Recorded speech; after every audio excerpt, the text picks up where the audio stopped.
Chapter 704. The Crown Prince Token? Lu Hong frowned. What's the use of the Crown Prince Token? It's very useful. With the Crown Prince Token, you can freely enter the Imperial Palace. As he spoke, Qin Feiyang was unable to conceal the excitement in his heart. Lu Hong's eyes lit up. You didn't agree to the first prince's request because of the Crown Prince Token? Yes. Qin Feiyang nodded. Then what's the difference between the Crown Prince Token and the Prince Token? Lu Hong asked again. There's a big difference. The Prince Token has much less authority and can only enter a part of the Imperial Palace. But with the Crown Prince Token, you can enter everything except the forbidden areas of the Imperial Palace. Qin Feiyang said. Lu Hong asked, including the harem? Qin Feiyang nodded. With the Crown Prince Token, he could go see his mother. How could he not be excited? Lu Hong said, Then why didn't you mention it before? I didn't think of it at first. I only remembered it when I saw the first prince. And both the Crown Prince Token and the Prince Token are very rare. Qin Feiyang said. What do you mean? Lu Hong didn't understand. I'll have to start from the first emperor. When the Great Qin Empire was first established, the first emperor set up the Crown Prince Token and the Prince Token in consideration of the abilities of the princes.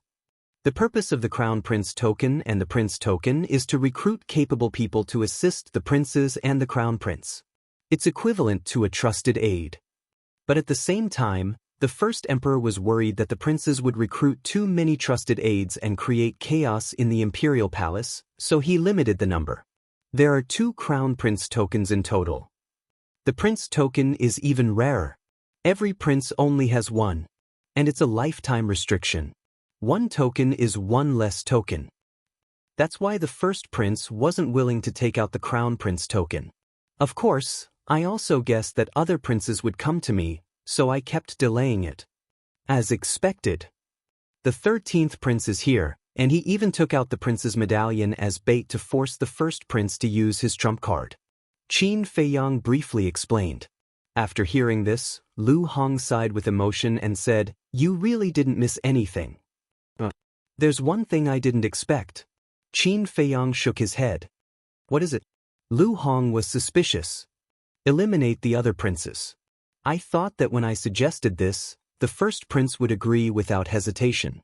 I didn't expect him to reject me. Qin Feiyang said. You still plan to get rid of them?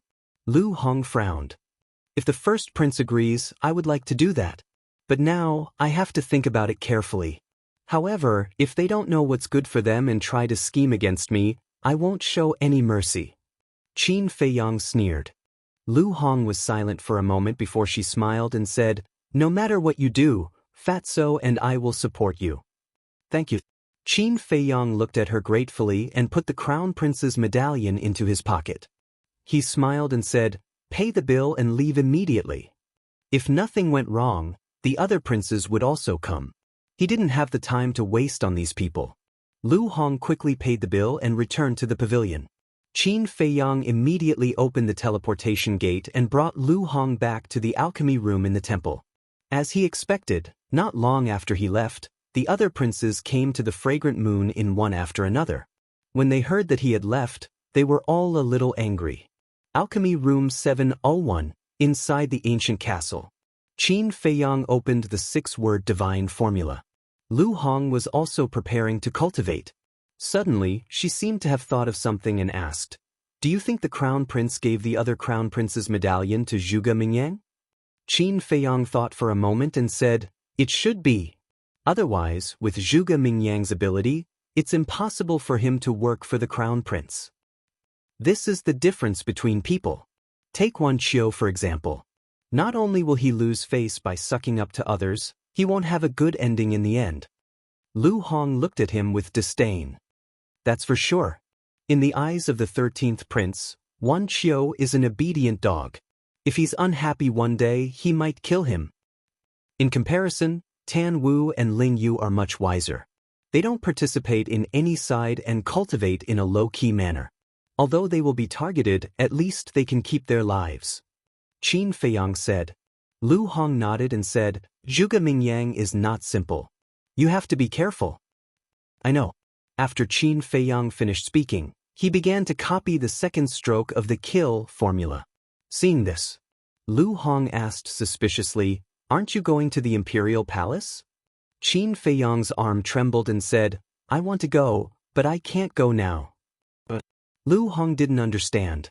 Qin Feiyang said, "I just got the Crown Prince's medallion, and I'm going to the Imperial Palace. If it were you, wouldn't you be suspicious of my intentions?" Lu Hong nodded without hesitation. Then she suddenly understood. Without saying anything more, she closed her eyes and began to cultivate. But Qin Feiyang didn't copy the kill formula again. He withdrew his arm, lowered his head, and frowned. Suddenly, he closed the 6 words formula and transmitted a message to Ren Wuxuang. So, Ren Wuxuang's shadow appeared.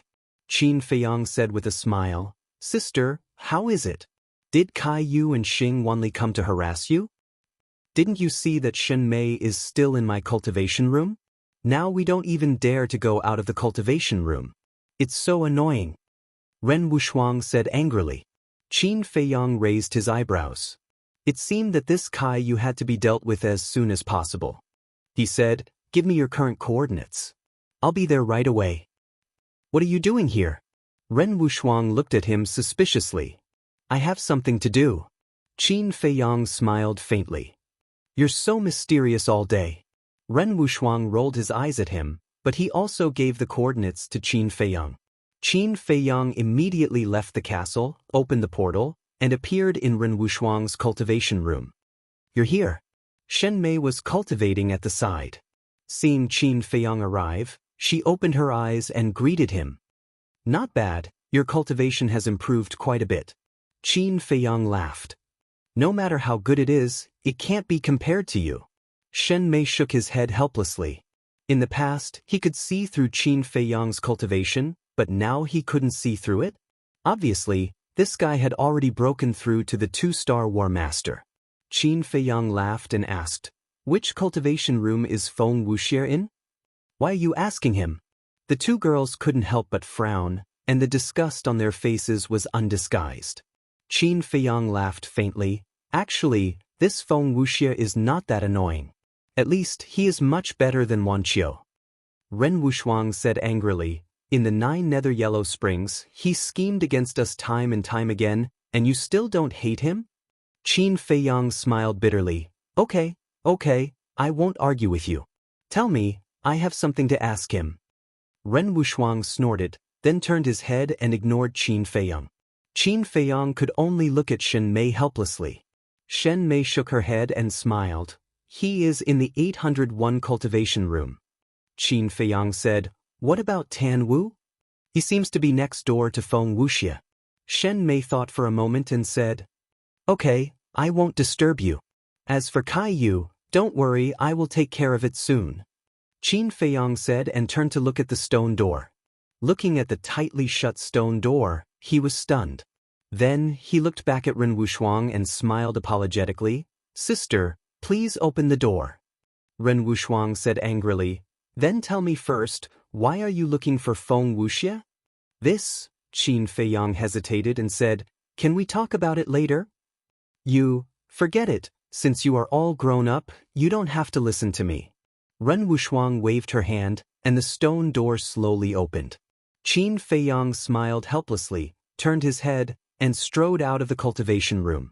Shen Mei looked at Qin Feiyang's back and looked at Ren Wuxuang. "You are a little strange now." "What's strange?" Ren Wuxuang was stunned and asked. "If it was in the past, you would never be angry in front of others, but now, you are angry in front of Qin Feiyang. No, to be precise, it should be coquettish. Tell me honestly, are you having feelings for him?" Shen Mei giggled. "Coquettish?" Ren Wuxuang's face stiffened and she said angrily, "When did I? Don't talk nonsense." "Are you sure I'm talking nonsense?" Shen Mei looked at her teasingly. Ren Wuxuang obviously began to panic, and a blush crept up her cheeks. Finally willing to open the door.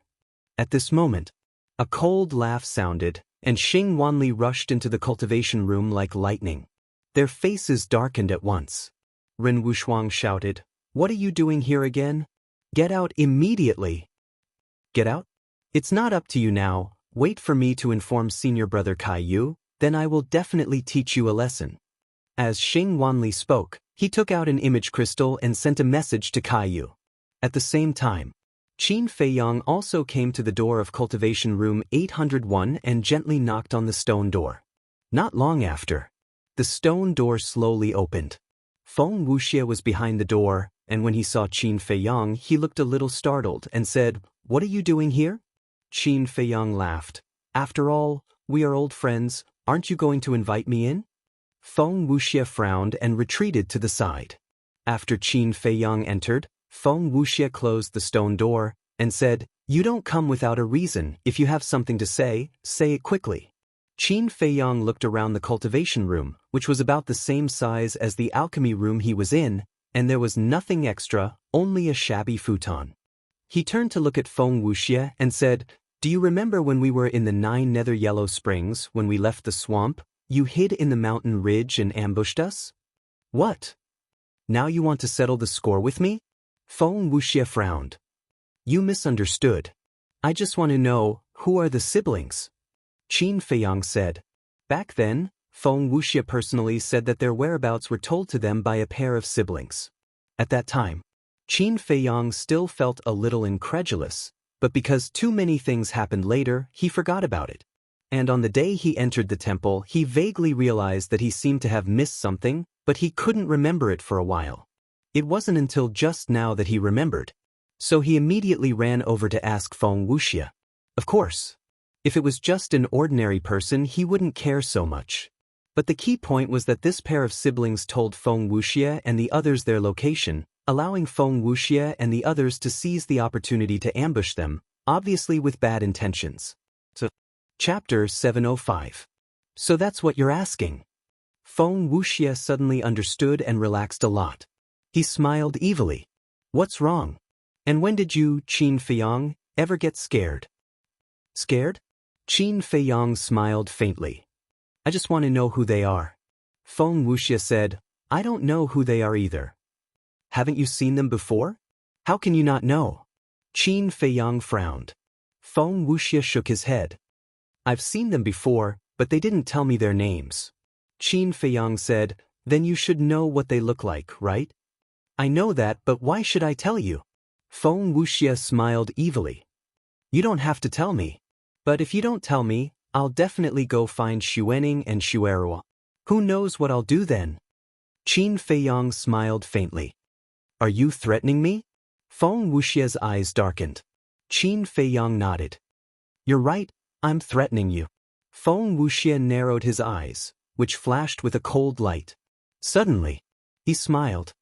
Qin Feiyang is indeed Qin Feiyang. You don't even hide your threats.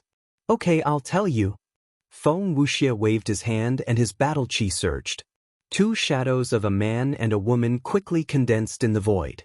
Qin Feiyang raised his head to look, and his expression immediately stiffened. The man was in his 20s. He had a tall figure and was wearing clothes made of tiger skin. On his face, there was a bright smile. He looked very bright and gave people an inexplicable sense of familiarity. The woman was wearing a mink skin. Her skin was whiter than snow, and her hair was black and beautiful. Her bright eyes were as clear as a mirror. Her whole body was filled with an ethereal aura. Both of them had extraordinary temperaments. How is this possible? Shouldn't they be in the Forgotten Land? Looking at the man and woman, Qin Feiyang muttered to himself, his eyes filled with disbelief. Seeing Qin Feiyang's expression, Feng Wuxia frowned and asked, You know them? I do. But I don't know if it's them. Is there anyone who looks so similar in this world? Qin Feiyang furrowed his brows tightly and asked, Did you meet them again when you left the 9 underworlds? Maybe they only landed on the other side after we left.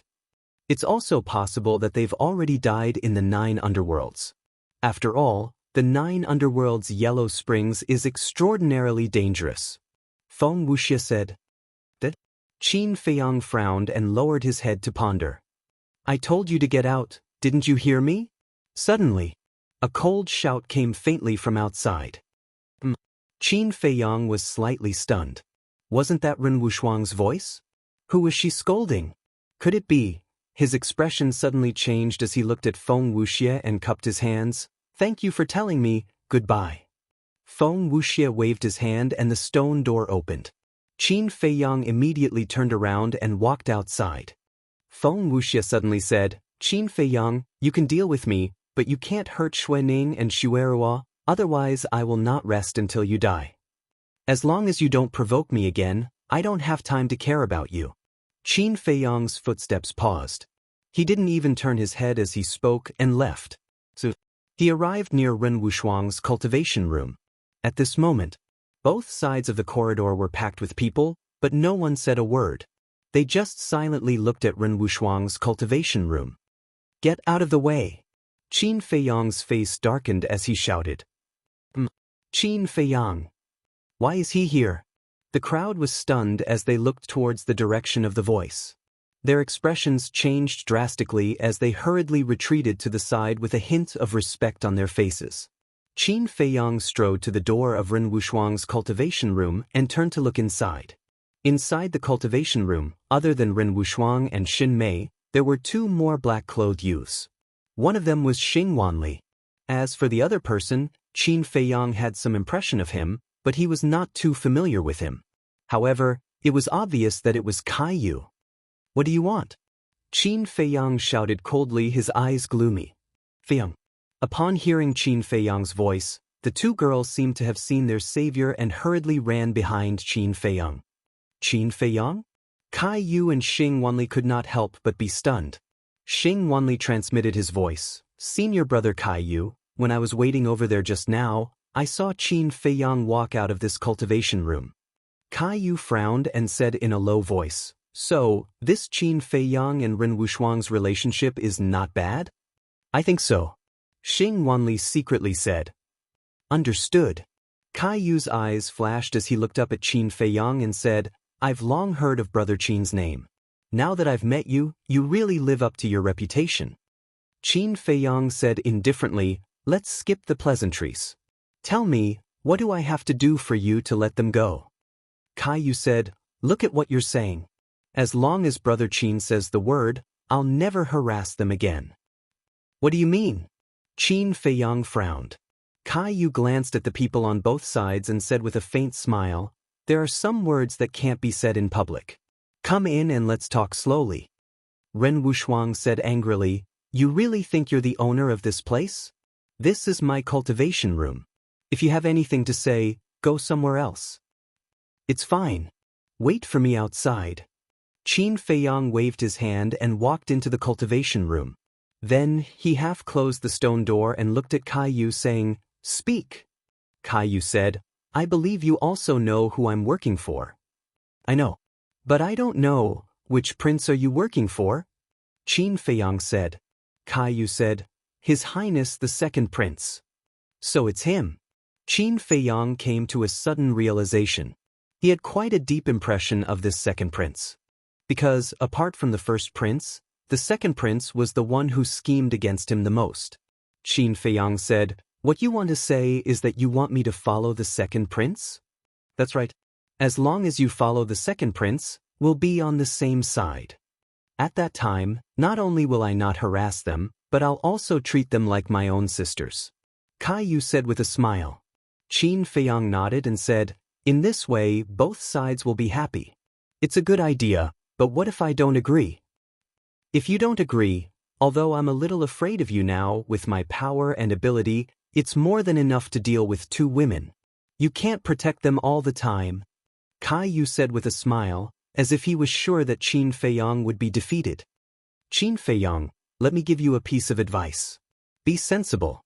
It won't benefit anyone if you fall out with them. Xing Wanli sneered. Qin Feiyang glanced at Xing Wanli, then looked at Caillou and said, To be honest, I'm really not afraid of falling out with you now. Their eyes darkened. Not to mention you cats and dogs, even if the second prince came in person, he wouldn't dare to do anything to me. With that, Qin Feiyang prepared to take out the crown prince token. He's so lively. But at this moment, a faint laughter sounded from outside. This voice, Caillou's face suddenly changed. Qin Feiyang laughed. Because the owner of this voice was Zhuge Mingyang. Greetings, senior brother Zhuge. At the same time, respectful voices could be heard from outside as well. After a few breaths, Zhuge Mingyang pushed open the stone door, walked into the cultivation room, and said in surprise, Kai Yu, why are you here? What are you doing here? Kai Yu's pupils shrank, and he cupped his hands and bowed. Greetings, senior brother Zhuge. We're all disciples of Marquis. I can't accept your bow, and I'm also afraid that your father will find trouble with me. Zhuge Mingyang smiled faintly. Kai Yu frowned and asked, Senior brother Zhuge, are you just here to join in the fun? I'm not here to join in the fun. I just received news that someone is bullying my younger brother, so I wanted to see who is so daring, and it's you. Zhuge Mingyang laughed. Younger brother? Kai Yu and Xing Wanli looked at each other. The crowd outside was also bewildered. Who was Zhuge Mingyang's younger brother? Qin Feiyang? Xing Wanli asked carefully, May I ask, senior brother Zhuge, who is your younger brother? Zhuge Mingyang walked to Qin Feiyang and laughed. It's him, Qin Feiyang. What? It's really him. When did he have a relationship with Zhuge Mingyang? Everyone's heart was in turmoil, and they were shocked to the extreme. Ren Wushuang and Shen Mei had suspicious looks on their faces. Shen Mei walked to the side of a martial arts hall disciple and whispered, Who is Zhuge Mingyang? Why are you all so afraid of him? You don't know? Oh right, you just came here not long ago, so it's normal that you don't know.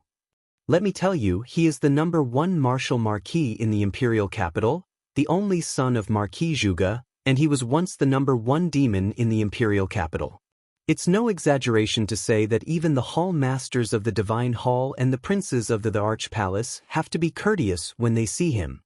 Tell me, how can we not be afraid? Qin Feiyang is really lucky to be able to curry favor with him.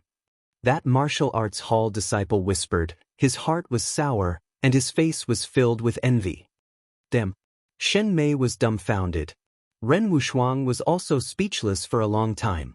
They didn't expect that in just a month, Qin Feiyang would become brothers with such a demon.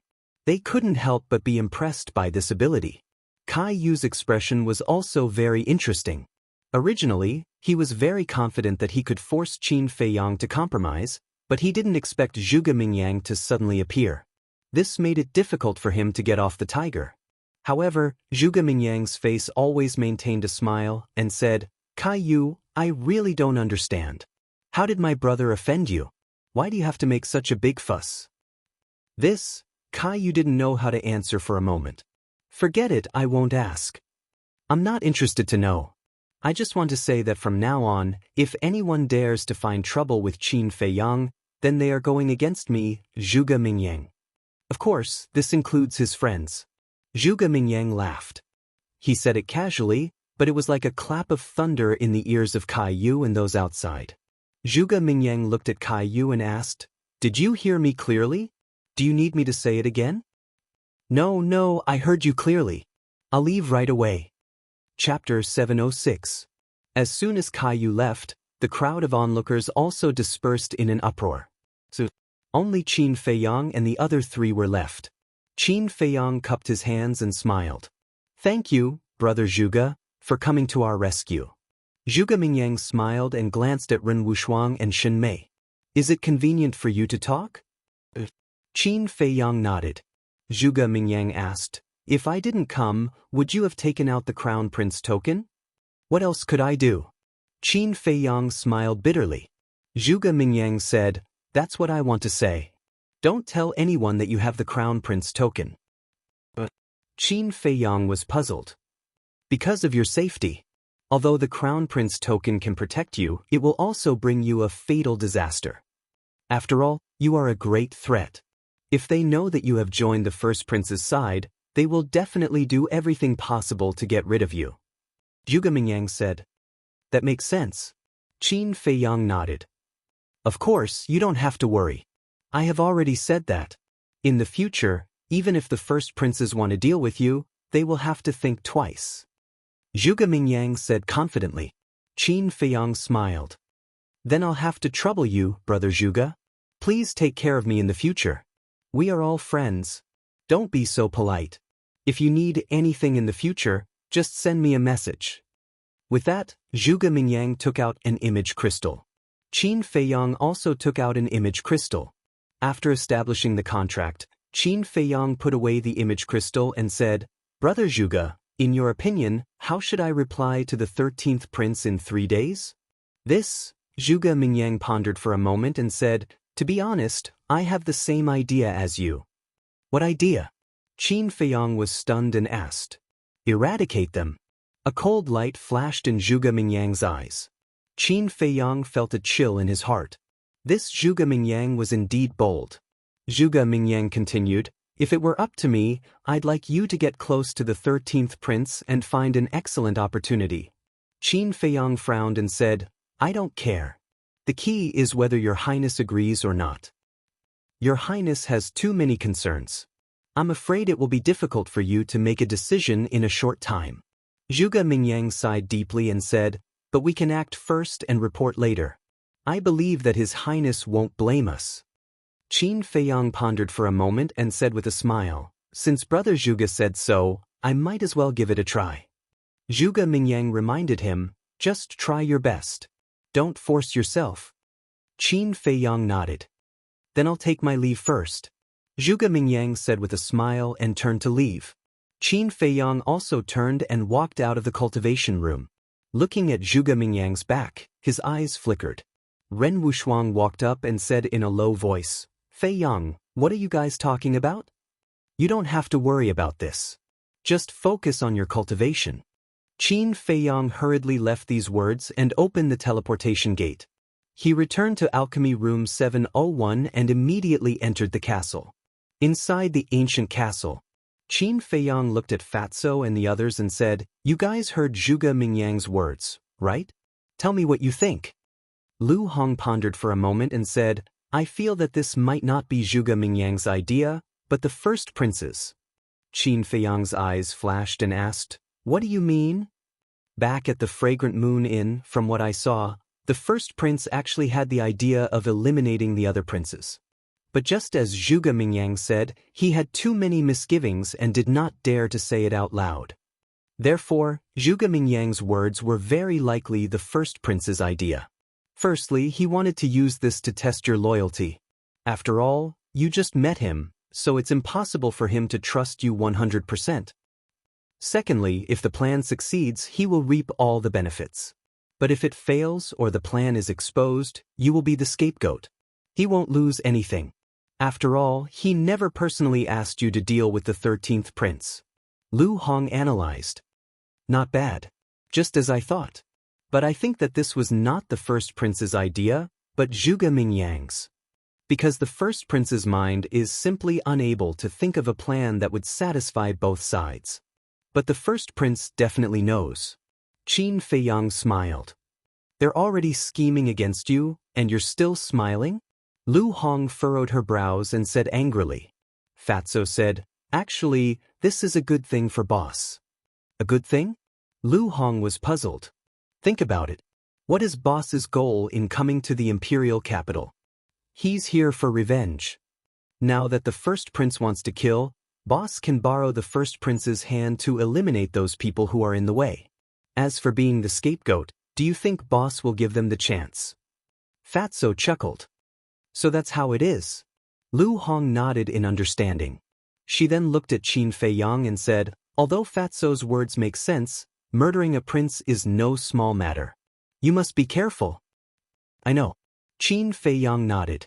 Fatso asked, "Oh right boss, who exactly are those siblings?" Qin Feiyang said, "Mu Qin Mu Shui." "Impossible.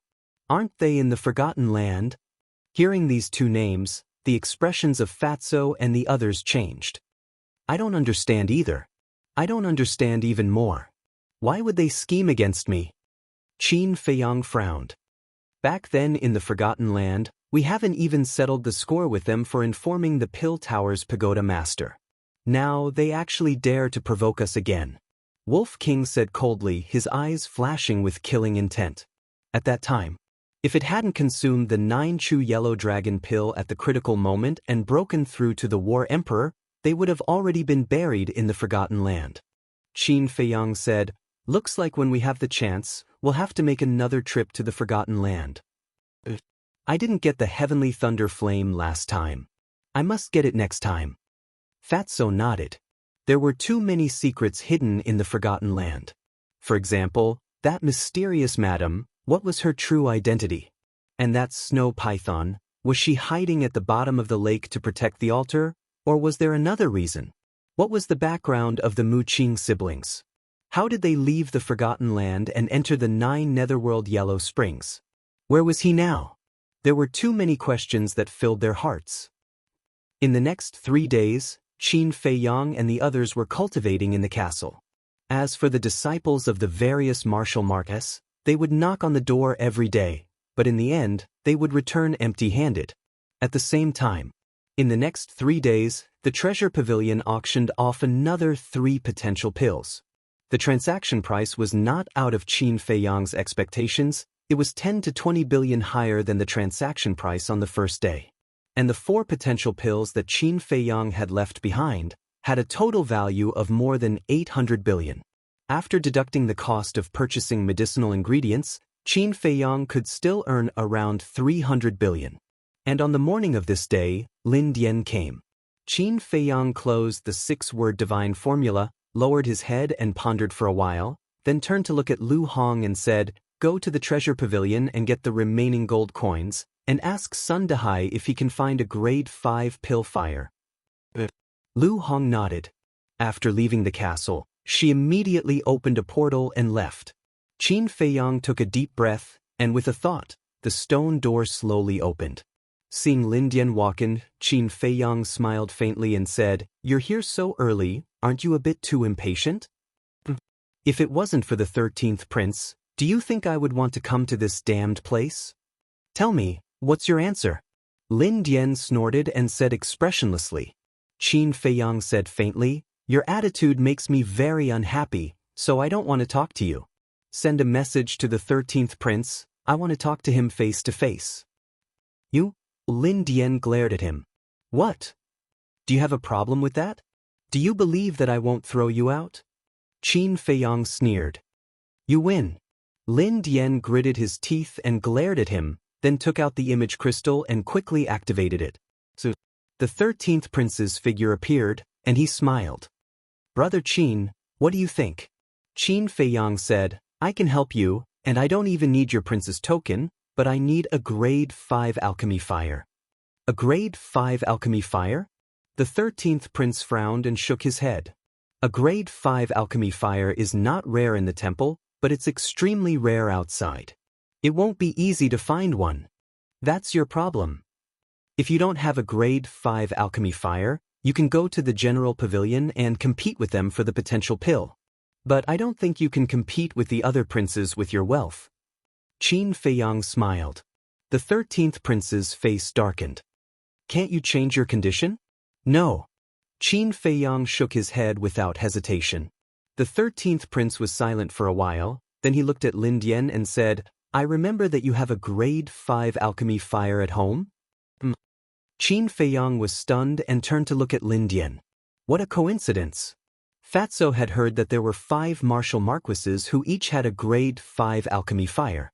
It seemed that Lin Dian's family was one of them. If that was the case, then he couldn't let it go. Lin Dian frowned and said, "Your Highness, I do have a grade 5 alchemy fire at home, but it's in the treasury, and my grandfather is personally guarding the treasury. I'm afraid it's impossible for him to give it to me." The 13th prince raised his eyebrows and said, "I don't care who's guarding it, you have to get it." "Your Highness, aren't you making things difficult for me? You know my grandfather's temper. If you take the alchemy fire without his permission, you'll be beaten to death." Lin Dian said, looking a little angry. The 13th prince thought for a while and said, "How about this? If he really blames you after this, I'll plead for you." After that, he looked at Qin Feiyang and said, "Lin Dian took such a big risk, shouldn't you do something?" "Of course. As long as I get the alchemy fire, I'll immediately give him 10 potential pills." Qin Feiyang smiled. 10 pills. Lin Dian's body trembled, his eyes glowing green. One had to know.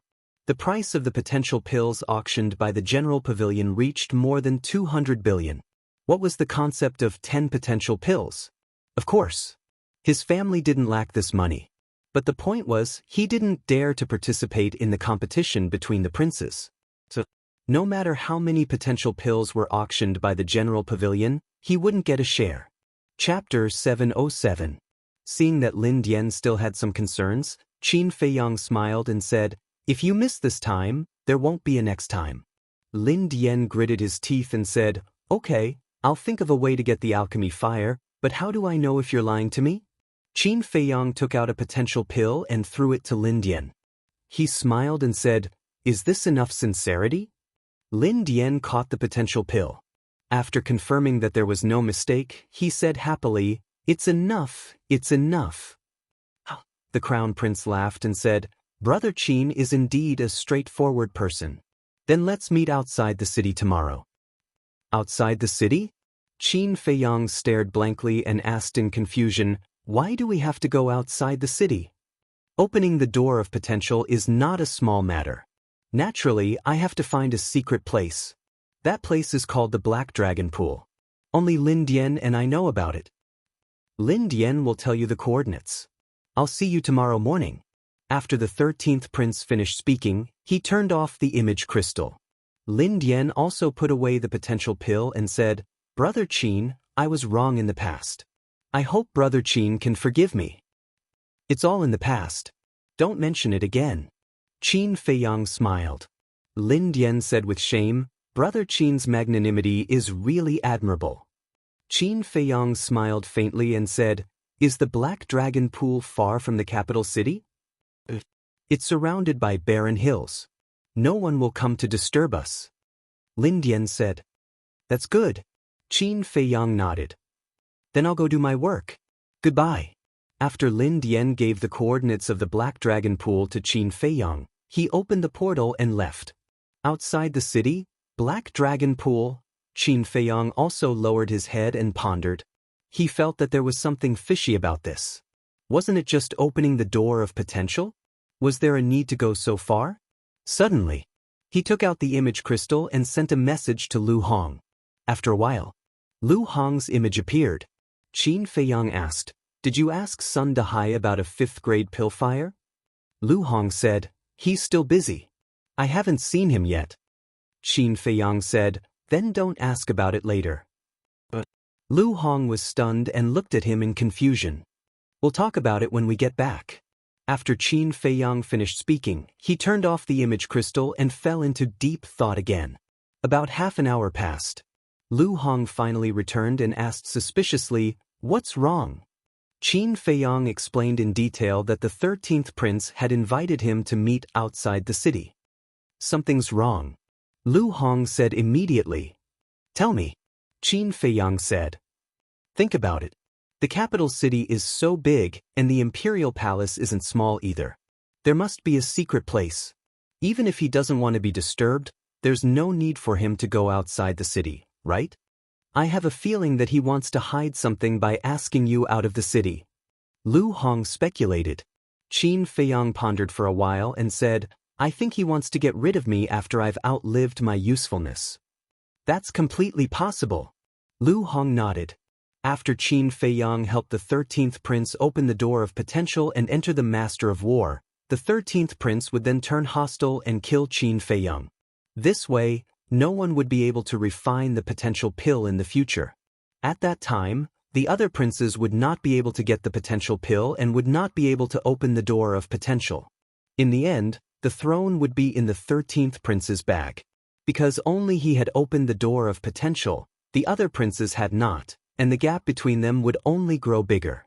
Who would be qualified to compete with him? None of these people are easy to deal with.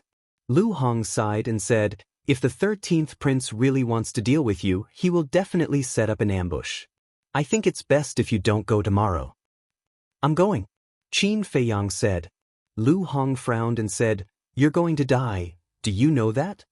Qin Feiyang's eyes flashed coldly and said, "It's hard to say who will win tomorrow." "What do you mean?" Lu Hong was surprised. "Even if he doesn't attack me tomorrow, I will attack them. Otherwise, I wouldn't have asked you to give up looking for the rank 5 pill fire," Qin Feiyang said. So that's what you think? Lu Hong looked at him in disbelief. If the 13th prince and Lin Dian died outside, it would definitely cause a commotion. At that time, the emperor and Lin Dian's family would definitely send people to investigate the cause of death. And the rank 5 pill fire that Lin Dian took from his family was undoubtedly the only clue. If the emperor and the Lin family found out that they were also looking for the rank 5 pill fire, they would definitely come to interrogate them. At that time, even if they could find an excuse to avoid it, they would definitely be monitored in the future. After thinking this through, Lu Hong shook her head and smiled. You're starting to plan now, you're really good. Not enough, I need to talk to Zhuge Mingyang. Qin Feiyang waved his hand and took Lu Hong to the castle. Early the next morning, a young man in white appeared out of thin air in front of the door of the general pavilion. When a staff member saw the young man, his eyes suddenly lit up and ran up to him with a flattering smile. Mr. Qin, welcome to the general pavilion. Mr. Qin? Is that Qin Feiyang? The other staff members, as well as the customers trading in the treasure pavilion, all looked at the young man in white. It's really Qin Feiyang. Brother Qin, my name is Theta Wang, nice to meet you. Brother Qin, I'm Li Ba, may I have the honor of buying you a drink? In an instant, everyone rushed toward Qin Feiyang. This person was indeed Qin Feiyang. Since the incident at the Fragrant Moon brothel, the people in the capital basically knew what Qin Feiyang looked like. Qin Feiyang glanced at the crowd around him and smiled. Everyone, I still have something to do, we'll meet again in the future, please step aside. The staff member who first recognized Qin Feiyang said, yes, yes, yes, don't block Mr. Qin's way. The crowd in front had to disperse in disappointment. Mr. Qin, I heard that you're an alchemist. Are you here to buy any medicinal materials? The staff member asked while ushering Qin Feiyang into the general pavilion. I do want to buy some medicinal materials, and also go to the auction house to see if I can find any treasures. Qin Feiyang smiled. The staff member said, I see, then I'll take you directly to the auction house. Qin Feiyang nodded. So, Qin Feiyang entered a separate VIP room. The VIP room was about 100 feet long. It wasn't very big, and one could clearly see the auction house below. At this time, the auction hadn't started yet, and there weren't many people in the auction house. Qin Feiyang sat on the chair and said with a smile, Go tell Sun Dehai to come and sit with me when he's free. The staff member responded, then turned and trotted out. Hee, this is a rare opportunity. Fat Lord must squander like crazy today. When the staff member ran out of the VIP room and closed the door, Qin Feiyang, who was sitting on the chair, immediately revealed a trace of a smile. He even called himself Fat Lord. Obviously, this Qin Feiyang wasn't the real Qin Feiyang, but Fatso in disguise. As for Qin Feiyang himself, he had already gone to the Black Dragon Pool. Black Dragon Pool. It was a small pool, but it was very deep. The water of the pool was also eerily black. It was said that a black dragon once lived here, which was why it was called the Black Dragon Pool. At this time, Lin Dian and the 13th prince were already waiting by the Black Dragon Pool. Lin Dian held a metal box in his hand. It was the size of a palm, as black as ink, and exuded an ancient aura. He looked at the metal box and asked reluctantly, Your Highness, are you really going to give him the alchemy fire? Naive. A grade 5 alchemy fire is priceless. Why would I give it to him? The 13th prince sneered. Lin Dian immediately raised his head and looked at the 13th prince in surprise. Just watch. When he helps me open the door of potential and step into the Master of War, it will be the time of his death. The 13th prince's eyes flashed with killing intent. I see. Lin Dian muttered as a trace of coldness crept up his eyes. At this time, a figure appeared out of thin air. It was Qin Feiyang. Sensing Qin Feiyang's aura, the 13th prince and the 13th prince immediately covered up their killing intent and replaced it with a friendly look. But even if they covered it up in time, Qin Feiyang still caught a glimpse of it. He sneered inwardly and landed by the pool. Standing opposite the two, he smiled and asked, Where's the alchemy fire? The 13th prince said, Lin Dian, give it to him. Lin Dian immediately walked in front of Qin Feiyang and handed over the metal box in his hand. Qin Feiyang took the metal box and opened it. A terrifyingly high temperature immediately surged out. The alchemy fire lay quietly in the metal box. It was the size of a baby's fist, dark green in color, and emitted an obscure aura. Looking at the alchemy fire, Qin Feiyang was secretly delighted. Because the alchemy fire was in a state of awakening, it meant that it was ownerless and could be devoured by the netherworld demonic flame immediately. After calming down, Qin Feiyang closed the metal box and looked at Lin Dian. Didn't you say that your grandfather personally guarded the treasury? How did you get it? Lin Dian said, Don't worry about that. Give me the remaining 9 potential pills. Qin Feiyang said, I want to know the key. You're so annoying. Lin Dian said angrily. The 13th prince smiled. Just tell him. I'm also very curious. Lin Dian frowned and said, My grandfather likes to drink, so I found a jar of good wine and tricked him into taking it away. Qin Feiyang said, So your grandfather doesn't know that you took the alchemy fire? Lin Dian nodded. Qin Feiyang smiled and asked again, What about the potential pill I gave you yesterday? Lin Dian said, It's still here. Qin Feiyang asked curiously, Why didn't you take it? Can you not talk so much nonsense? Hurry up. Lin Dian was a little angry. Okay, I'll give it to you right away.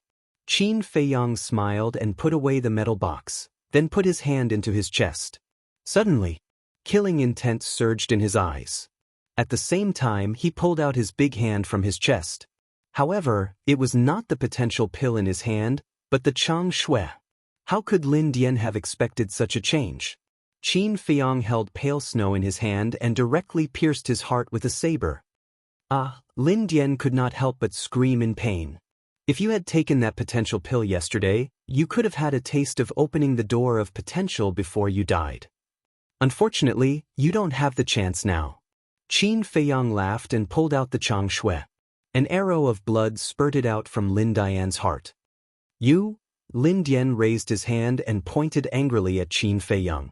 However, before he could say anything, Qin Feiyang raised his arm again. The Chang Shui was like a graceful swan, instantly cutting off Lin Dian's throat. Immediately, Lin Dian covered his neck and stared at Qin Feiyang with hatred, then fell backward. Chapter 708. Seeing this, the 13th prince was dumbfounded. Lin Dian had been killed? Suddenly, he looked up at Qin Feiyang and roared, Do you know what you're doing? Of course I know.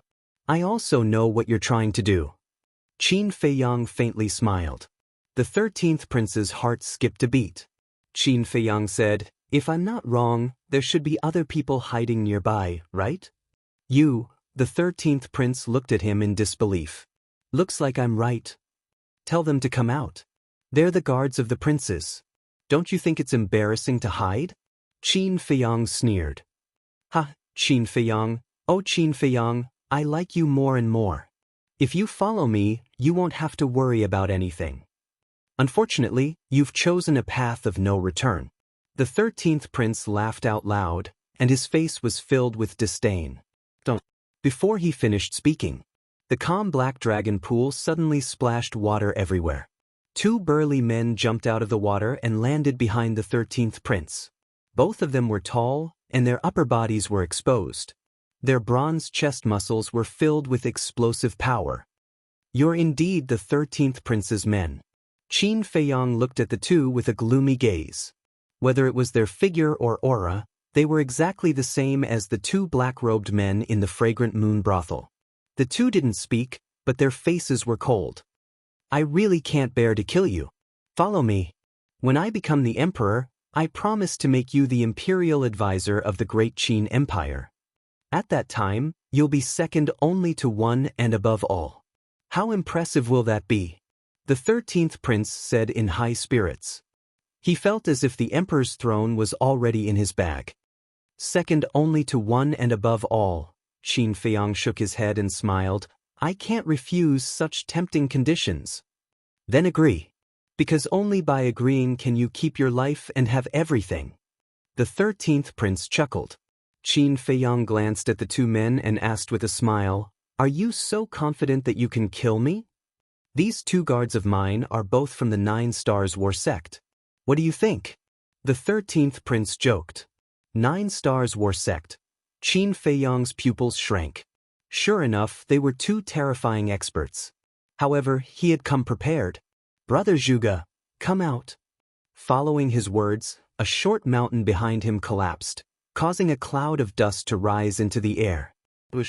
Zhuge Mingyang dashed out of the dust cloud along with a piercing sound and landed beside Qin Feiyong like a lightning bolt. Zhuge Mingyang. The 13th prince's expression changed. The 2 guards also turned pale with fright. Why is Zhuge Mingyang here? Could it be that Qin Feiyong had already submitted to the first prince? Your Highness, sorry for the offense. Zhuge Mingyang cupped his hands and smiled. His aura erupted as he took a step towards the 13th prince. He directly attacked, straightforward and nimble. How dare you! The 2 guards were furious as they stood in front of the 13th prince. Their auras surged and shook the mountains and rivers. Seeing this, Zhuge Mingyang's eyes flashed as he smiled and said, Brother Qin, I'll take care of these 2. As for the 13th prince, I'll leave it to you. Following that, he waved his hand and a golden battle chi roared out. It forcefully swept away the 2 burly men and disappeared into the horizon like lightning. So strong, Qin Feiyong muttered.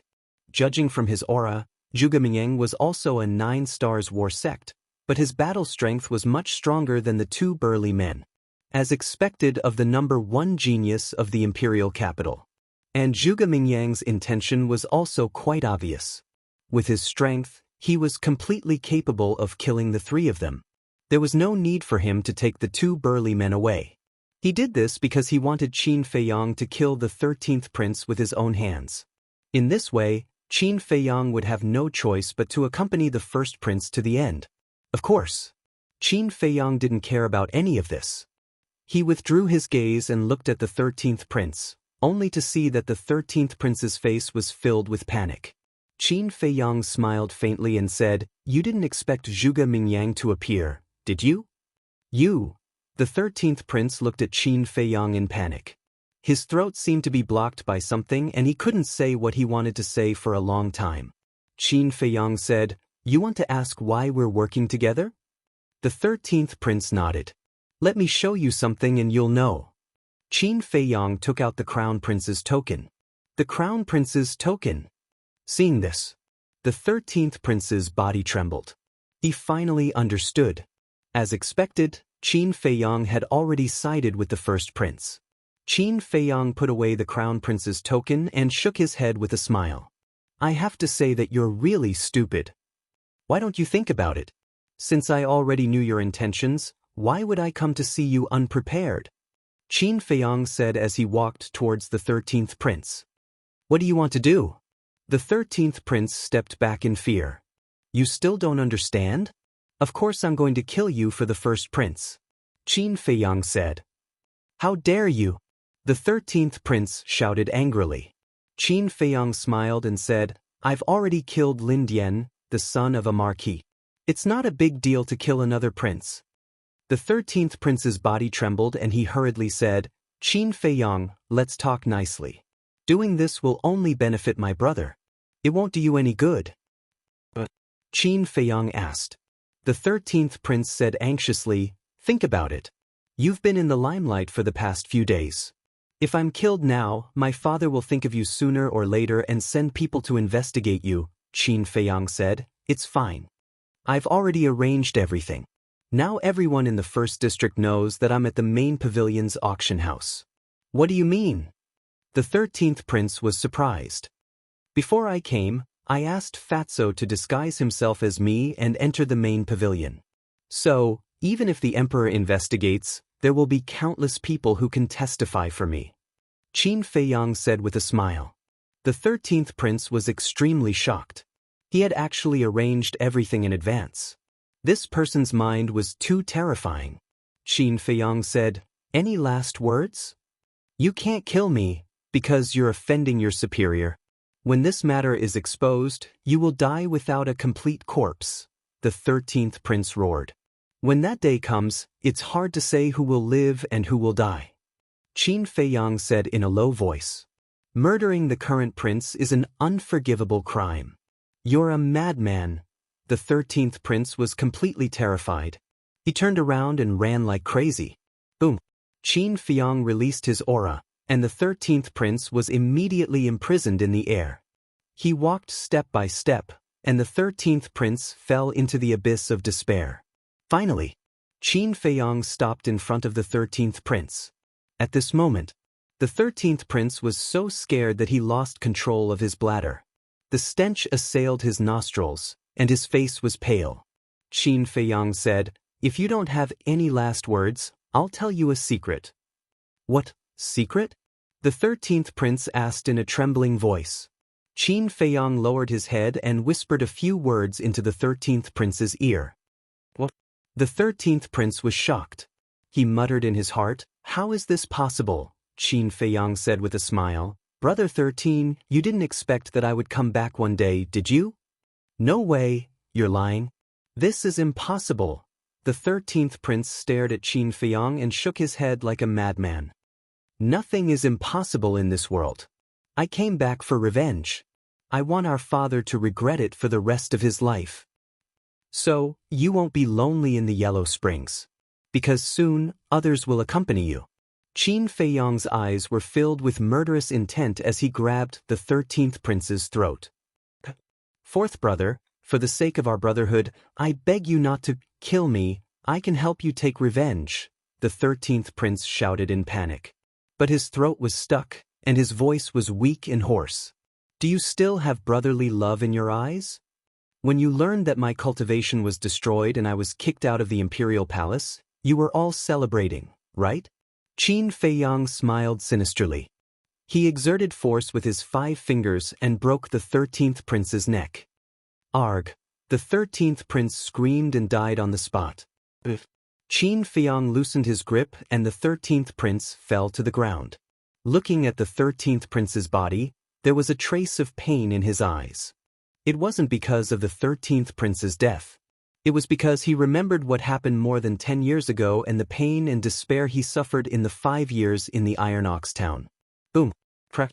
In the distance, the sound of battle was endless. But Qin Feiyang didn't seem to hear it. After a while, the sound of battle finally stopped. Zhuge Mingyang carried the 2 corpses as he flew through the air and landed beside Qin Feiyang. He sized up the 13th prince and Lin Dian's corpses and remained silent for a moment. After a while, he threw the 2 bodies next to the 13th prince and patted Qin Feiyang's shoulder. "Don't worry. No one will know." "Do I look like I'm worried?" Qin Feiyang smiled faintly. Seeing the smile on Qin Feiyang's face, Zhuge Mingyang couldn't help but laugh. Then he opened a portal and said, "I'm going to report this to the first prince. Don't stay here for too long." Qin Feiyang nodded and asked, "What do you want to do with their bodies?" "I'll throw them out of the city and let the people from the imperial palace and the Lin family collect their bodies. After all, one of them is a prince and the other is the son of a marquis. We can't just leave their bodies in the wilderness." Zhuge Mingyang smiled. Then, with the 4 corpses, he stepped into the teleportation gate and disappeared. Qin Feiyang turned around and looked at the portal that disappeared. His eyes gradually became fierce.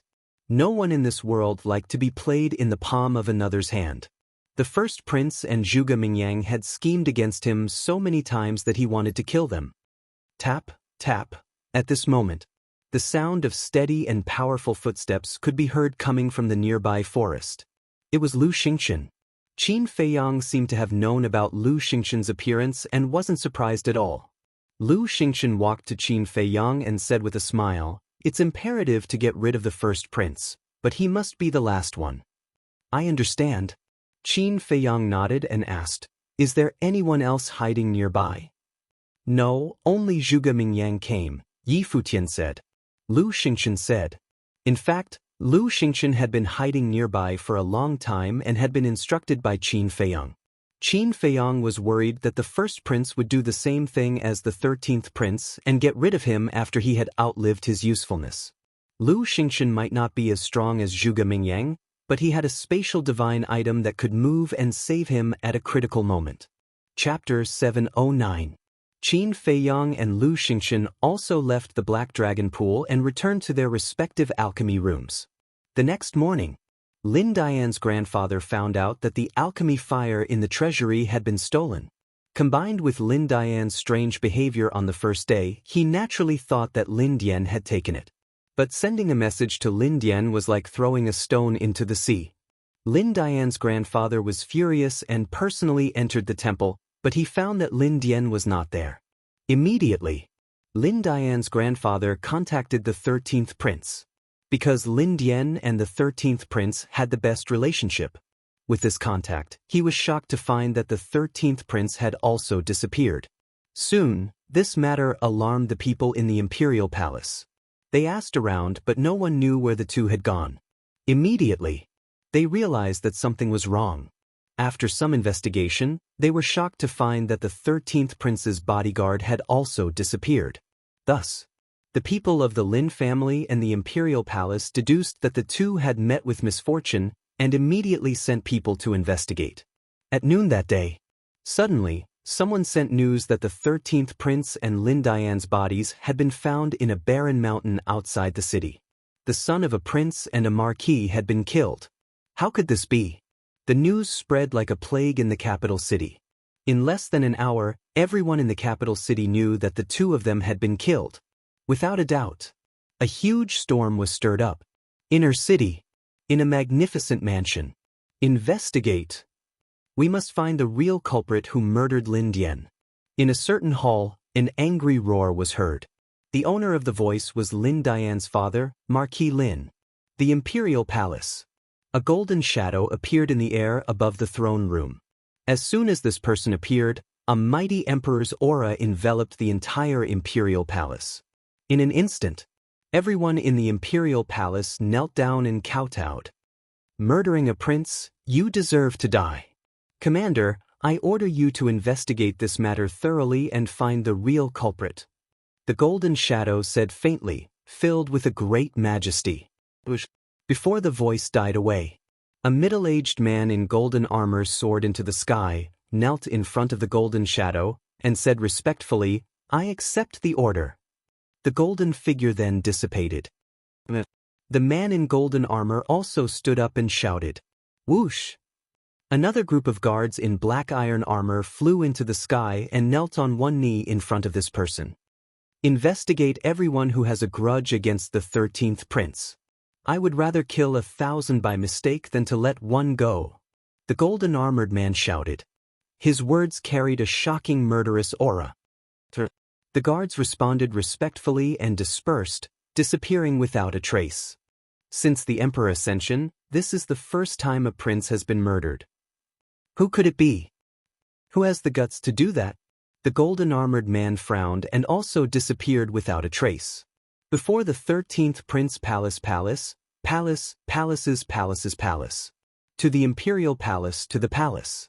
As for the various martial marquis government, they also gave their own disciples a death order.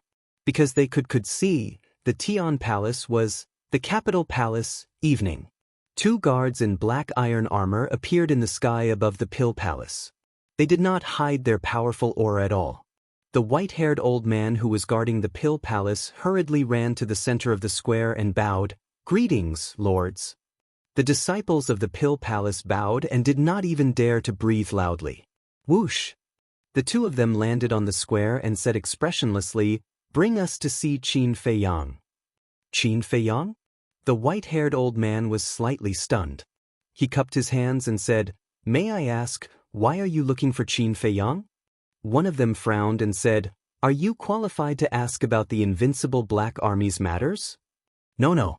Lords, please follow me. The white-haired old man shrunk his neck and quickly brought the 2 of them into the Pill Palace. Strange, why is the invincible Black Army looking for Qin Feiyang? Did he do something wrong? It shouldn't be. Qin Feiyang has been cultivating in the alchemy room. How could he do something wrong? I heard that the invincible Black Army is investigating the death of the 13th prince and Lin Dian. They are here to look for Qin Feiyang. Could it be related to Qin Feiyang? Impossible. Qin Feiyang is just a bumpkin from the spiritual state. He doesn't have the guts to do something like this. The disciples who gathered on the square were discussing in low voices. In the alchemy room, Qin Feiyang was copying the kill formula in the castle. Dong. Suddenly, someone knocked on the door. Qin Feiyang, the invincible black army is here to question you. Come out.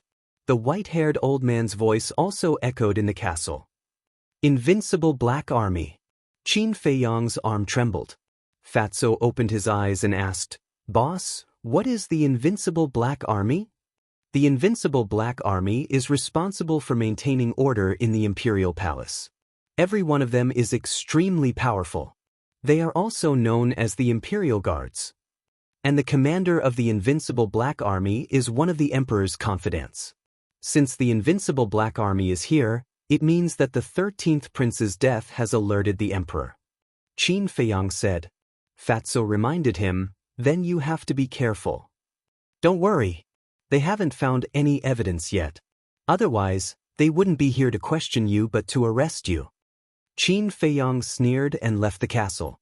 With a thought, the stone door of the alchemy room slowly opened.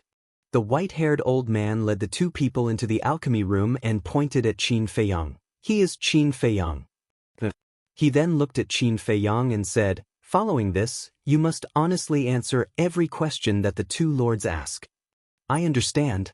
Qin Feiyang nodded and looked at the two black-armored guards.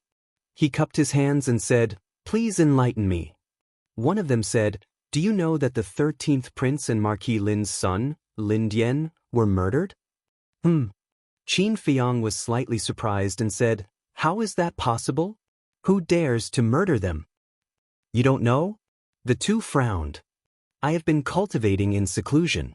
That's why I only know now." "Sirs, when did they die? Where did you find them?" Qin Feiyang was surprised. "Outside the city. Judging from the wounds on their bodies, they should have been killed yesterday morning." One of them said, "Outside the city? Then how can you be sure that they were murdered? What if they died under the claws of a beast?" Qin Feiyang frowned. "If they were killed by a beast, they would have asked us for help. And they didn't send any signal for help before they died. Moreover, His Highness the 13th Prince had two guards with him.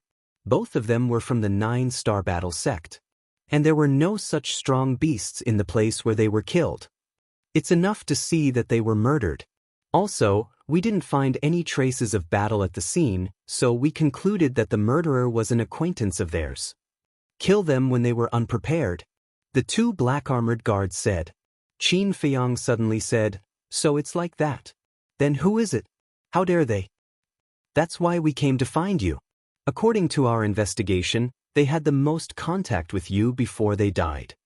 And there is a big grudge between you two. So, we have reason to suspect that you might be the real murderer." The two black-armored guards said in a deep voice, their eyes flashing with a cold light. Qin Feiyang pointed at his nose and said in fear, "My two lords, this is a crime of beheading. You can't talk nonsense." One of them said, "Well, let me ask you, where were you yesterday?" "I was in the Treasure Pavilion's General Pavilion all day yesterday," Qin Feiyang said. "Are you sure? Do you know what the consequences of lying to us will be?" The two guards' eyes were filled with hostility. "I'm sure. If you don't believe me, you can go to the General Pavilion to investigate," Qin Feiyang said. "Okay, come with us to the General Pavilion." One of them waved his hand and opened a teleportation door. Qin Feiyang nodded and stepped into the teleportation door. "So straightforward? Is it really not him?" The two guards looked at each other and followed him in. General Pavilion. In the study room. As it was already evening and the auction was over, Sun Dehai was sitting at his desk, burying his head in the accounts. Suddenly, he sensed 3 auras in the study room.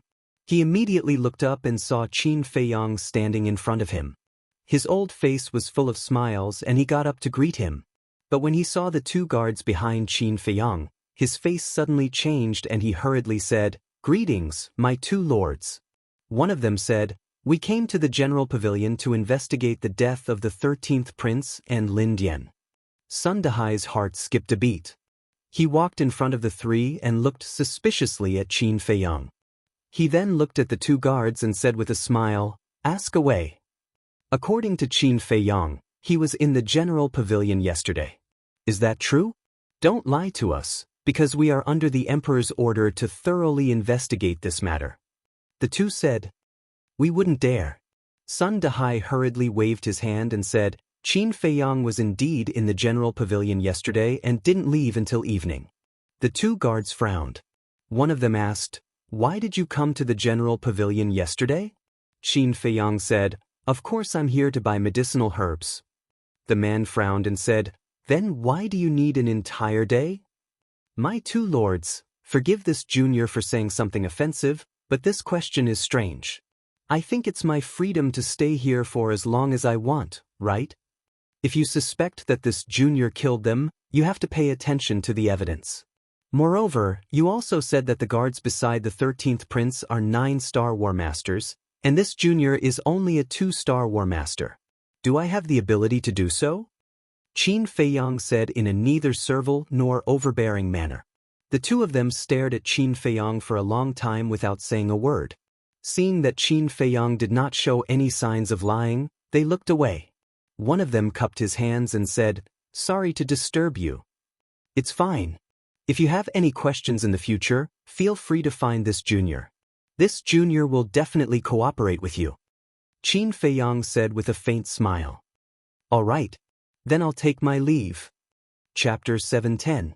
Seeing the portal disappear in front of him, Qin Feiyang also secretly breathed a sigh of relief.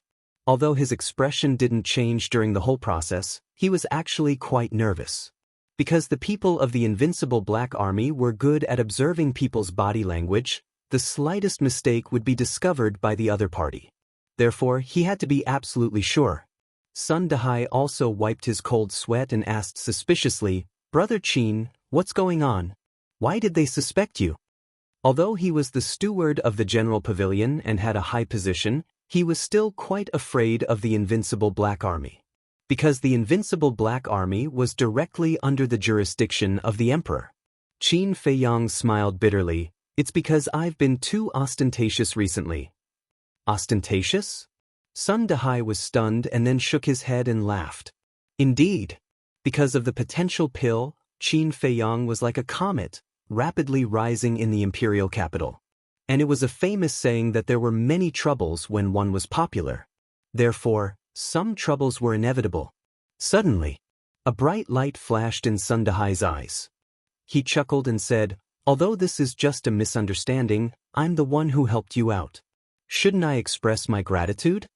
Qin Feiyang's face twitched. This old man really knew how to take advantage of the situation. "Goodbye." He directly opened a portal and walked in without looking back. Sun Dahai seemed to have thought of something and suddenly stretched out his hand and pulled Qin Feiyang out. "What's wrong? If I don't show you some appreciation, you won't give up, right?" Qin Feiyang frowned. No, I was just joking." Sun Dahai quickly waved his hand. This kid was a gold mine, so he couldn't offend him. "Then what's the matter?" Qin Feiyang asked. "Some time ago, I received news that someone swept all the precious herbs in all the branches within 3 days. Is this person you?" Sun Dahai asked. Qin Feiyang shook his head. "It can't be. Counting the dates, this happened on the day you entered the temple. Furthermore, the medicinal herbs you've swept away are exactly the same as the ones you've purchased from our main pavilion. Is this a coincidence?" Sun Dahai said. "Who knows?" Qin Feiyang smiled faintly and stepped into the portal again, disappearing without a trace. Just as he returned to his alchemy room, he received a message from Zhuge Mingyang. "What's the situation?" Zhuge Mingyang asked worriedly. Qin Feiyang shook his head and said, "It's fine now." "What did His Highness say?" "His Highness didn't say anything. But I can see that His Highness is very happy." Zhuge Mingyang laughed. Qin Feiyang said, "As long as he's happy, that's good.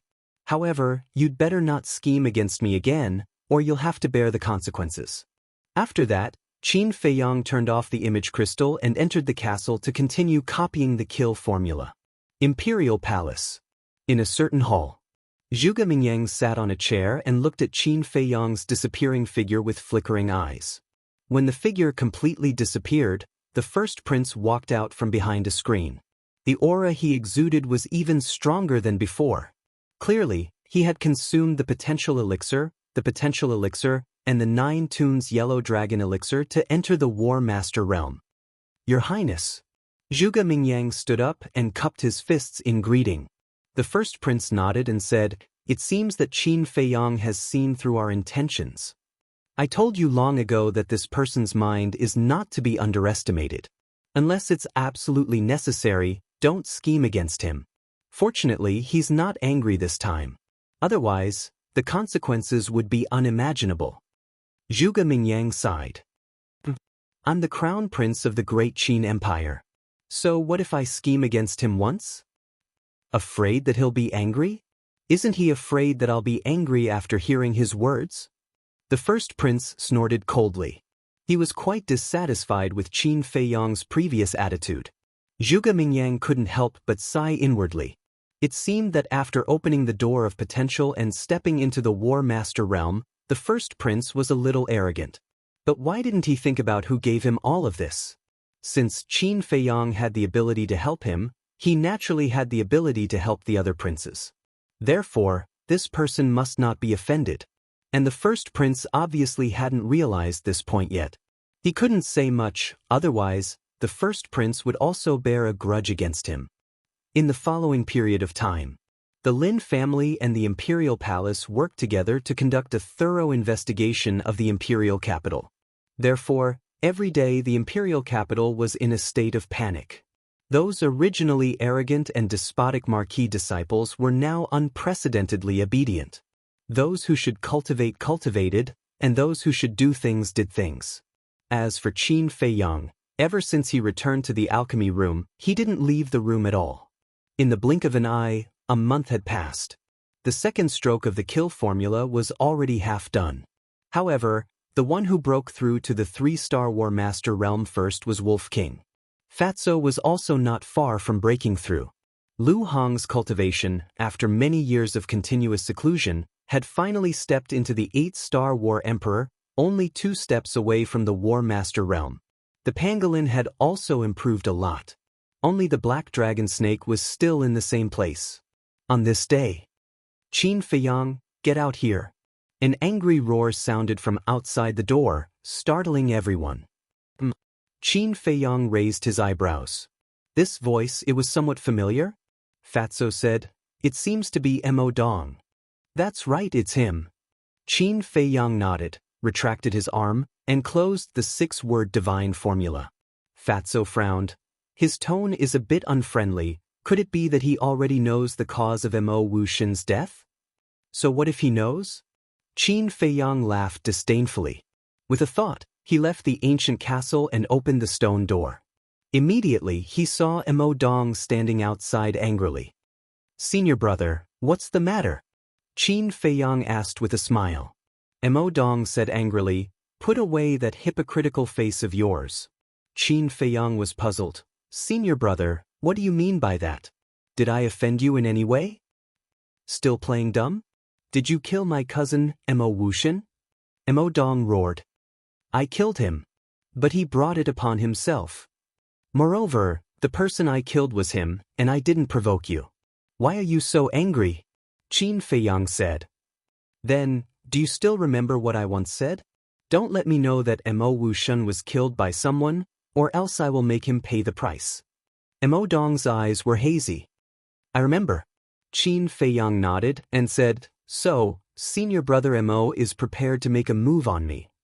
Don't think that just because you can refine the potential pill, I won't dare to make a move on you. Now, I officially challenge you. Do you dare to accept the challenge?" Not only was Mo Dong's attitude overbearing, even his tone was aggressive. "Do you really want to do this?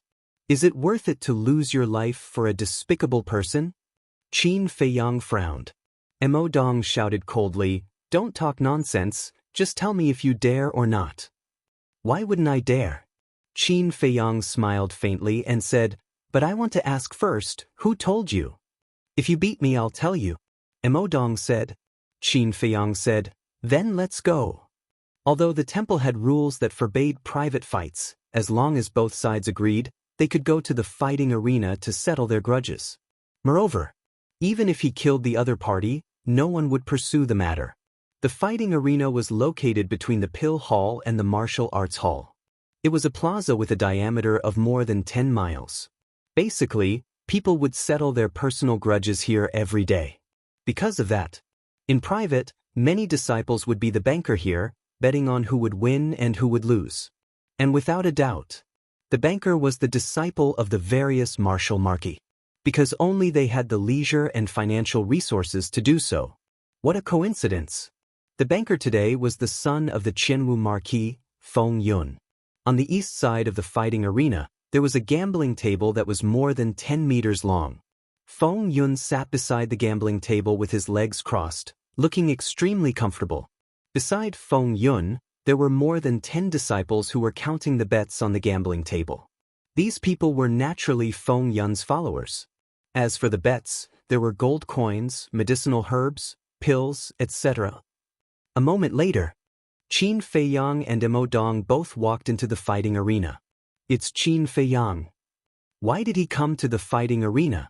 Just now, a Pill Hall disciple sent me a message saying that Emodong wants to challenge him. Who is Emodong? It should be the one beside him. I don't have any impression of him. Seems like he's just a small fry. A small fry dares to challenge Qin Feiyang. He really doesn't know what's good for him. Look at what you're saying, it's as if Qin Feiyang is very amazing. Although Qin Feiyang can refine the potential pill, his cultivation is only at the 2-star war ancestor level. And the aura that Emodong is emitting is that of a 3-star war ancestor.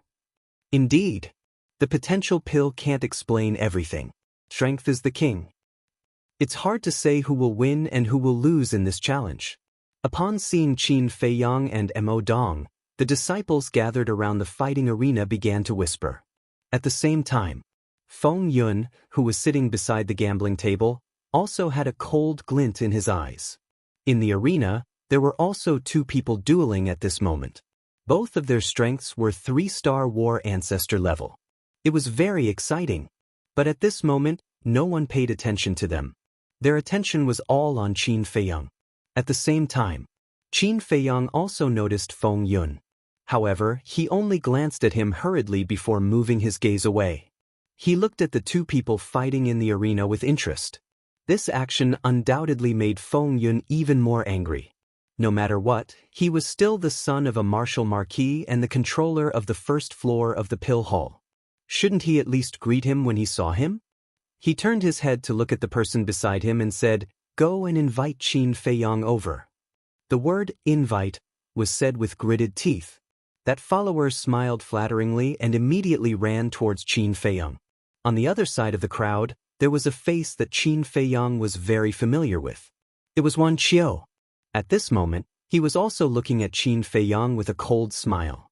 So, that follower ran to Qin Feiyang's side and smiled flatteringly. "Senior apprentice brother Qin, senior apprentice brother Feng Yun invites you over." This person's cultivation was the same as Qin Feiyang.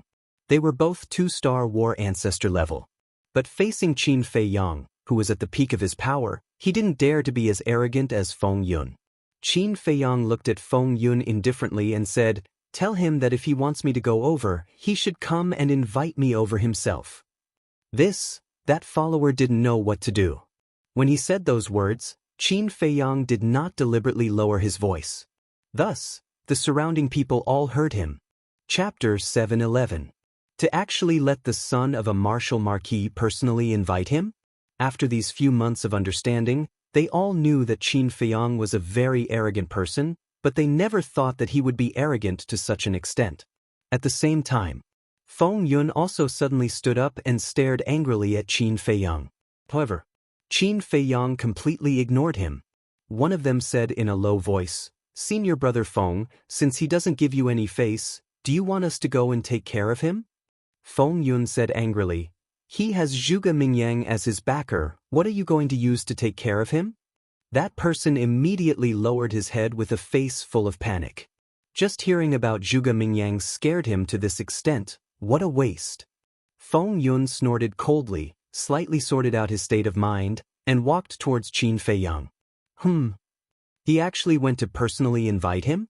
Seeing this, the surrounding people all felt that it was inconceivable. Everyone knew that Qin Feiyang had Zhuge Mingyang as his backer. But Feng Yun was still the son of a martial marquis, so there was no need for him to be so spineless, right? Walking forward, Feng Yun cupped his hands and smiled. Brother Qin, why are you free to come to the fighting arena today? A moment ago, he still had an angry look on his face, but now he had become amiable and approachable. The speed at which he turned hostile made even the surrounding crowd sigh. Qin Feiyang also pulled out a smile and said, Isn't Brother Feng asking the obvious? Feng Yun glanced at Mo Dong, then looked at Qin Feiyang and laughed. What a coincidence today. It's Brother Qin's first time in the fighting arena, and it's my turn to be the banker. I wonder if Brother Qin can give me some face and place a bet. Brother Feng's face, how could I not give it? Qin Feiyang laughed. Feng Yun looked at Mo Dong again and asked, Brother, are you interested in gambling as well? Of course. Mo Dong nodded, turned around and walked towards the gambling table. Feng Yun smiled brightly, retreated to the side, and extended his hand. Brother Qin, please. Please. Qin Feiyang said with a smile. Seeing the two of them chatting and laughing as they walked towards the gambling table like old friends, the surrounding people couldn't help but look at each other. Were all these big shots so fickle? Mo Dong came to the gambling table and placed his Cosmos sack on the table. He said, This is all I have. I'm betting on myself. Feng Yun was astonished, then he smiled and said, Looks like Brother Mo Dong is very confident in himself. What about you, Brother Qin? Qin Feiyang smiled faintly and was about to speak. But at this moment, Feng Yun suddenly moved closer to Qin Feiyang's ear and said, How about this? Let's make a bet. Qin Feiyang was stunned and asked, What agreement? Feng Yun sent a voice transmission. If you win, everything on this table will belong to you. But if you lose, you will follow His Highness, the second prince. Second prince? Qin Feiyang looked at Feng Yun strangely. If he remembered correctly, this person used to follow the 13th prince? The 13th prince had just died a month ago, and he had already changed masters? I know what you're thinking. Actually, you're right. The 13th prince doesn't treat me as one of his people, so even if he's not dead, I won't follow him anymore. Feng Yun thought to himself.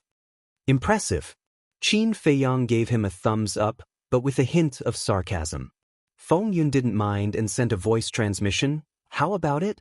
Do you dare to bet? Qin Feiyang's eyes flashed. Suddenly, he noticed that there was something strange about Mo Dong's expression that couldn't be explained. I understand. So all of this was planned by you guys. Qin Feiyang suddenly realized. Feng Yun and Mo Dong looked at each other with a trace of shock in their eyes. That's right. They had planned this all along. Mo Dong actually didn't dare to challenge Qin Feiyang, because the current Qin Feiyang wasn't someone he could afford to offend. He wasn't stupid either. There was no need to offend Qin Feiyang for a dead person. The reason why he dared to challenge him was that Feng Yun and the second prince were backing him up. But they didn't tell anyone about this. But they didn't expect that it would be so easy for Qin Feiyang to see through it. At this moment, they really wanted to break open Qin Feiyang's head and see what was inside. Looking at their expressions, Qin Feiyang knew that he had guessed correctly. He sighed. I have to admit, you guys really put in a lot of effort. Feng Yun asked secretly, Then are you going to bet or not? Why wouldn't I bet on such a good thing? But if I win, I don't want your so-called wealth. As long as you kneel down and kowtow to me in front of everyone in the fighting arena. Qin Feiyang said as he looked at Feng Yun. Furthermore, this sentence was not said through sound transmission. Everyone around could hear it clearly. He actually wants to kowtow? What are they betting on? The stakes are so high? Everyone was bewildered. Feng Yun's face also darkened. Qin Feiyang said it in front of everyone. It was obvious that he wanted to embarrass him. Mo Dong looked at Qin Feiyang with disdain and sent a sound transmission. Senior Brother Feng, don't be afraid, I have confidence. Really? Feng Yun asked secretly. Definitely win. Mo Dong replied without hesitation, full of confidence. All right. I'll believe you this time. But if you lose, even if Qin Feiyang doesn't kill you, I will. Feng Yun secretly said, then looked at Qin Feiyang and said, All right, I'll bet with you. Following that, he raised his head and looked at the two people fighting in the arena, and shouted, Hurry up, don't delay this young master's business. When the two of them heard this, their necks immediately shrunk. They simply stopped fighting and left the fighting arena. At least you know what's good for you. Feng Yun sneered, and looked at Qin Feiyang and Mo Dong. The two of you, go on stage. Mo Dong stepped on the ground, leaped high into the air, and landed on the fighting arena. He then turned around and looked at Qin Feiyang provocatively. Qin Feiyang smiled faintly. Without any fancy movement technique, he walked onto the fighting arena step by step. Everyone, this is a rare opportunity. Hurry up and place your bets. Qin Feiyang, 1-5, Mo Dong, 1-2. It was also at this moment that a loud shout sounded out from the crowd. Qin Feiyang looked towards the source of the voice, only to see Wuxia walking out from the crowd. With a cold smile on his face, he walked towards Feng Yun. You told him Mo Dong? Qin Feiyang frowned. In fact, he had already vaguely guessed that it was Wuxia, but he wasn't sure because Feng Wuxia and the others knew about this. Who else could it be other than me? Wuxia walked to Feng Yun's side and grinned. Qin Feiyang raised his eyebrows and said, You think it's honorable to do this, don't you? The winner takes all, what does it matter? Wuxia shrugged. The winner takes all, that's right, but unfortunately, you'll never become the king. Because you'll only be a servant for the rest of your life. Qin Feiyang smiled disdainfully and turned to walk towards Mo Dong. Wuxia immediately clenched his fists, his eyes frighteningly dark. Let's begin. Qin Feiyang walked to the opposite side of Mo Dong and said indifferently. Mo Dong said, Wait a moment, there are still many people who haven't placed their bets. Heh, it seems that you're very confident in yourself. Qin Feiyang said with a smile. Whether I'm confident or not, won't you find out later? Mo Dong said with a smile. Birds of a feather flock together. Qin Feiyang sneered, then looked at the hesitant crowd around the gambling table and said, Everyone, if you believe me, bet on me to win. I guarantee that you'll make a lot of money. So domineering? The crowd looked at each other. All right, I'll bet all my wealth on Qin Feiyang. I'll bet on him too. I'll bet all my wealth too. In an instant, everyone began to place their bets. Feng Yun was also full of smiles. The bigger the bets these people placed, the more he earned. Mo Dong was so confident that he didn't expect Mo Dong to lose at all. After a full hour, the crowd finally dispersed. On the gambling table, there was a mountainous pile of Jianghu bags. Furthermore, most of them were betting on Qin Feiyang to win. Only a small portion of them bet on Mo Dong to win. Qin Feiyang glanced at the Jianghu bags, his eyes revealing a bone-piercing coldness. This time, not only would he make Feng Yun lose face, he would also make Marquis Jianghu go bankrupt. Because there were too many bets. According to the odds of 1-5, even with Marquis Jianghu's wealth, he wouldn't be able to bear it. We can begin now. Mo Dong opened his mouth and laughed. At the same time as he opened his mouth, his aura exploded. Come. Qin Feiyang flicked his sleeves and placed his hands behind his back, revealing a look of contempt. Be serious, I'm betting all my wealth, I can't lose. This action caused the people below the stage to begin to worry. Mo Dong's eyes were brimming with anger. In the fighting arena, regardless of life or death, be aware. He roared angrily, his battle chi surging, cutting through a huge wave and pouncing towards Qin Feiyang. The terrifying aura was like an avalanche, pouncing in all directions. You're the one who should be aware. Qin Feiyang muttered. He raised his hand and pointed at the air, an invisible force roaring out. The third move of the void returning art, splitting space. These three moves were equivalent to the power of a high-grade battle art. Coupled with Qin Feiyang's current cultivation of a 2-star War Master, it was comparable to a 5-star War Master's lethality. As for Mo Dong, Although he was a 3-star war master, he did not use any battle arts and only used ordinary attacks. How could he block Qin Feiyang's move? There was no suspense. Wherever the invisible force passed, the battle chi would disintegrate, unable to withstand a single blow. Following that invisible force pounced towards Mo Dong. However, although Qin Feiyang had the upper hand from the start, the people below the stage were even more worried. Because in their opinion, using a battle art from the start was a sign of lack of confidence. So, those who bet on Qin Feiyang could not help but regret it at this moment.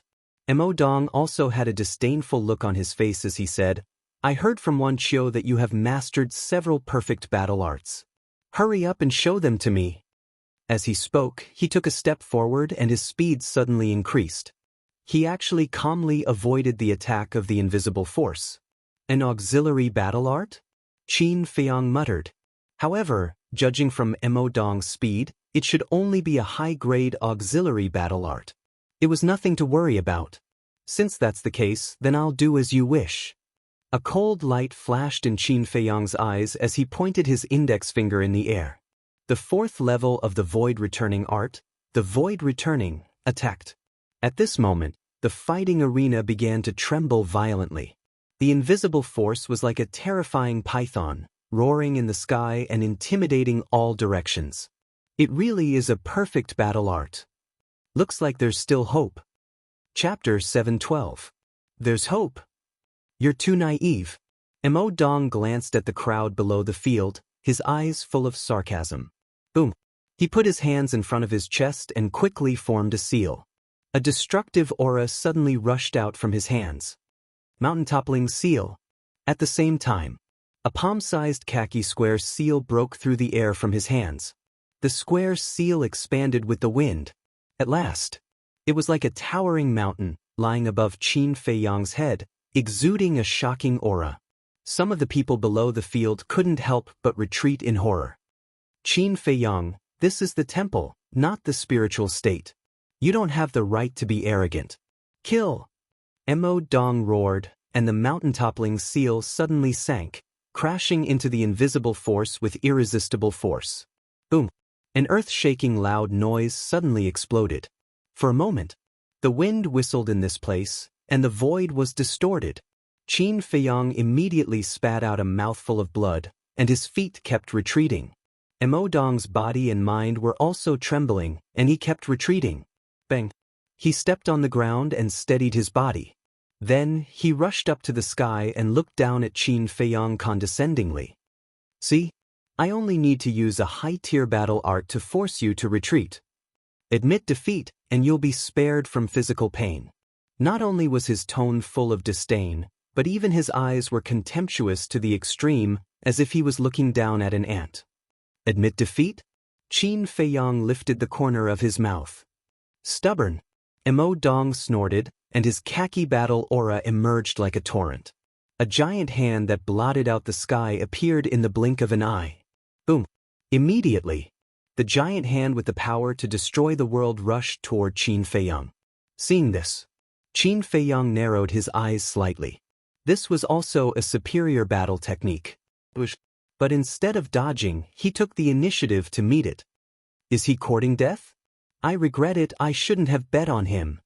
The crowd below widened their eyes, and some even cried out sadly. A bright smile hung on Feng Yun's face. Although Qin Feiyang had mastered a perfect battle technique, the difference in cultivation was not something that could be easily made up for. Mo Dong would definitely win this battle. Clang! But at this moment, around Qin Feiyang, a crimson-red sword chi emerged. Then, it condensed into 2 sword shadows, which swept in all directions. Go! Following closely, Qin Feiyang waved his hand. 2 sword shadows soared into the sky and slashed at the giant hand. With a rumble, the giant hand disintegrated. High up in the sky, Missouri Dong's body also trembled, and he spat out a mouthful of blood that dyed the sky red. Another perfect battle art? The crowd below was dumbfounded. In addition to the previous battle art, he had actually mastered 2 perfect slaughter battle arts. Wan Qiu frowned and said in a low voice, Senior Brother Feng, I told you not to underestimate him. I'm fine. Feng Yun waved his hand indifferently, but he was actually a little worried. At this moment, Qin Feiyang had already rushed up to the sky and stood in the air with Mo Dong. Mo Dong wiped the blood from the corner of his mouth and said with a smile, "Not bad, you can still block my attack." Qin Feiyang frowned slightly and said impatiently, "Don't waste time, use all your means." So impatient? Then let me tell you, today I will take my time and slowly torture you. After saying that, Mo Dong took a step forward. Using a mysterious footwork, battle chi surged all over his body. Like a meteor, he charged towards Qin Feiyang. Torture me? Qin Feiyang smiled coldly. He used phantom steps and charged forward, unwilling to be outdone. Bang bang bang. Rumble. The two immediately launched an endless battle high up in the sky. Their fists and feet collided with a deafening sound. Mo Dong's speed is fast enough, but Qin Feiyang's speed is not inferior at all. It seems that he has mastered a perfect auxiliary battle art. 3 perfect battle arts. Is this guy really from the spiritual state? Are there so many battle arts in the spiritual state? Many people found it inconceivable. Not good. Qin Feiyang is only a 2-star battle grandmaster. He is no match for Mo Dong in a head-on battle. Yeah, why is he so stupid? Why did he make such a choice? Those who had bet all their wealth couldn't help but worry. And Qin Feiyang was indeed being suppressed by Mo Dong at this moment.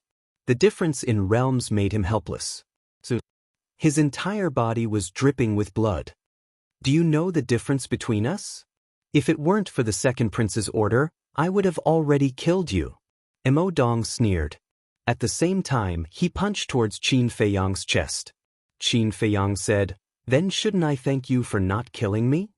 At the same time, he also punched out. The two fists collided with a loud bang. Qin Feiyang's arm was instantly lacerated and blood splattered. Mo Dong's arm was a little numb. He turned around and quickly circled behind Qin Feiyang like a ghost, slapping his palm on Qin Feiyang's back. This palm contained his full strength. Bang! Qin Feiyang immediately swooped down like a meteorite and smashed into the hard ground of the arena. Blood gushed out of his mouth. Seeing this, most of the people outside the arena felt their hearts sink to the bottom. They were all muttering in their hearts, "It's over. Qin Feiyang got us killed." And those who bet on Mo Dong had a smile on their faces with a trace of disdain. This Qin Feiyang, other than refining the potential elixir in the meeting, didn't have anything special about him. Mo Dong, Wan Qiu, and Feng Yun also smiled victoriously. Swish. Suddenly, Qin Feiyang stood up, wiped the blood off his face, looked around at the crowd, and smiled. "Sorry to make you worry. He's about to lose, how can he still smile?" The crowd was a little angry. Feng Yun kindly advised, "Brother Qin, if you can't hold on, just admit defeat. Don't force yourself too much. Yeah, after all, Mo Dong is a small realm higher than you. It's not shameful to lose." Wan Qiu said with a smile. But he was quite angry in his heart. Why did he lose to such a trash before? Admit defeat? Qin Feiyang smiled faintly, looked up at Mo Dong and asked, "Are you ready?" Mo Dong raised his eyebrows. What did he mean? The others were also suspicious. Someone suddenly said, "Could it be that he was just warming up before?" Warming up? Damn, is this guy crazy? Using this kind of life and death battle to warm up? Everyone was dumbfounded. This person was indeed crazy. Boom. At that moment, a torrential battle intent surged out of Qin Feiyang's body and shook the clouds. In just an instant, his long black hair and eyes turned blood red. This is... Wan Qiu narrowed his eyes and shouted, "Mo Dong, his transformation is very strange. Be careful." Strange? Mo Dong sized up Qin Feiyang and shook his head. "I can't tell. Are you trying to scare me? You'd better listen to him." Qin Feiyang grinned. Like a divine rainbow, he charged into the sky like a bolt of lightning and charged directly at Mo Dong. Boom. Bang. The two of them fought again. Mo Dong felt that something was wrong the moment they exchanged blows. At that moment, Qin Feiyang was like a god of war who had descended to the mortal world. Although his cultivation realm was lower than his, the power of every punch could push him back. On the other hand, Qin Feiyang did not take a step back no matter how serious the blow was. The more he fought, the braver and fiercer he became. Moreover, his entire body was emitting an astonishing pressure. He felt as if a towering mountain was in front of him and could not help but panic. 10 breaths passed. Qin Feiyang suddenly punched Emo Dong's lower abdomen. Emo Dong screamed in pain and was blasted into the sky on the spot. Qin Feiyang's eyes were like lightning as he rushed up and stepped on Emo Dong's back again. Immediately, Emo Dong spat out a mouthful of blood. Like a giant rock, he shot downwards. Bang! In an instant, he smashed into the ground of the fighting arena with a deafening sound. The intense pain from his entire body made him grimace and howl in pain. Seeing this scene, the crowd below the arena was so shocked that they could not close their mouths. The situation was reversed just like that? Was this a dream? Good job. Kill him quickly. Those who bet on Qin Feiyang were extremely excited as if they had been injected with chicken blood. Emo Dong, what are you doing? Hurry up and stand up. At the same time, Feng Yun's face was calm as he looked at Qin Feiyang who was standing high in the sky and shouted angrily. Emo Dong, you can't lose. Get up and beat him up. Those who bet on Emo Dong also roared one after another, because there were many people who bet all their assets and absolutely could not lose. Shut up all of you. Hearing these roars, Emo Dong's face that was close to the ground crawled up with an astonishing hostility. Suddenly, he roared, suddenly got up and rushed into the sky. At the same time, in his eyes, murderous intent burst out as he stared at Qin Feiyang and said word by word, I will make you pay the price. Boom. He formed a seal with both hands and a palm-sized square seal was condensed again. But unlike the previous mountain-turning seal, this square seal shone brightly as soon as it appeared. Moreover, there was a trace of blood qi lingering around it. The aura it emitted was also much stronger than the mountain-turning seal. This is a perfect battle art. He has no family background and no background. How could he have a perfect battle art? Could he have gotten it from the martial arts treasury? Impossible. There are indeed perfect battle arts in the martial arts treasury of the Divine Hall, but so far, there are pitifully few people who are lucky enough to get a perfect battle art. Yes, it's so strange. Everyone was discussing. This guy is really something. Feng Yun smiled happily. Wan Qiu looked at Feng Yun, then at Emo Dong, and finally looked up at Qin Feiyang. He mumbled, can a perfect battle art really kill him? Because he did not see any nervousness on Qin Feiyang's face. He was still calm and unperturbed. Emo Dong landed in front of Qin Feiyang with the square seal and sneered, Are you scared now? Am I? Qin Feiyang smiled faintly. Stop pretending. No one will say anything even if you're scared. After all, your strength is in front of you. But I have to thank you. Emo Dong smiled. Thank you? Qin Feiyang was puzzled. That was strange. Emo Dong sent a voice transmission. It's normal that you don't know because even Feng Yun was kept in the dark. In fact, this perfect battle art was given to me by the second prince to deal with you. Qin Feiyang was stunned. The second prince was truly generous. He was even willing to give out a perfect battle art. Emo Dong sent another voice transmission. The second prince also said that if you continue to be stubborn, he will use this perfect battle art to kill you in the arena. Kill me? Chapter 713. If he couldn't get it, he would get rid of it. This second prince was too vicious. Qin Feiyang said, There's a story circulating among the people. I wonder if you've heard of it? What story? Emo Dong frowned. There was once a person who raised a dog. The person who raised the dog gave it good food and drink, and the dog was very loyal and obedient to its owner. But in the end, the person who raised the dog let it bite a very powerful enemy. In the end, the dog died in the hands of the person who was bitten. Qin Feiyang said indifferently, You're courting death. Emo Dong's eyes were filled with killing intent. Qin Feiyang's words were obviously saying that he was a dog beside the second prince. I'm not done yet. Until the moment of its death, the dog still didn't understand. Why would its master want it to bite such a powerful enemy? Actually, its owner didn't care about it at all. And these it will never think of, Qin Feiyang said. You deserve to die. Mo Dong was furious. Actually, I'm not saying this to humiliate you, but to remind you. Loyalty is not wrong, but it depends on the right person. Don't be used by others in the end and think that you've taken advantage of them. That's stupidity, Qin Feiyang said indifferently. Boom. Mo Dong's body was filled with killing intent, and he couldn't listen at all. Overturning the sky seal, kill. With his angry roar, the square seal suddenly expanded in the wind. In the blink of an eye, it was like a giant mountain surrounded by scarlet blood qi, emitting a terrifying aura. Following closely, the overturning the sky seal shook the sky, and with an ear-piercing sound of wind and thunder, it blasted towards Qin Feiyang. Overturning the sky seal?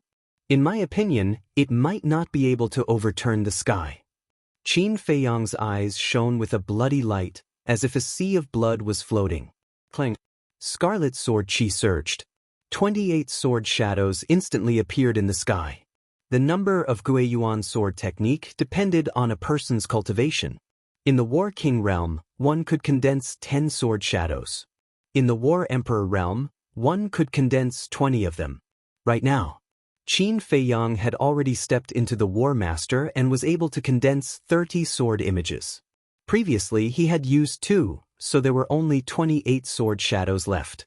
With a wave of his hand, 28 sword shadows pierced through the sky and slashed at the sky, flipping seal one after another. Clang. Rumble. In an instant, high up in the sky, sparks flew everywhere. A series of deafening explosions took place, like rolling thunder. That terrifying sharpness swept across the sky. Boom. In the end, accompanied by a particularly deafening sound, the 28 sword shadows and the heaven-flipping seal turned into ashes at the same time. Pooh. Mo Dong also spat out a mouthful of blood and retreated repeatedly. However, Qin Feiyang had the battle secret art to protect his body. Like Mount Tai, he stood firmly in the void without moving. I'll go. Isn't Qin Feiyang's battle prowess too terrifying? The crowd below was dumbstruck. Although both of them had perfect battle arts, one had to know that Mo Dong's cultivation was one small realm higher than Qin Feiyang's. Originally, everyone thought that Mo Dong would defeat Qin Feiyang as easily as crushing dry weeds and smashing rotten wood. However, they did not expect that the result would be Qin Feiyang's victory. Actually, relatively speaking, Qin Feiyang's perfect battle art is better, because the power of each sword shadow is equivalent to a perfect battle art. Someone said in a deep voice with a serious tone. This was an extremely tyrannical existence, enough to dominate the same realm. At the same time, Feng Yun's expression also changed and he said angrily, with a perfect battle art, you still can't take him down, what are you doing? Ever since Qin Feiyang activated the battle secret art, Mo Dong had never had the upper hand. If this continued, the one who lost in the end might really be Mo Dong. And once Mo Dong lost, he would have to kneel down and kowtow to Qin Feiyang in front of everyone. He would never do such a shameful thing. Mo Dong stabilized his body, lowered his head to look at Feng Yun, and then looked at Qin Feiyang. Like a mad beast, his face was distorted and extremely ferocious. Qin Feiyang sighed. It seems that you still don't understand the story I told you just now. I understand. But I have no choice. Because if I don't kill you, the second prince will kill me. This is the sorrow of a small character like me. My fate is my own, but it is in the hands of others. Mo Dong transmitted his voice. There was a trace of deep helplessness in his tone. You asked for it. If you didn't go to the second prince and didn't get involved in this muddy water, how would you end up in this situation? Qin Feiyang said, not sympathizing with Mo Dong. I asked for it. So, I must go on. After saying that, Mo Dong's eyes became incomparably firm. Boom. His figure shuddered as a shocking aura burst out from his body like an erupting volcano. A behemoth rushed out from behind him. As soon as this thing appeared, A faint dragon aura emerged between heaven and earth. Dragon? Qin Feiyang was surprised. Emodong's fighting soul was a yellow dragon that was dozens of feet long.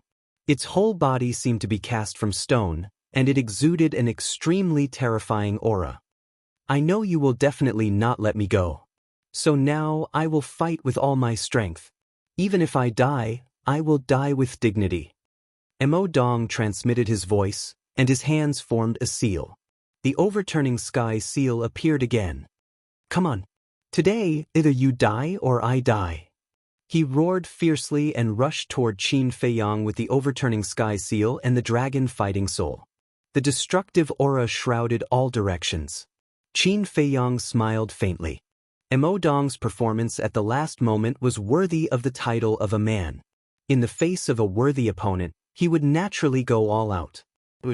He stepped into the air step by step. That terrifying speed was like lightning moving, leaving behind countless afterimages. In the blink of an eye, the two met with a loud bang. Emodong waved his hand, and the dragon fighting soul and the overturning sky seal suddenly shook the sky and blasted toward Qin Feiyang. At the same time, Qin Feiyang also stretched out his arm, golden light burst out from his palm, and he slapped. Boom! Whir! Immediately, the overturning sky seal and the dragon fighting soul turned in the air and blasted Emodong behind. Accompanied by a painful scream, Emodong's physical body was torn apart on the spot, and blood stained the sky. How is this possible? The crowd below looked at Qin Feiyang with bewilderment. He actually bounced the fighting soul and the overturning sky seal back. How did he do it? 1 to 5, this time I made a big profit. The next moment, the fighting arena was in an uproar. The people who were betting on Qin Feiyang couldn't help but cheer. Feng Yun, on the other hand, collapsed powerlessly. Wan Qiu also had a look of horror on his face. This person was indeed not easy to deal with. Giving yourself a taste of your own medicine is really a magical battle art. In the distance, Zhuge Mingyang stood on top of a big tree, looking at Qin Feiyang from afar, muttering to himself. There was also a smile on his face. Then he turned around and broke through the air, quickly disappearing. At the same time, in other directions, there were also more than a dozen young people paying attention to Qin Feiyang. These people were men and women, their temperaments were extraordinary, and their auras were unfathomable. But no one appeared. After the battle between Qin Feiyang and Emodong ended, they left silently. Phew! High up in the sky, Qin Feiyang took a deep breath, stopped circulating the battle character art, and his appearance quickly returned to normal. He lowered his head to look at Feng Yun, like a king overlooking his subjects, and said, "Kneel." Feng Yun stuttered. He raised his head to look at Qin Feiyang, and transmitted his voice. "Can you leave me some face?" Qin Feiyang shook his head and said, "Face is earned by oneself, not given by others. Don't go too far." Feng Yun suddenly stood up and said angrily. Qin Feiyang said indifferently, "It's you who are going too far, not me. Hurry up, I don't have time to waste with you." Someone said disdainfully, "If you agree to a bet, you must accept your loss. If you want to kneel, then kneel." Feng Yun immediately looked at that person. His gaze was bone-chilling. That person immediately shrunk his neck, lowered his head, and did not dare to make a sound. Plop. Feng Yun also gritted his teeth, kneeled on the ground, and hit his forehead on the ground. He finally saw through it. No matter what he said today, Qin Feiyang would not change his mind. If he continued to beg, it would only be more humiliating. Swoosh! Qin Feiyang looked at him coldly, then turned around and streaked across the sky, quickly disappearing in the direction of the pill hall. "Bastard, I will definitely make you pay the price." Feng Yun also stood up. Looking at Qin Feiyang's back, his eyes flashed with a shocking murderous intent. However, the show had just begun. As soon as Qin Feiyang left, those who were escorting Qin Feiyang swarmed towards Feng Yun. Feng Yun was so angry that he was about to go crazy. Not only did he lose all his face, but he was also going to lose all his fortune. "Senior Feng Yun, are you going to go back on your word?" When it concerned their own interests, Those disciples also became tough. What a joke. Do I, Feng Yun, look like someone who would go back on his word? It's just that there are too many of them, give me some time to prepare. Feng Yun said angrily. Someone said, then you should at least give a specific time, right? 3 days. 3 days later, go to my alchemy room to get it. I will compensate you however much you lose. As soon as Feng Yun finished speaking, he flew into the air and returned to his alchemy room. Damn it. As soon as he walked into the alchemy room, he flew into a rage and was about to go crazy. After a long time, he finally calmed down and took out the image crystal. So, a young man in a golden robe appeared in the void in front of him. This person was about 1.8 meters tall, with good facial features and an extraordinary bearing. Below the corner of his mouth, there was a black mole the size of a mung bean, which was very eye-catching. And the golden robe on his body was embroidered with a lifelike python. Feng Yun cupped his hands and said, Greetings, Your Highness. That's right. This person was the second prince. The second prince asked with a smile, Have you done what I asked you to do? I failed. Mo Dong was killed by Qin Feiyang. Feng Yun lowered his head and said, What? The second prince was furious and shouted, I even gave him the perfect battle art and he still failed. Feng Yun was slightly stunned and asked, You gave him the perfect battle art? That's right. I thought that with the perfect battle art, he would be able to defeat Qin Feiyang, but I didn't expect him to be so useless. The second prince snorted coldly. Mo Dong isn't a talent to begin with. Why are you nurturing him like this? Feng Yun frowned and was puzzled. Do you think I'm really nurturing him? I'm just using him. The second prince smiled disdainfully. Your Highness, even if you're using him, you should find a reliable one. You don't know, but I was screwed by him this time. Chapter 7:14. What's wrong? The second prince looked at him suspiciously. Feng Yun immediately recounted what had happened earlier in detail. So that's how it is. The second prince nodded his head in realization. The compensation this time is too big. If my family finds out, they will definitely not let me off easily. So, I hope that Your Highness can help me think of a way. Feng Yun pleaded. This was his real purpose for looking for the second prince. The second prince hesitated for a moment and shook his head. You know that I've been competing with my brothers for the potential pill recently, so I really can't help. On the surface, it sounded nice, but in fact, he was sneering in his heart. He didn't even do what he asked him to do, and he still wanted him to pay? What a daydream. Your Highness, I'm working for you now, can't you help me? Feng Yun was anxious. I want to help you too, but there's nothing I can do. You have to think of another way. After the second prince finished speaking, he directly turned off the image crystal. All of you are bastards. Feng Yun was so angry that he roared in the alchemy room. And then there was Qin Feiyang. Returning to the alchemy room, he consumed a healing pill and prepared to head to the Fragrant Moon Inn. Buzz. Suddenly, the image crystal rang. He took it out and saw that it was the first prince. The first prince looked at Qin Feiyang with a smile and said, Brother Qin, the previous battle was really amazing. Qin Feiyang laughed. I didn't expect Your Highness to receive the news so quickly. In the temple, as long as it's something I want to know, no one can hide it from me. And this time, you did very well. Not only did you suppress my second brother's arrogance, you also caused the Jianghu Marquis family to suffer heavy losses. Tell me, what reward do you want? The first prince smiled in relief. Reward? Qin Feiyang's eyes flashed, and he said with a faint smile, It's just a small matter, forget about the reward. This matter is indeed nothing, but my 13th brother's matter is not a small matter. Just say it, as long as I can satisfy you, I will satisfy you. The first prince said. In that case, Qin Feiyang hesitated for a moment and said, I'm very interested in the imperial palace and want to take a look. What do you think? That won't do. The eldest prince shook his head. But Qin Feiyang furrowed his brows and asked, You'll definitely be interrogated by the guards if you come to the imperial palace. If you take out the crown prince token, won't our relationship be exposed? The first prince said. That makes sense. Qin Feiyang nodded. The first prince smiled and said, "So just bear with it for now. There will be plenty of time in the future. There will be opportunities in the future." Qin Feiyang responded. Although she was eager to see her mother, some things couldn't be rushed.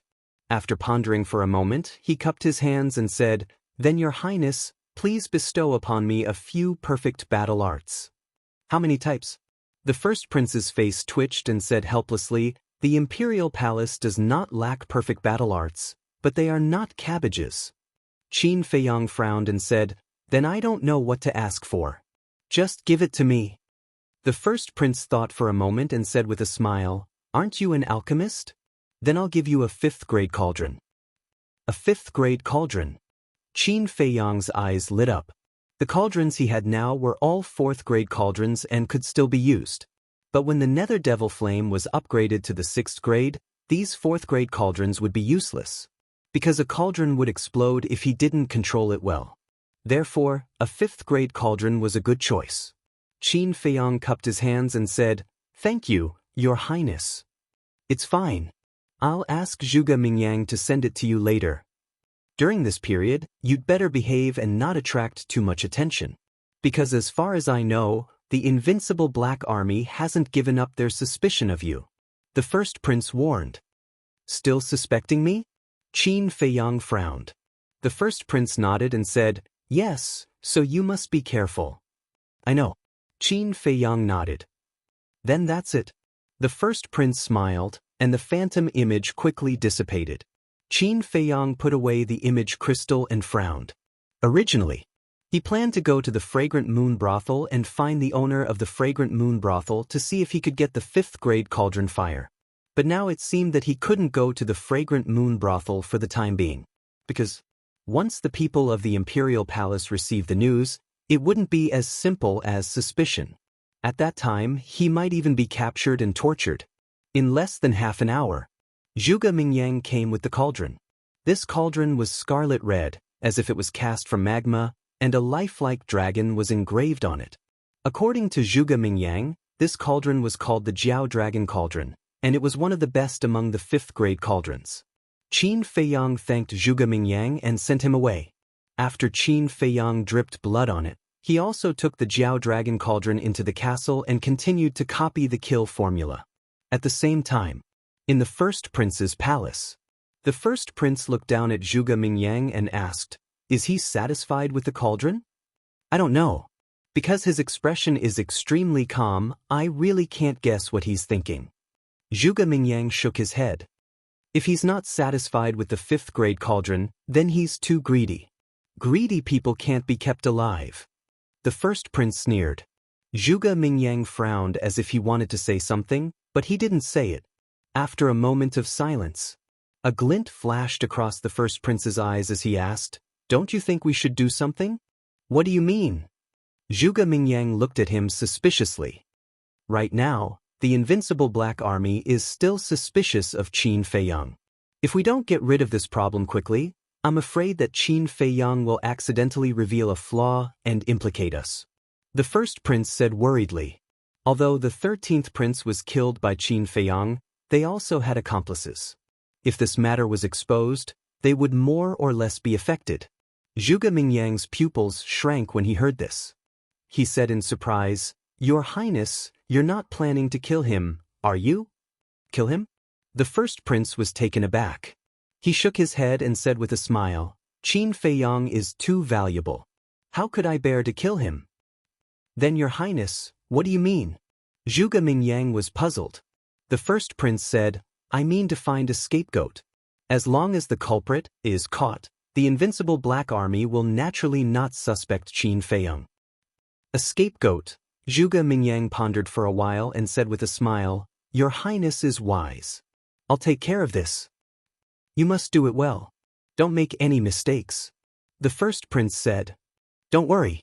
As long as you're willing to pay the price, there will naturally be someone willing to be the scapegoat." Zhuge Mingyang smiled confidently. In less than 3 days, an explosive piece of news spread throughout the capital city. The culprit who murdered the 13th prince and Lin Dian had been caught. Moreover, He had been executed by the invincible Black Army's commander. On the same day, Lu Xingchen found Qin Feiyang. Alchemy Room 701. The stone door was tightly shut.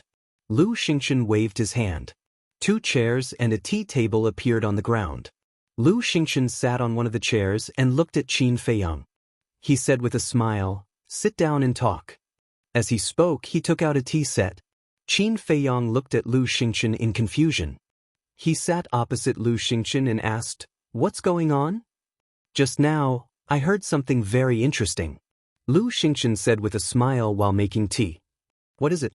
Qin Feiyang was puzzled.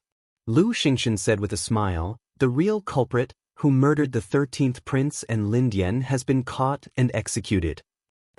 Qin Feiyang was stunned. "Wasn't he the real culprit? Isn't he still alive and well?" "I guessed it. You're a cultivation maniac." Lu Xingchen shook his head and said with a smile. "What's going on? Who's the real culprit they caught?" Qin Feiyang urged. Lu Xingchen took a sip of tea and said with a smile, "You'll never know who this real culprit is. Hurry up and tell me. Don't keep me in suspense." Qin Feiyang said impatiently. Lu Xingchen put down the teacup and said with a serious face, "The deacon elder who guards the martial arts hall." "How is that possible?" Qin Feiyang frowned.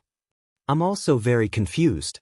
But this deacon elder had already confessed in front of the commander of the invincible Black Army that it was because the 13th prince and Lin Dian discovered his secret that he killed them. As for what the secret was, the elder didn't say it until he died. The Lin clan also wanted to ask him for the 5th grade alchemy fire, but they didn't get it. According to the elder's confession, the alchemy fire was destroyed by him." Lu Xingchen said. Qin Feiyang said, "Nonsense. He's not the real culprit. Where did the alchemy fire come from? Where did the secret come from? It's just a fabricated motive." "I know that. But the strange thing is, why did he take the blame?" Lu Xingchen said. "That's why." Qin Feiyang lowered his head and was also very puzzled. Murdering a prince was a capital offense. Others would try to avoid it, but this person actually took the initiative to take the blame? Did he want to die? But there were other ways to die. Lu Xingchen suddenly said, "I think there's a plot behind this." "Plot?" Qin Feiyang raised his eyebrows. "Buzz." At this moment, Qin Feiyang's image crystal stone rang. "I'll leave for a moment." Lu Xingchen stood up and walked to the corner beside the stone door. Qin Feiyang took out the image crystal stone suspiciously and poured his battle qi into it. Zhuge Mingyang's shadow immediately appeared. Zhuge Mingyang said with a smile, "Brother Qin, have you heard the news that the real culprit has appeared?" Qin Feiyang was stunned. Looking at the smile on Zhuge Mingyang's face, he seemed to understand something and asked, "You're the one behind this?" "Brother Qin, you're really insightful. I can't hide anything from you." Zhuge Mingyang smiled slightly. "The culprit is a deacon elder of the Divine Hall. I can't believe he was willing to be the scapegoat. Brother Zhuge, I have to admit that you're really good." Qin Feiyang said with a smile. "Compared to Brother Qin, what is this little scheme of mine? I'm sending you a message to inform you that you don't have to hide anything in the future." Zhuge Mingyang said, "Do I need to hide anything? Besides, you're not doing this just for me, but also for yourself." Qin Feiyang said with a faint smile. "It doesn't matter whether it's for me or for you. The important thing is that the problem has been solved, isn't it? Well, I'm going back to work." As Zhuge Mingyang's voice fell, the shadow quickly disintegrated. Lu Xingchen returned to his seat and asked, "Do you think the first prince knows about this?" Qin Feiyang said, "Is there a need to think about it? He definitely knows. Maybe it was the first prince's idea. These people are really ruthless. And the intrigue of the imperial palace is really scary. Fortunately, I didn't get involved." Lu Xingchen shook his head and smiled. In the imperial palace, if you don't have a brain, you'll only end up as cannon fodder. Chapter 715. Cannon fodder? Lu Xingchen pondered for a moment, then nodded, "That's true." After a pause, he smiled and said, "It's quite boring to cultivate every day. Why don't we go out for a stroll?" "Where does?" Qin Feiyang asked. Lu Xingchen smiled and said, I heard that the Fragrant Moon Brothel is very famous. I haven't been there for so long, so I might as well go to the Fragrant Moon Brothel. Fragrant Moon Brothel? Qin Feiyang muttered, his eyes flashing, and nodded. Okay, let's go to the Fragrant Moon Brothel. Now that the crisis had been resolved, it was time to find the owner of the Fragrant Moon Brothel and ask for the 5th grade Pillfire. But just as he got up, Qin Feiyang suddenly looked straight at Lu Xingchen, a trace of surprise in his eyes. What's wrong? Lu Xingchen looked at him in confusion. Qin Feiyang frowned. Your aura is stronger than before. Could it be? Lu Xingchen nodded. Yes, I have already broken through to the 4-star War Master. So fast. Qin Feiyang was dumbfounded. Lu Xingchen smiled. Aren't you also quite fast? How long have you been in the temple? You've already broken through to the 2-star War Master. Qin Feiyang put on a fake smile, then opened a teleportation door and took the lead to walk in. Lu Xingchen followed closely behind. The next moment, the two of them directly descended in front of the entrance of the Fragrant Moon Brothel. When the two waiters standing at the door saw Qin Feiyang appear, they put on a flattering smile and said, Young Master Qin, please come in. Qin Feiyang said, Arrange a private room for me. Lu Xingchen waved his hand and smiled. What private room? Just find a place in the lobby. This? Qin Feiyang frowned and nodded. All right. Seeing Qin Feiyang nod, the shop assistant smiled and said, Please follow me. Under the guidance of the waiter, the two of them arrived at a table in the middle of the hall. In the meantime, as soon as the two of them walked in, the noisy Fragrant Moon Brothel immediately quieted down. All eyes were on Qin Feiyang. After the two of them were seated, the waiter asked, Young Master Qin, what would you like to order? Qin Feiyang said, Just a few dishes and 2 pots of wine will do. All right. Young masters, please wait for a moment. The waiter shouted, then turned around and ran to the kitchen. What do you mean? You clearly know that everyone in the capital knows about me, yet you still let me sit in the main hall? Qin Feiyang looked at Lu Xingchen and asked through voice transmission. Lu Xingchen smiled faintly. In the private room, it's just the two of us drinking. How boring, but here, look at how lively it is. Qin Feiyang looked around and saw that everyone was staring at him. He couldn't help but frown. Lu Xingchen laughed. It's not like you haven't seen the world. What are you afraid of? All right, I'll drink with you here. Qin Feiyang said helplessly. Originally, he still wanted to find the owner of the Fragrant Moon Brothel, but now that everyone was watching, it was obviously impossible. Suddenly, around him, young people stood up one after another, each holding a wine glass in their hands, and walked towards Qin Feiyang. Trouble is coming. Qin Feiyang rubbed his forehead. Brother Qin, I'm the young master of the Li family in the 2nd district. Can I have the honor of treating you to a drink? A young man in white smiled. The others also introduced themselves one after another. Qin Feiyang stood up and pointed to Lu Xingchen, smiling. Everyone, I'm sorry, this Qin is entertaining this distinguished guest. If there's a chance in the future, I'll drink with you. Distinguished guest? Everyone was stunned and looked at Lu Xingchen. Lu Xingchen touched his nose, his face twitching nonstop. When did he become a distinguished guest? The young man in white looked at Lu Xingchen, cupped his hands and smiled. May I ask how to address you, brother? To be able to become Qin Feiyang's distinguished guest, his identity was definitely not simple. Such a person had to be fawned over. Lu Xingchen smiled. I'm just a nobody, don't take it to heart. A nobody could make Qin Feiyang personally entertain him? Obviously. This person was not telling the truth. But everyone didn't continue to ask, so they turned and left resentfully. Qin Feiyang also returned to his seat, a smile at the corner of his mouth. You really have a bad heart. Lu Xingchen rolled his eyes at him. Qin Feiyang said lightly, You insisted on sitting in the lobby, who's to blame? But I'll tell you the truth, in fact, I asked you to sit in the lobby because I want you to meet 2 people. Lu Xingchen transmitted his voice. Sure enough, it's not that simple. Qin Feiyang muttered and asked, Who? You'll know later. Lu Xingchen smiled mysteriously. Qin Feiyang frowned and said, So, this is not the first time you've come to Fragrant Moon Brothel? Lu Xingxian said, this is the third time. Qin Feiyang looked at him meaningfully and fell silent. The waiters soon served the wine and dishes. While Qin Feiyang was drinking, his eyes were always looking around. Those who could enter Fragrant Moon Brothel were basically the children of the rich families in the capital. And these people, without exception, were all playboys who only knew how to drink and dream all day long. So, most of them had a woman sitting next to them. These women were dressed gorgeously, with heavy makeup, sexy and enchanting. They were the specially trained hostesses of Fragrant Moon Brothel. Their voices were soft and numb. Their manners were wanton. The scene was extremely erotic. There were even many women who were throwing coquettish glances at Qin Feiyang from a distance. Lu Xingxian teased, Brother Qin, seeing that you can't take your eyes off them, do you want to call one over to drink with you? Qin Feiyang rolled his eyes. He just wanted to see who Lu Xingxian wanted him to meet. That was all. Time flew. The sun set in the west and night fell. Ding dong. Suddenly, a melodious sound of the zither slowly rose. The sound of the zither was gentle and lingering. Another crisp and pleasant sound of the flute, accompanied by the sound of the zither, spread in Fragrant Moon Brothel.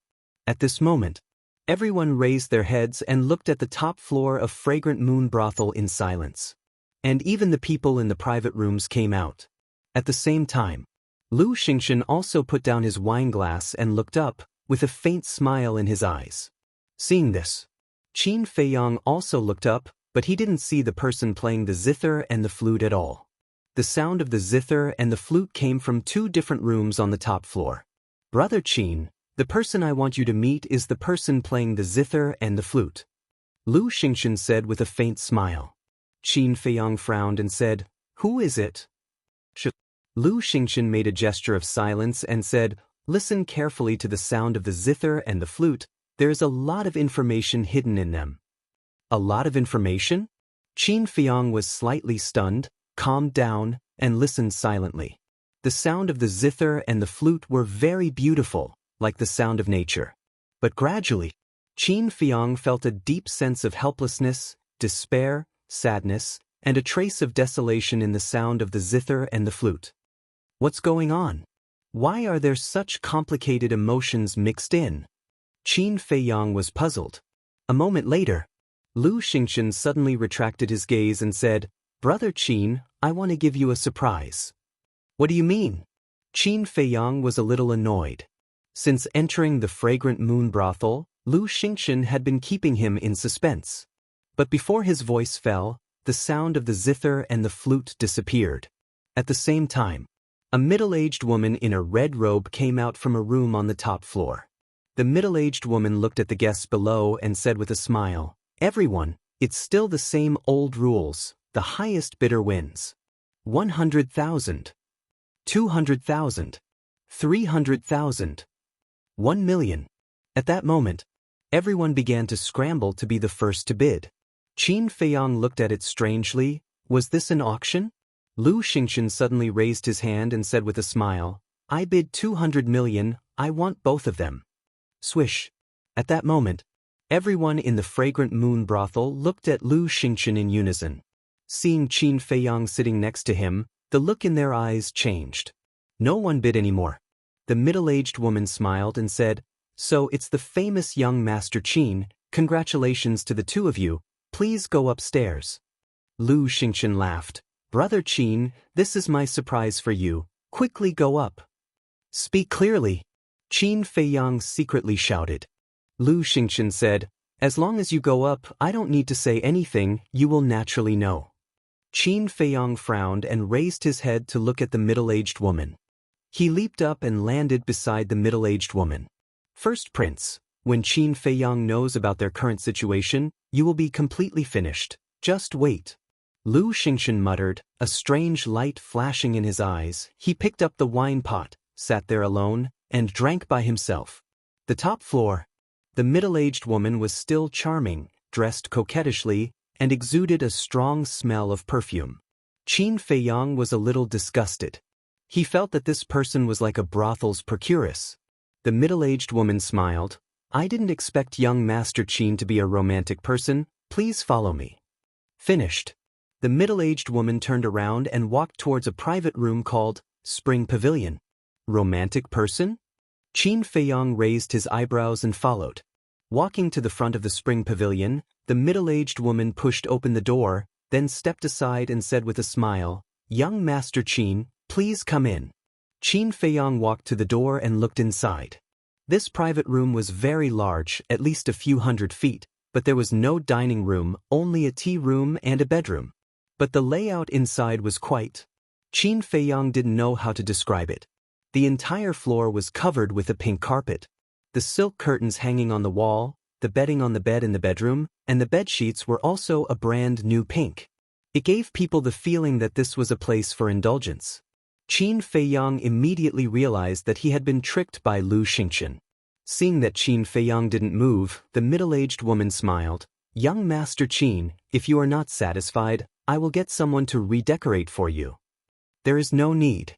Qin Feiyang waved his hand and braced himself to walk in. A faint fragrance assailed his nose. As soon as this fragrance entered his body, Qin Feiyang felt that his heart began to heat up. It was as if some kind of desire had been aroused.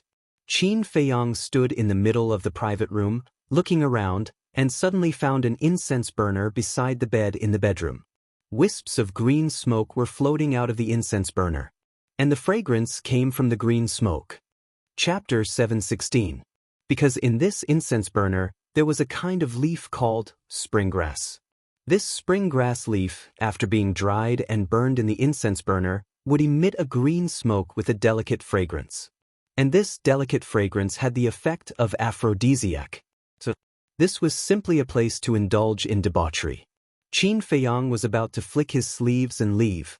But at this time, the middle-aged woman smiled and said, "Young Master Qin, after they bathe and change clothes, they will come to serve you. Please wait for a moment."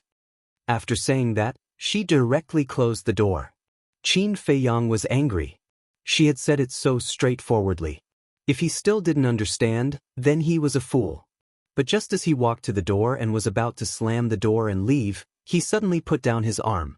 He knew Lu Xingqian quite well. It was impossible for him to do such a boring thing. Was he hinting at something? Or, this so-called person who served him had some relationship with him?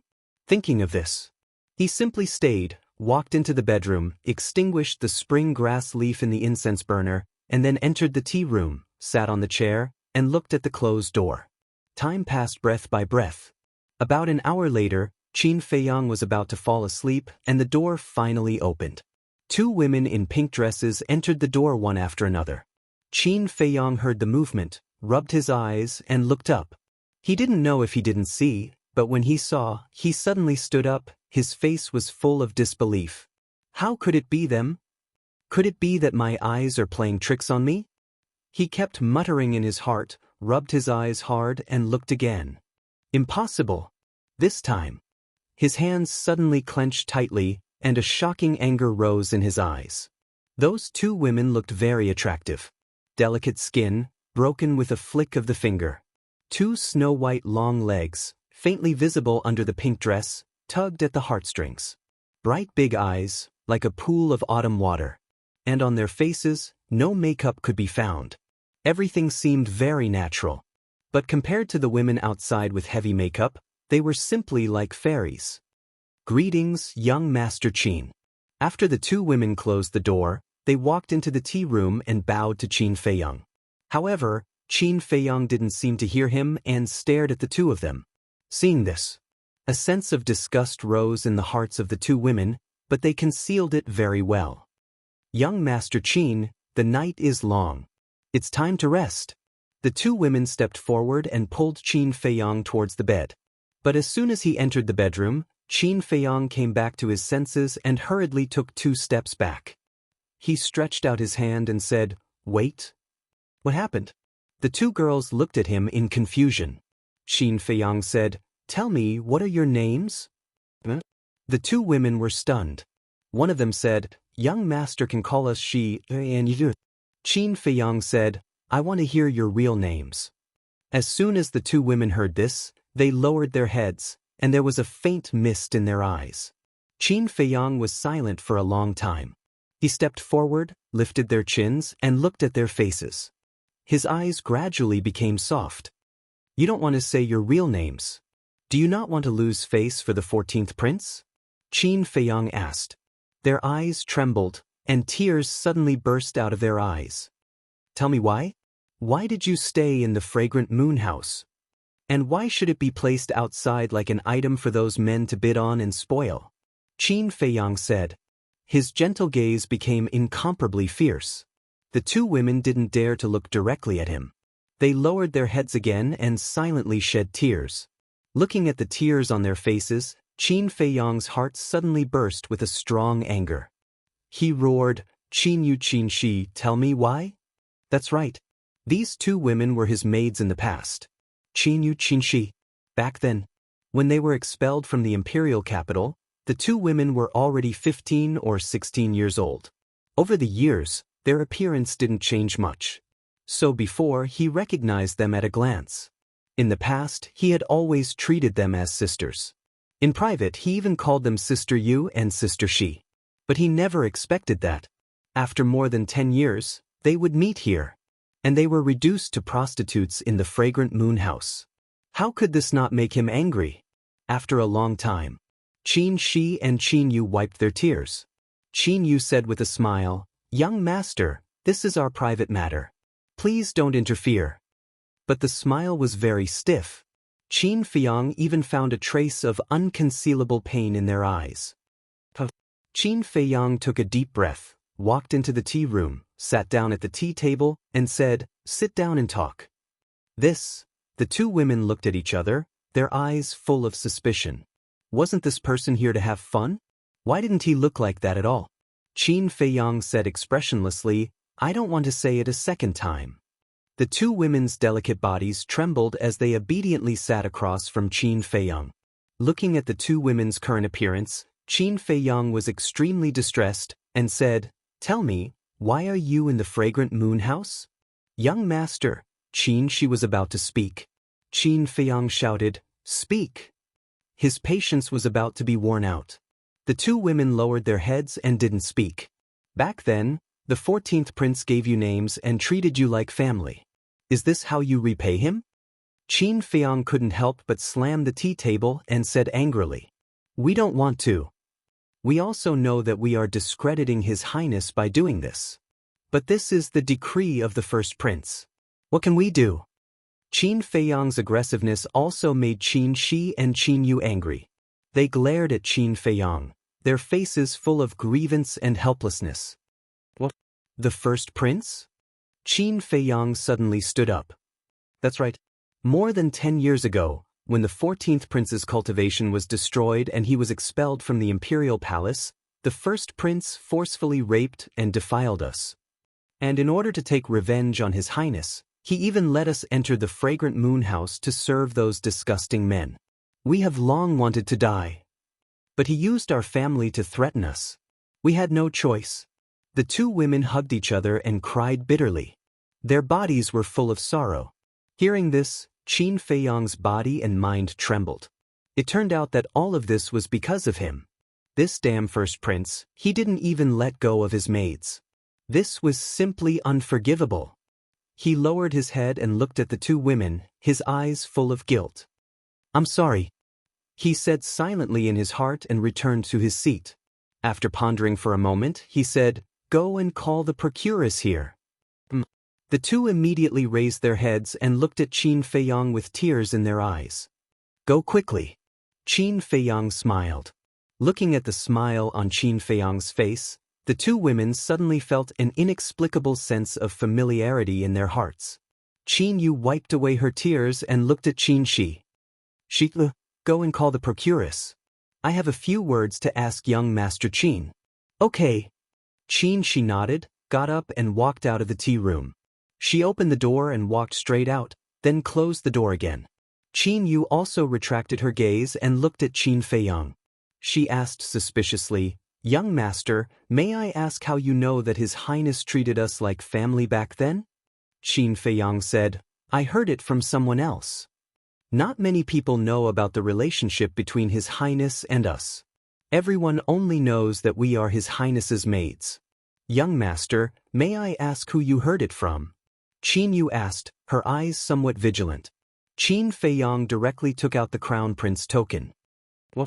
You are the first prince's maid? Seeing the crown prince token, Qin Yu suddenly panicked. But don't be afraid, I won't hurt you. Qin Feiyang smiled. At this time, the door opened. Qin Shi and the middle-aged woman walked in one after the other. Qin Feiyang also immediately put away the crown prince token. Young Master Qin, what's the matter? Is it because they didn't treat you well? Tell me, I will definitely punish them severely. As soon as the middle-aged woman came in, she came to Qin Feiyang and asked with a smile. Don't get so close. Qin Feiyang raised his eyebrows and said in disgust. The smile on the middle-aged woman's face froze. She took a few steps back and said with a smile, Young master. Qin Feiyang waved his hand and said, Don't talk nonsense, name a price. Name a price? The middle-aged woman was slightly stunned. Qin Shi and Qin Yu also looked at Qin Feiyang in confusion. Qin Feiyang said lightly, I want to take them away. Take them away? The middle-aged woman was completely stunned. When she came back to her senses, she hurriedly said, Young master, you can't do that. But Qin Feiyang frowned. Qin Yu and Qin Shi's background is not simple. Someone deliberately arranged for them to be in the fragrant moon brothel. And this person, neither you nor I can afford to offend. The middle-aged woman hurriedly explained. Qin Feiyang frowned. The person the middle-aged woman was talking about was obviously the first prince. But he must take Qin Yu and Qin Shi away today. Qin Feiyang's face turned cold, and he said, Since you can't make the decision, then ask your brothel master to come.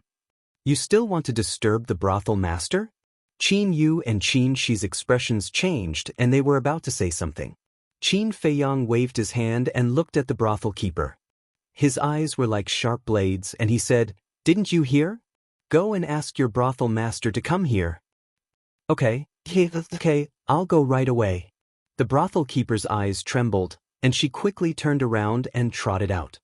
Young master, thank you for your kindness, but this matter involves too much. I hope young master won't bring trouble to yourself.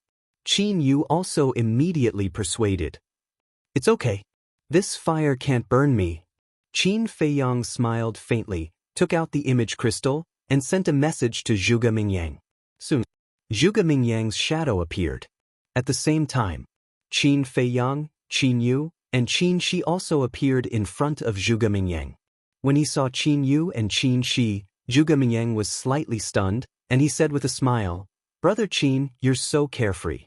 You even went to the fragrant moon brothel. Life is short, so I naturally have to enjoy myself. Qin Feiyang smiled faintly and said, This time I'm looking for Brother Zhuge because I want to trouble Brother Zhuge to tell His Highness that I want to take Qin Yu and Qin Shi away. Take them away? Zhuge Mingyang was stunned and said, Do you know their identity? They used to be the maid of the 14th prince. Qin Feiyang nodded. Zhuge Mingyang frowned and asked in confusion, Why do you want to take them away? Well, cough. Qin Feiyang coughed and said with a smile, I like them, but the fragrant moon brothel won't let them go, so I can only ask the first prince. This is not easy. I'll talk to the first prince and give you an answer later. Chapter 717. As soon as Zhuge Mingyang's shadow disappeared, Qin Yu stood up and bowed. Young master, thank you very much, but you can't offend the first prince because of us. Please reconsider. Qin Feiyang smiled. Don't worry, he is afraid of offending me, not me. Young master. Qin Yu still wanted to say something, but Qin Feiyang waved his hand. I have made up my mind. This, Qin Yu and Qin Shi looked at each other. They really couldn't understand. They were just strangers who met by chance. Why would this person help them? So, the image crystal rang. The first prince and Zhuge Mingyang's shadow appeared at the same time. Greetings, Your Highness. Qin Yu and Qin Shi immediately bowed. Although they hated the first prince, they had no choice but to submit to his status. To be valued by Brother Qin, you are really lucky. The first prince coldly snorted and looked at Qin Feiyang, frowning. Brother Qin, if you really like women, I can give you a lot. Why do you like them? Qin Feiyang smiled. If I say love at first sight, would you believe me? Only a ghost would believe you. The first prince rolled his eyes and said, Say it. What is it? Qin Feiyang's eyes flashed. He had long expected that the first prince would get to the bottom of it, so he had already thought of a countermeasure. Cough cough. With a dry cough, Qin Feiyang said awkwardly, Their skills are good, I like women like them. Skills are good? The first prince and Zhuge Mingyang looked at each other. They really didn't expect that Qin Feiyang actually liked this. The first prince smiled. Since Brother Qin likes them, then I will reluctantly give them to you. Qin Feiyang cupped his hands and smiled. Then I will thank your highness here. The first prince waved his hand. It's a small matter, let's drink together when we have time. Qin Feiyang nodded. Then you can continue playing. I will inform the owner of the Fragrant Moon Inn. With that, the first prince turned off the image crystal. As soon as the image crystal was turned off, the first prince couldn't help but laugh, his face full of ridicule. However, Zhuge Mingyang's eyes flickered as he suddenly asked, Your Highness, don't you find it strange? What's strange? The first prince asked. According to my sources, this Qin Feiyang isn't someone who covets beauty.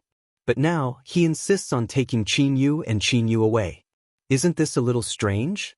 Zhuge Mingyang frowned. You're thinking too much. Qin Yu and Qin Shi have been in the Fragrant Moon brothel for more than 10 years and have served countless men. In this aspect, even those experienced men can't resist, let alone Qin Feiyang. This Qin Feiyang looks like a chick at first glance. Once he has tasted the pleasure of a man and a woman, he will naturally indulge in it. Actually, this is good too. At least we can grasp one of his weaknesses. The first prince sneered. Is that so? Zhuge Mingyang muttered. He had a feeling that this matter was not so simple. Fragrant Moon brothel. Seeing the first prince nod, Qin Yu and Qin Shi hugged each other and cried silently. It had been more than 10 years. They had suffered mental torture every day and lived a life worse than death. Now that they were finally free, they couldn't help but shed tears of joy. Qin Feiyang didn't say anything and just looked at them silently. He could understand the feelings of the two women at this moment. Because these years were also like years for him. A moment later, there was a knock on the door. Qin Yu and Qin Shi wiped away their tears, tidied up their messy long hair, and looked at Qin Feiyang. Qin Shi said, We've made a fool of ourselves. Qin Feiyang smiled faintly, looked up at the door and said, Come in. The door opened. A man and a woman walked into the pavilion. The woman was the brothel keeper. The man was a middle-aged man with a thin figure, wearing a white robe, with mottled white hair at his temples, with a vicissitude aura. This person walked into the tea room, looked at Qin Feiyang, and cupped his hands with a smile. I'm the owner of the Fragrant Moon Pavilion. Greetings, young Master Qin. Qin Feiyang nodded and smiled.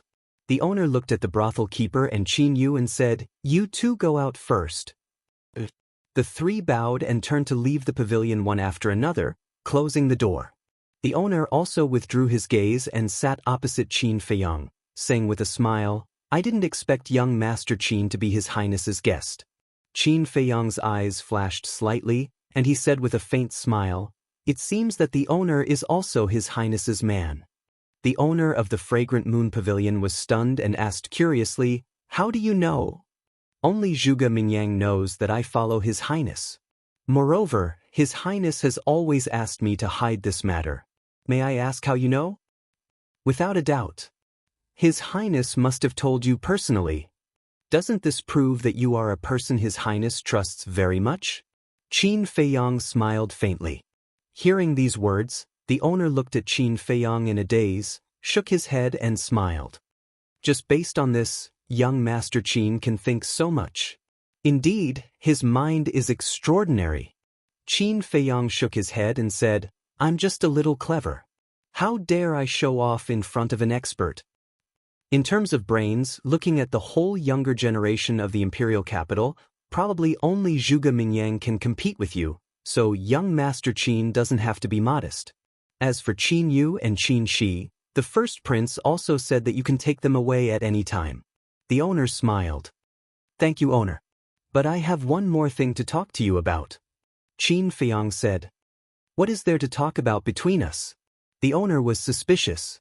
Qin Feiyang said, of course there is. I heard that you have a 5th grade pill fire in your hands. The owner was slightly stunned and nodded. Many people know about this. What's the matter? To be honest, I came to the Fragrant Moon brothel this time for the 5th grade pill fire. Owner, you can name your price. Qin Feiyang didn't talk nonsense and directly revealed his real purpose.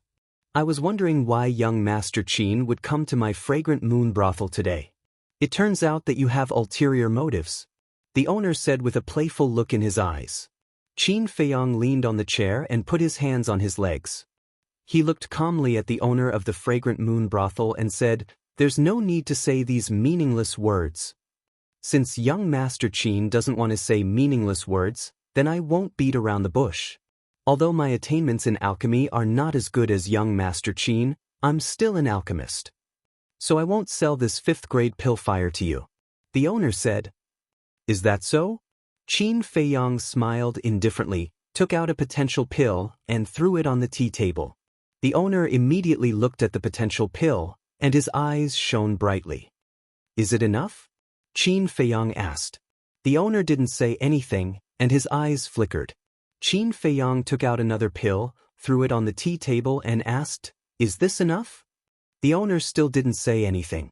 Qin Feiyang smiled playfully, took out 3 potential pills and said, is it enough? When it's time to keep a low profile, he will keep a low profile. But when it's time to show off, he won't be careless at all. Since this person wasn't willing to sell, then he will use the potential pill. Anyway, he didn't lack potential pills now. He didn't believe that this person wouldn't be tempted. However, the owner was still silent. To be honest, he was indeed tempted.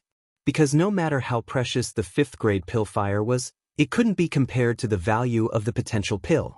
But looking at Qin Feiyang's indifferent face, he wanted to see where Qin Feiyang's limit was. To put it simply, he was greedy and wanted a few more. Is it still not enough?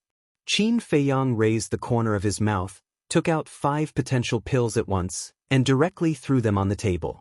A total of 10 potential pills. Although his behavior seemed frivolous, he was observing the owner's expression throughout the whole process. So, he had seen the Tower Master's interest in him. Seeing that the owner still didn't show any signs of speaking, Qin Feiyang smiled faintly. It seems that the owner really doesn't intend to sell the pill fire. Since that's the case, then I won't force you. Goodbye. After saying that, he grabbed the 10 potential pills on the table, got up, and strode away. This change caught the owner of the Fragrant Moon in a little off guard. Looking at this guy's attitude before, wasn't he determined to get it? Why did he suddenly give up? Young Master Qin waited. After he came back to his senses, he hurriedly got up and said, "You're still too inexperienced to fight with me." Qin Feiyang secretly smiled disdainfully, turned to look at the owner suspiciously, and asked, "Is there anything else?" "I've thought about it carefully. The 5th grade pill fire is actually not that useful to me. And young Master Qin is the Crown Prince's guest, and you're so sincere. If I still refuse, wouldn't I be too heartless?" The owner smiled. "So?" Qin Feiyang asked. The owner said, "So, I plan to sell the pill fire to you. In that case, then I'll thank the owner first. Here are 5 potential pills. Please kindly accept them." Qin Feiyang took out 5 potential pills, walked into the tea room, and handed them to the owner. The owner was stunned and frowned. "Why are there 5 pills? Shouldn't there be 10? Qin Feiyang shook his fingers and said, "No, no, no. There were 10 pills just now, but now there are only 5. The owner looked at the 5 potential pills and then looked at Qin Feiyang, not knowing what to do. Although I don't lack potential pills, I'm very particular about principles. If you're really sincere, I'll naturally show my sincerity too." Qin Feiyang smiled faintly. "I'm not sincere?" The owner frowned. "Do you really think I can't tell? Just now, you kept silent again and again. Wasn't it because you wanted me to take out more potential pills?" As a person, we can't be like you. After all, we're all working for the Crown Prince. Don't you think so? Qin Feiyang smiled and asked. Yes, yes, yes. The owner nodded, but it was hard for him to accept losing 5 potential pills. You're not selling? Then forget it. It just so happens that I'm short of money recently. I'll just auction it off at the main pavilion. Qin Feiyang grabbed the 5 potential pills and turned to leave. The owner rubbed his forehead and said, "Oh, hey, I'll sell it to you." He looked troubled. If he knew, he would have agreed from the start. He lost 5 potential pills for nothing. So it was all because of his greed. He sighed and took out an old metal box from his Jianghu bag. He handed it to Qin Feiyang and said helplessly, "The pill fire is inside." Qin Feiyang opened the metal box and a palm-sized flame entered his sight. After the owner erased the blood contract, Qin Feiyang handed the 5 potential pills over. After the transaction was completed, Qin Feiyang did not stay any longer and turned to leave. This lad is really as sly as an old fox. Chapter 7:18. In the corridor outside the door. Qin Yu and Qin Shi stood side by side. Seeing Qin Feiyang come out, the 2 women immediately bowed. "Don't be so polite." Qin Feiyang smiled and looked at the corridor on both sides. He didn't see the middle-aged woman, so he asked, "Where is the madam?" Qin Yu said, "Someone sent her a message and left." "Then let's go." Qin Feiyang nodded and walked downstairs with the 2 women. Seeing this, the others were all surprised. What's going on? Why did these 2 women go downstairs with Qin Feiyang? Lu Xingchen was also a little surprised. So, the 3 of them came to the lobby, and Qin Feiyang led them to Lu Xingchen. "Greetings, young Master Lu." To Qin Feiyang's surprise, the 2 women bowed as soon as they saw Lu Xingchen. Qin Feiyang asked in surprise, "Do you know each other?" Lu Xingchen smiled and said, "I saw them the first time I came to the Fragrant Moon House. Do you think we know each other?" "I see." Qin Feiyang suddenly understood. "When I first came here and saw everyone bidding, I was as confused as you were at first. Later, after some inquiry, I learned that they were your maids. So, I paid a high price to buy them for one night." Lu Xingchen said again. "Buy them for one night?" Qin Feiyang raised his eyebrows.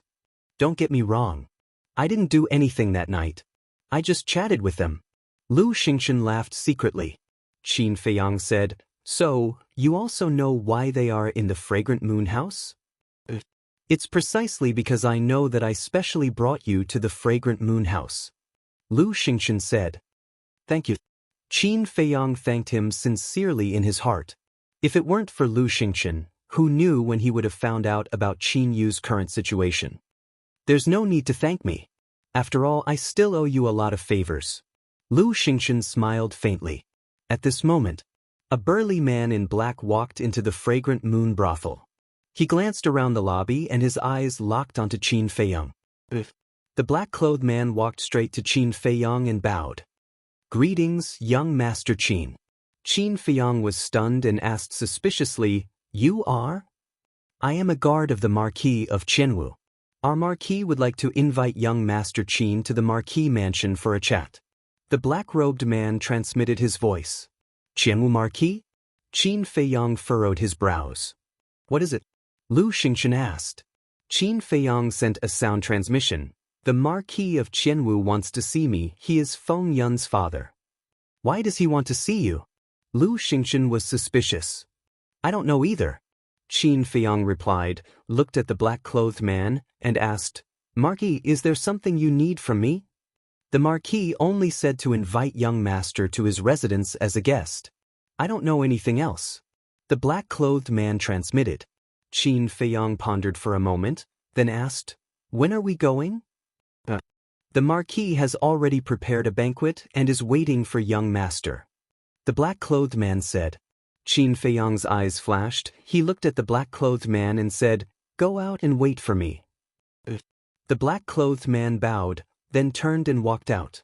Lu Xingchen thoughtfully looked at the back of the tall and sturdy man, and said softly, "Be careful, it's a Hongmen banquet." "I also have to go to the Hongmen banquet. After all, the other party is a martial marquis, and he has already set up a banquet. Qin Feiyang said. Then what about them? You have to know that only the war sect is qualified to enter the temple. Lu Xingchen glanced at Qin Yu and Qin Yu as he asked. Qin Feiyang laughed. This is very easy to arrange, just let them go to the castle. But before his voice faded, Qin Yu said, Young master, I have a presumptuous request. Qin Feiyang laughed. There's no harm in saying it. Qin Yu said, It's been more than 10 years, we have never returned home.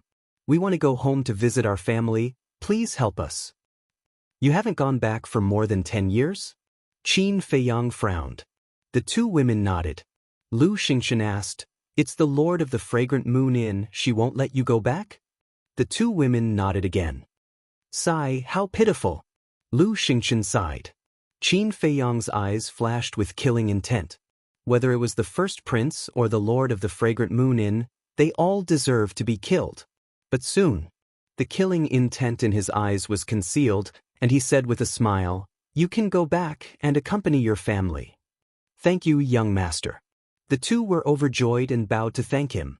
Qin Feiyang smiled, waved his hand, and Fatso appeared. Seeing Fatso appear out of thin air without any warning, everyone in the hall was surprised. Including Qin Yu and Qin Yu. Qin Feiyang secretly said, Escort the two of them back. No problem, but do you want to tell them your identity? Fatso asked secretly. They have just regained their freedom, and their hearts have not calmed down yet, so don't tell them for the time being. Qin Feiyang sent a sound transmission. In fact, what worried him the most was that the two women felt sorry for him and discredited him. If they knew that he was the 14th prince now, they would definitely feel even more guilty and ashamed to see him again. At that time, they might do something stupid. Understood. Fatso nodded. Protect them well, I don't want them to be hurt again. Qin Feiyang stood up, patted Fatso's shoulder, and turned to walk out of the Fragrant Moon Inn. The black-clothed man immediately opened a portal, and the two were about to walk in. Qin Feiyang, wait, let's talk. But at this moment, a calm voice suddenly sounded. Qin Feiyang looked in the direction of the voice, and saw a familiar figure on the opposite street through the moonlight. It was Zhuge Mingyang. The black-clothed man's pupils shrank, and he bowed. Greetings, young Master Zhuge. Zhuge Mingyang nodded, looked at Qin Feiyang, and said, Follow me. After that, he walked into a small alley behind him. Under the hazy moonlight, Zhuge Mingyang's expression could not be seen clearly. But there was a hint of gloominess in his calm voice. Qin Feiyang frowned and said to the black-clothed man, Wait for me. The black-clothed man nodded, and after Qin Feiyang entered the alley, there was a hint of suspicion in his eyes. In the alley, the buildings on both sides blocked the moonlight, making the place extremely gloomy. Qin Feiyang and Zhuge Mingyang stood facing each other. Zhuge Mingyang said, Qin Feiyang, I really can't see through you. Can you tell me who you are? Qin Feiyang's heart skipped a beat, and he said with a smile, Why do you say that, brother Zhuge? The first prince said that you are addicted to beauties because you have tasted the forbidden fruit, but I don't believe him. So just now, I sent a message to the brothel keeper of the Fragrant Moon Inn to ask her about the situation. Zhuge Mingyang said. Qin Feiyang suddenly said, So it was you who sent her a message. That's right. According to the brothel keeper, from the time Qin Yu and Qin Shi entered the Chun-Yi pavilion to the time you asked Qin Shi to call her, it was only a few hundred breaths of time. I don't understand. How can a person who is greedy for beauties find pleasure in such a short time? Brother Qin, please answer this question for me. Zhuge Mingyang said, his eyes becoming a little sharp. Qin Feiyang's pupils shrank. Zhuge Mingyang was really meticulous. At the same time, he was also quite angry. At that time, he was angry and anxious and neglected this point. Nothing to say? Then let me say it. You didn't have any physical contact with Qin Yu and Qin Shi. There must be other reasons for you to help them. Zhuge Mingyang said. Qin Feiyang said calmly, Then I also want to ask Brother Zhuge a question. You are such a smart person, why do you want to work for the first prince? I have already answered this question. The princes are fighting openly and secretly. If I don't choose a side, I will be implicated sooner or later. Zhuge Mingyang said. Qin Feiyang said with a faint smile, you can only deceive others with this kind of nonsense. Zhuge Mingyang frowned and said, whether you believe it or not, this is the truth. Now it's time for you to answer my question. But I admit, I only helped them because I saw that they were pitiful. Qin Feiyang said helplessly. He was not pretending, he was really helpless. Originally, he wanted to say that he had some relationship with Qin Yu and Qin Shi. But how could a person who had just entered the imperial capital have a relationship with the maids of the imperial palace? So he really couldn't find any other reason. This makes me even more puzzled. The hostesses of the fragrant moon brothel are even more pitiful than them. Why didn't you help them? Zhuge Mingyang said. They are all very pitiful. After all, in this world, no woman is willing to put down her self-esteem to please those men. However, even if they were forced by life, they entered the fragrant moon brothel voluntarily. But Qin Yu and Qin Shi are different. They were forced by the first prince. He even used their families to threaten them. How can this be the same? Qin Feiyang said. Zhuge Mingyang shook his head and said, as you said, this kind of nonsense can only deceive others. Qin Feiyang said lightly, then I will also say the same thing to you. Whether you believe it or not, this is the truth. Swish. But before his voice faded, Zhuge Mingyang took a step forward and landed in front of Qin Feiyang. His whole body was filled with a bone-piercing cold current. Brother Zhuge, are you going to make a move? Qin Feiyang's eyes were still calm. Zhuge Mingyang said, if I were the first prince, I would never believe you so easily. The point is, you are not the first prince. And I, Qin, am loyal to the first prince. Qin Feiyang said.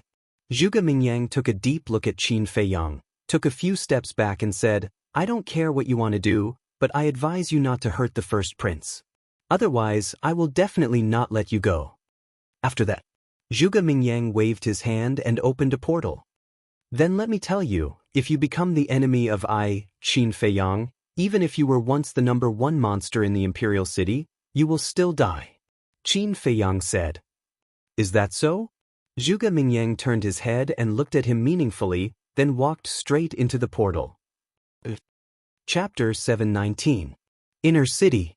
A huge mansion was located in the South City district. Inside the mansion, layers upon layers of majestic halls stood tall. Gardens, pavilions, small bridges and flowing water were everywhere. And every intersection was guarded by guards. The security was extremely tight. Banquet hall. A long dining table was placed in the center. It was more than 10 meters long.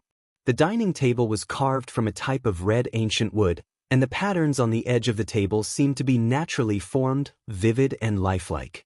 On the table, there were plates of delicious dishes arranged neatly, the aroma overflowing.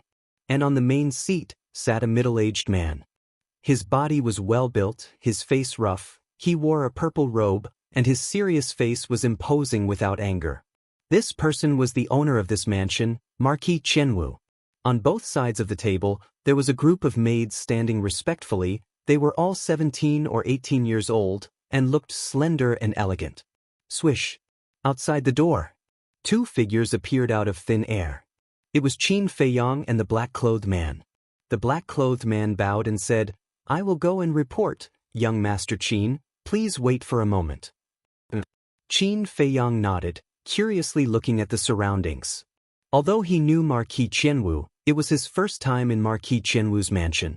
At the same time, the black-clothed man turned and walked into the banquet hall. Looking at Marquis Jianghu, he said respectfully, Marquis, Qin Feiyang has been invited. He is now outside the door. Marquis Jianghu, who had been keeping his head lowered, finally raised his head, 2 rays of light bursting out of his eyes. Invite him in. His voice was filled with power, and it carried a great sense of majesty. The black-clothed man replied respectfully, turned to look at the door, and said loudly, Young Master Qin, Mai invites you in. Da. Accompanied by a series of footsteps, Qin Feiyang walked in with large strides. After more than 10 years, Marquis Jianghu's appearance had not changed much. But the aura he emitted was stronger than before. Qin Feiyang stood opposite Marquis Qianwu and cupped his hands. "Greetings, Marquis Qianwu nodded. He sized up Qin Feiyang and said, "Have I seen you somewhere before?" Qin Feiyang felt a chill in his heart. Could it be that he had been seen through? He asked calmly, "Marquis, why do you say that?" Marquis Qianwu said, "Your eyes give me a sense of déjà vu, as if I've seen them many years ago." Qin Feiyang's pupils contracted. The older the ginger, the spicier it was. After interacting with the first prince for so long, he had not noticed anything amiss. However, the moment they met, the Marquis of Qianwu managed to catch a glimpse of it. Qin Feiyang said, "Marquis is in a high position and has seen countless people. It's not strange that you have seen similar eyes, right?" "That's true." Marquis Qianwu nodded and did not think too deeply about this question. He extended his hand and said, "Please take a seat." Qin Feiyang secretly heaved a sigh of relief. He did not stand on ceremony and sat opposite Marquis Qianwu. Marquis Qianwu looked at the maid beside him and instructed, "Pour wine for young Master Qin." A maidservant immediately stepped forward with a wine pot. Qin Feiyang extended his hand to cover the wine cup and said to the maidservant. He then looked at Marquis Qianwu and laughed, "I won't drink this wine. If Marquis has anything to say, just say it." Straightforward. "This Marquis likes young people like you." Marquis Qianwu waved his hand and the maid retreated to the side. Following that, Marquis Qianwu stood up and cupped his hands. "First of all, this Marquis will apologize to Brother Qin on behalf of my son, Feng Yun." Apologize? Qin Feiyang was startled. According to what he knew, this Marquis Qianwu was extremely protective. Logically speaking, he should take the opportunity to make things difficult for him. What was this person planning? Qin Feiyang's eyes flashed as he laughed. "The dispute between me and your young master is purely a small matter. Marquis does not need to be so polite." "Is it just a small matter?" Marquis Qianwu seemed to be asking himself, but also seemed to be asking Qin Feiyang. He then returned to his seat and said, "But it's just a small matter, and almost half of my house of Marquis's fortune has been lost." Qin Feiyang was surprised. So much? Actually, he was still somewhat dissatisfied in his heart. He had originally thought that Feng Yun would make Marquis Qianwu go bankrupt this time.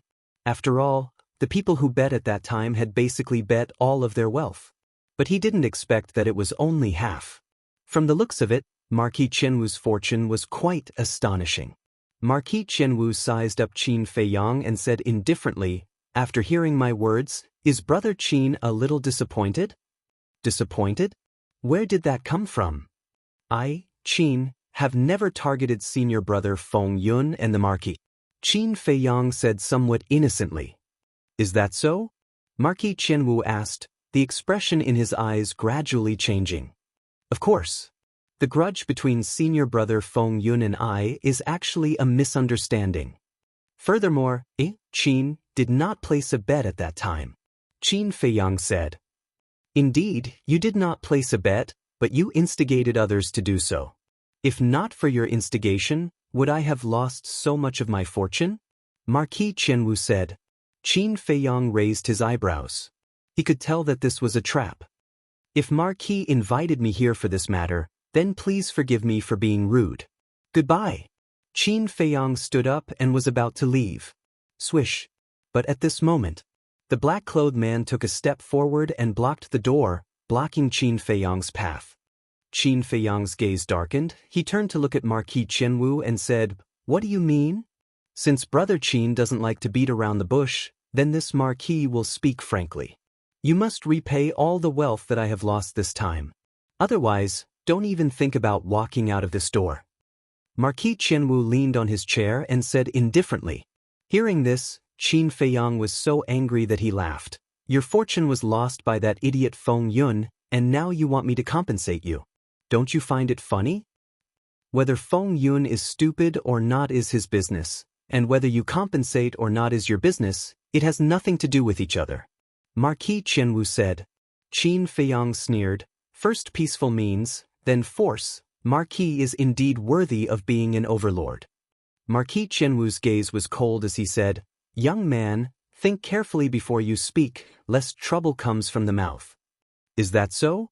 Qin Feiyang's mouth lifted as he laughed. Then I will kindly advise Marquis, don't think too highly of yourself, be careful of falling. He actually dared to speak to the Marquis like this?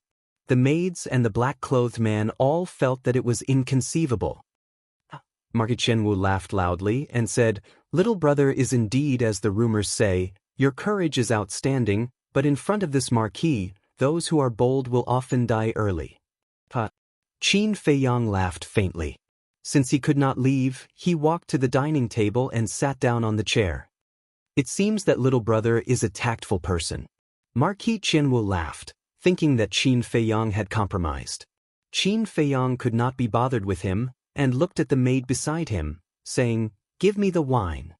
The maid was startled, and could not help but look at Marquis Qianwu. "Give it to him," Marquis Qianwu said. The maid obediently brought over the wine jug. Qin Feiyang grabbed the wine jug and started to drink without caring about anything else. Gradually, Marquis Qianwu also lost his patience and said, "When do you plan to compensate? The wine of the Marquis's mansion is delicious." Qin Feiyang praised. He raised his head to look at Marquis Qianwu and asked curiously, "How many gold coins is Marquis going to ask me to compensate?" "Forget about the gold coins, I want your potential pill formula," Marquis Qianwu said, his eyes filled with greed. "Marquis's appetite is not small." Qin Fei chuckled. "A treasure like the potential pill should not fall into the hands of a small figure like you. Hand it over, this Marquis will treat you as an esteemed guest. But if you don't hand it over, today will definitely be the day you die," Marquis Qianwu said with a confident smile on his face. Qin Feiyang laughed out loud and said, "Sure, but I have a condition." "Speak," Marquis Qianwu said. Qin Feiyang threw away the wine cup, directly grabbed the wine jug, and raised his head to drink. At this moment, it was as if a flame was burning in his heart. The blood in his body seemed to be boiling as well. Just like that, he finished the entire jug of wine. Then, he exerted force with his hand and the wine jug shattered. Following that, he raised his head and stared at Marquis Qianwu, revealing a mouthful of pure white teeth, and said, "Kill your son with your own hands, and I will give you the potential pill formula." Pow! Hearing this, Marquis Qianwu suddenly stood up and slammed his palm onto the dining table. The dining table was instantly torn apart. The dishes on the table splattered all over the floor. "Why are you so agitated? You must know that this is a potential pill. Compared to your useless son, it is much more valuable." Looking at the angry Marquis Qianwu, Qin Feiyang was not the slightest bit nervous. He sat on the chair as steadily as Mount Tai, and looked at Marquis Qianwu with a smile. "Kid, you're courting death." Marquis Qianwu laughed sinisterly and shouted, "Take him down." Shua! The black-clothed man blocking the door immediately took a step forward and landed behind Qin Feiyang. His large hand shot out explosively, grabbing towards Qin Feiyang's shoulder. "Do you dare?" Qin Feiyang laughed in ridicule and slowly took out the Crown Prince's token, holding it in his hand and playing with it. That is, when Marquis Qianwu saw the Crown Prince's token, his eyes were immediately filled with bewilderment, and he immediately shouted to the black-clothed man, "Wait!" The black-clothed man's hand was already grabbing Qin Feiyang's shoulder, but when he heard Marquis Qianwu's shout, he immediately let go and looked suspiciously at Marquis Qianwu. "Look at this." Qin Feiyang raised the Crown Prince's token and waved it in front of the black-clothed man's eyes without turning his head. This is the Crown Prince's token." The black-clothed man's expression changed. This Qin Feiyang was actually the first prince's guest of honor? Marquis Qianwu also froze there, not knowing what to do. The first prince had already been appointed as the Crown Prince. Compared to the other princes, he was the most likely person to succeed the throne. And this Crown Prince was willing to give the Crown Prince's token to this person, which meant that he valued this Qin Feiyang greatly. If he were to harm Qin Feiyang now, it would be equivalent to offending the first prince. Offending the Crown Prince was not a small matter. Even he, Marquis Qianwu, could not withstand the anger of a Crown Prince. Therefore, he was now in a difficult position. Chapter 720. Hearing Qin Feiyang's question, Marquis Qianwu's face became gloomy. Finally, he gritted his teeth and sneered, "Do you think that just because you are an honored guest of the first prince, you have the qualifications to be arrogant in front of me? It seems that the person who has been arrogant all this time is you, right?" Qin Feiyang laughed faintly. "Ha," Marquis Qianwu laughed, but his eyes were filled with killing intent. "What is it?" Qin Feiyang raised his eyebrows and said, "You still plan to make a move? As long as you do it cleanly, even if the first prince finds out about your death, he won't know who killed you." "Kill him." Marquis Qianwu sneered, and gave the order to the black-clothed man without hesitation. However, the black-clothed man looked at Marquis Qianwu with a troubled expression. Marquis Qianwu said angrily, "Do it, didn't you hear me?" The black-clothed man stammered, as if he had something that was hard to say. Qin Feiyang kept the crown prince's order, and said indifferently, "Don't force him, he won't dare to make a move." Marquis Qianwu was startled, his face filled with confusion. "Because before I came, Zhuge Mingyang came to find me, and this guard of yours, Zhuge Mingyang should not be unfamiliar with it, right?" Qin Feiyang laughed. "What?" Marquis Qianwu's face changed and said to the black-clothed man, "Really?" The black-clothed man nodded, lowered his head and said, "I even greeted him." Marquis Qianwu said angrily, "So you're saying Zhuge Mingyang knows that Qin Feiyang is here?" The black-clothed man nodded again. "Damn it, how did you do your job?" Marquis Qianwu was furious. "Marquis, you didn't tell me that you were going to deal with Qin Feiyang." The black-clothed man felt wronged. "You still dare to quibble?" Marquis Qianwu roared. He was about to go crazy. Zhuge Mingyang knew that Qin Feiyang had come here, so if something were to happen to Qin Feiyang, the first person to suspect would definitely be him, the Marquis of Qianwu. "Marquis, remember to be more cautious the next time you do something like this." Qin Feiyang stood up and looked at the Marquis of Qianwu in ridicule before turning around and walking towards the door. At the same time, he could not help but sigh in his heart. He didn't expect that Zhuge Mingyang's suspicion would save his life. Sometimes, fate played tricks on people. If Zhuge Mingyang did not suspect him and did not come to the Fragrant Moon brothel to look for him, then he would have been in deep trouble today. But just as Qin Feiyang reached the door, suddenly, a blood-curdling scream rang out. Qin Feiyang was shocked. He hurriedly turned his head to look, and his expression changed on the spot. A huge bloody hole had appeared on the back of the black-robed man. Blood was gushing out. "What's going on?" Qin Feiyang was bewildered. He looked at the Marquis of Qianwu, only to see that the Marquis of Qianwu had raised his arm. His fingertips were still filled with battle qi.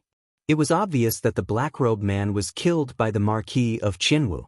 But why did the Marquis of Qianwu do this? The surrounding maids also turned pale as they looked at the Marquis of Qianwu, their bodies trembling. But before Qin Feiyang could figure out the situation, the Marquis of Qianwu actually tried to kill the maids again. Streaks of battle qi tore through the sky and shot into the maids' foreheads like sharp arrows. In the blink of an eye, other than Qin Feiyang, everyone in the banquet hall had lost their lives. However, before it was over, the Marquis of Qianwu rushed out of the banquet hall and killed all the guards around him. He returned to the banquet hall and closed the door. "What are you doing? Are you crazy?" Qin Feiyang looked at the Marquis of Qianwu in shock and anger, a strong sense of unease rising in his heart. "I am crazy." As the Marquis of Qianwu walked towards Qin Feiyang, he laughed sinisterly. His face was distorted and looked extremely sinister. At the same time, his entire body was filled with hostility, like a wild beast that had gone mad. Qin Feiyang's face darkened. Suddenly, his gaze trembled as he pointed at the black-robed man and said, "You want to frame him? You're really smart." "That's right. When this Marquis kills you and the first prince investigates, this Marquis will say that it was this guard who killed you while this Marquis wasn't around. And right now, there's only you and me. As long as you die, there will be no evidence." "How is it? You didn't expect this Marquis to be so smart. Little bastard, don't think that just because you have the Crown Prince token, you can eat this Marquis. You're still too inexperienced." The Marquis of Jianghu laughed sinisterly. You really deserve to die. Qin Feiyang clenched his fists. In order to achieve his goal, he actually used such despicable methods. He was simply shameless to the extreme. Go to hell, little bastard. When you die, everything on you, including the potential pill formula, will be this Marquis. Marquis Jianghu laughed out loud, his speed suddenly increased, and instantly landed in front of Qin Feiyang. Then, his big hand was like an eagle's claw, grabbing towards Qin Feiyang's head. That murderous intent made Qin Feiyang's scalp go numb. Swish. Without hesitation, he used the phantom steps and retreated backwards. However, how powerful was the strength of a Marquis? How could he compare to it? There was no way to escape. His head was about to be grabbed, and once it was grabbed, it would definitely explode on the spot. However, right at the moment of imminent peril, Qin Feiyang suddenly felt the descent of a mysterious power. Following closely, his vision blurred and he appeared in a secret room. At the same time, he also sensed a familiar aura.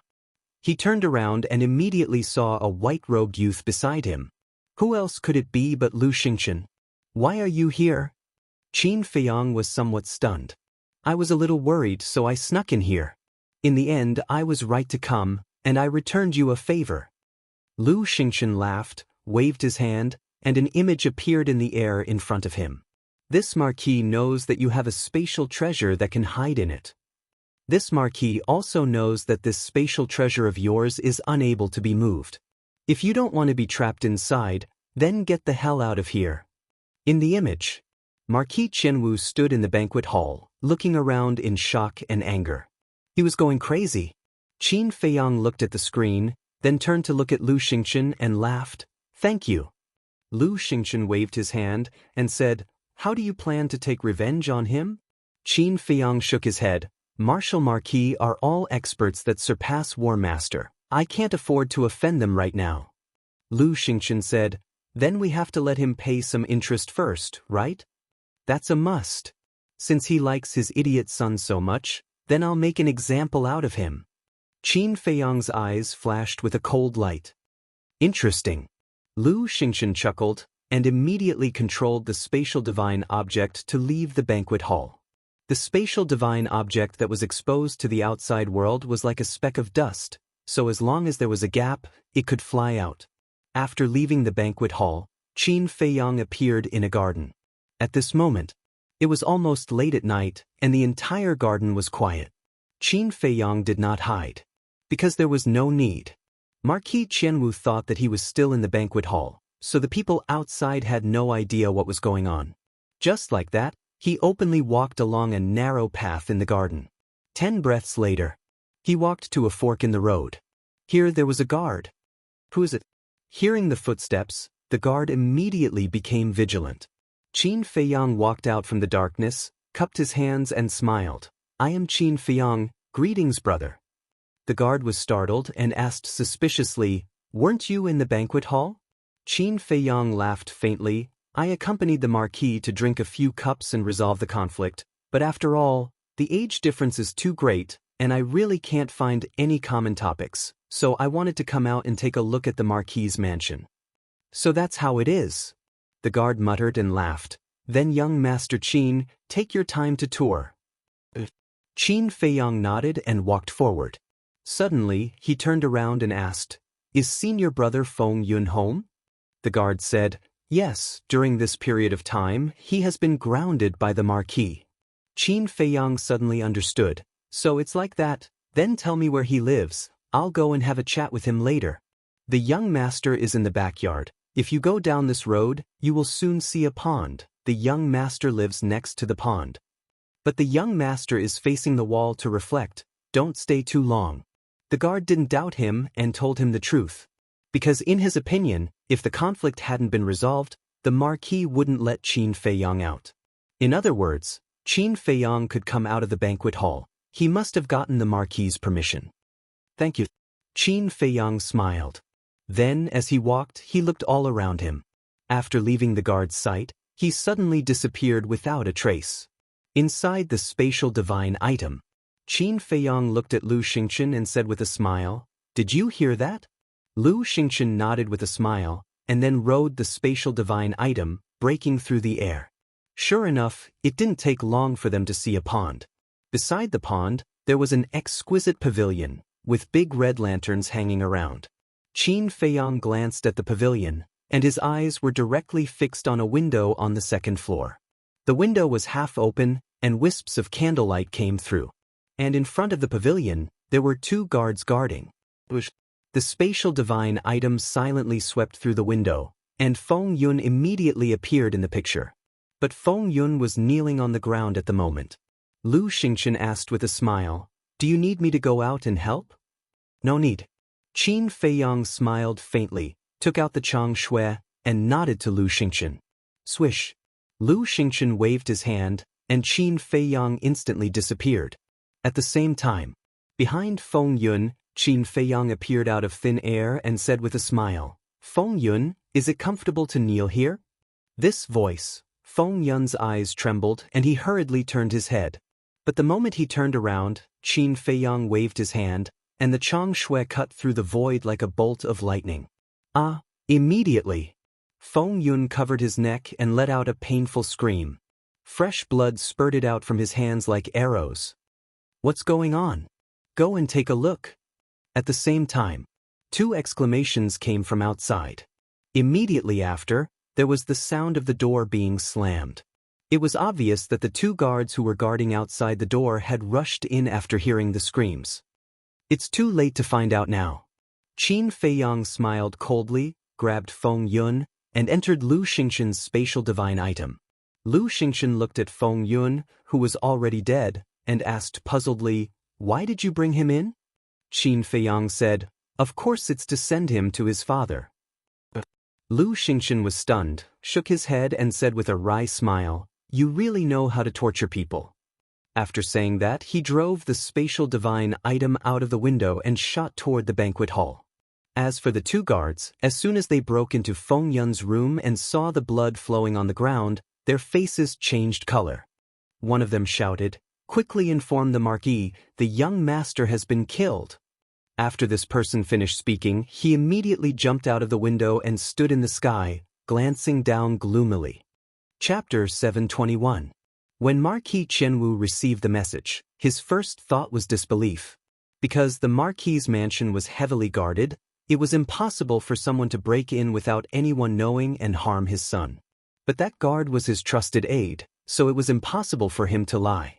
"Who is it?" He looked at the shadow of the guard and said angrily. The guard knelt on one knee and said, "This subordinate is incompetent and did not see this person's face. I did not even know that someone had entered young master's room." "Weren't you guarding outside? How could you not know? Are you neglecting your duties?" Marquis Jianghu said angrily. "This subordinate does not dare. The 2 of us have been guarding outside the door and have never left. We are sure that we did not see anyone enter." The guard said anxiously, "If anything happened to Feng Yun, he would definitely not have a good ending." "Damn it." Marquis Jianghu stomped on the ground, his face looking extremely ferocious. He did not think about Qin Feiyang, because he thought that Qin Feiyang was in the banquet hall. "Qin Feiyang, come out quickly, this Marquis does not have time to waste with you." He looked at the position where Qin Feiyang disappeared and said gloomily. However, no one answered him. "Little bastard, aren't you very arrogant? Come out if you have the guts." He could not help but roar. Bang. But before he finished speaking, a bloody corpse fell in front of him out of thin air. He was slightly taken aback, looked down, and immediately bared his teeth. Wasn't the corpse lying in front of him his son, Feng Yun? "Get out here for this Marquis." He scanned his surroundings, his eyes filled with killing intent. Swish. Suddenly, a white figure materialized. It was Qin Feiyang. The moment he appeared, he cupped his hands and said with a smile, "Marquis, I am deeply sorry for my previous offense, so I specially sent you a big gift." "Big gift?" Marquis Jianghu was stunned. Qin Feiyang said with a faint smile, "Can't you see? Your son is my big gift to you." "What? You killed Feng Yun?" Marquis Jianghu was surprised. "Yeah. You've been so good to me, so of course I have to repay you." How is it? Are you satisfied? Qin Feiyang grinned. Impossible. Isn't your spatial treasure immobile? Marquis Qianwu had a look of disbelief. The information you obtained might not be true. My respected Marquis, remember this lesson. Don't provoke me again. Qin Feiyang sneered and instantly disappeared without a trace. Come out, I'm going to kill you, this Marquis is going to eat you alive and tear you to shreds. Seeing Qin Feiyang disappear again, Marquis Qianwu was so angry that he roared again and again, even the roof of the house was overturned. But all of this had nothing to do with Qin Feiyang. In the air above the Marquis estate, the spatial divine object was as fast as lightning. Brother Qin, assassinating the son of a Marquis is not a small matter. How do you plan to deal with the aftermath? Lu Xingchen asked. Qin Feiyang pondered for a moment, and was about to speak, but at this time, the image crystal in his arms suddenly made a sound. Taking it out, it turned out to be Fatso's message. However, when Fatso's image appeared, Qin Feiyang's heart skipped a beat. Because at this moment, Fatso's face was filled with grief and self-blame. Moreover, he did not speak for a long time. What's wrong? Qin Feiyang asked. Boss, I'm sorry. Fatso lowered his head and said. Hearing this, Qin Feiyang suddenly had an ominous premonition.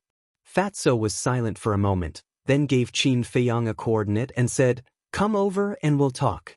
With that, Fatso turned off the image crystal. Lu Xingchen said in surprise, Fatso rarely has such an expression, could it be that something happened to Qin Yu and Qin Shi? Get out! Qin Feiyang said in a deep voice.